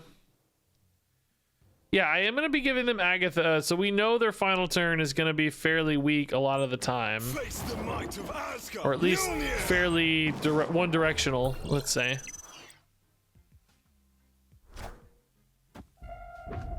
Killmonger already. Come on, do it. You know you want to. No. Windjet does make Agatha cheaper, though, I think. Just the worst. Like, oh, that's just the worst. I have so many good plays, and that's just the worst play. Is there morph into anything good? Morph into Killmonger. It doesn't even help now. Now I need the stats. Spider-Woman would still be insane on Shuri's lab. No Sunspot even to catch the spare energy here. Just floating two like an idiot. This is one of those where it'd be so nice if she just always prioritized highest cost cards.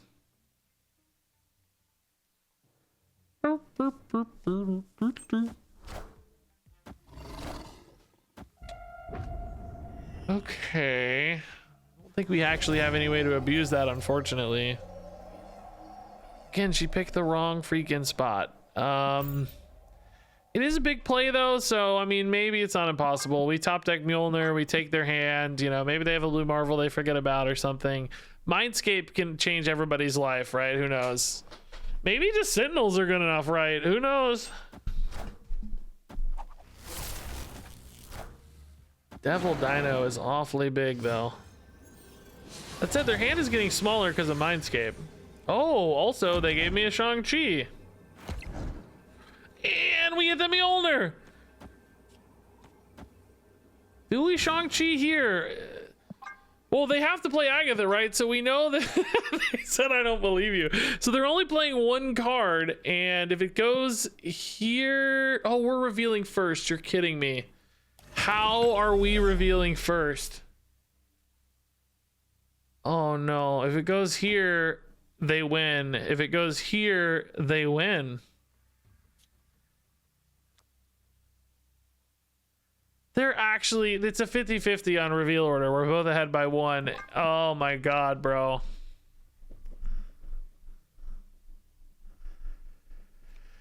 So I always lose, right? Either Agatha play wins. Here they gain 28. Obviously I don't beat 28 here.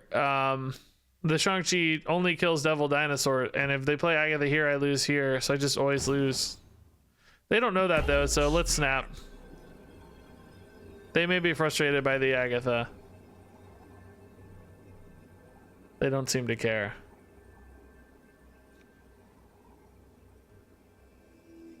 Oh yeah, maybe they do. Hold up.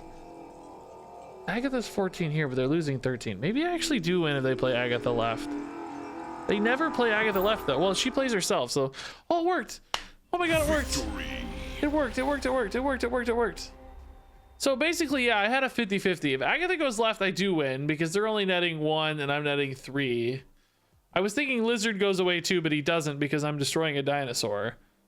So if Agatha goes right, I always lose. So maybe they saw it go left and they retreat, right? Maybe they see it go left and they retreat because they know the same thing. They know I have the Shang-Chi. They know if it goes right, they can't lose. Outside of a really weird top deck scenario. Okay, that's a good game. That's actually a good name. Good game. All right, I gotta go, guys. I'm tired as can be. It's late. I gotta go make some videos. I picked out a raid target here, so have fun on this raid, everybody. Love you a ton. Thanks for hanging out tonight. Good luck out there in the universe. And thanks for watching. See you soon. Thank you. Love you. And until next time, game on.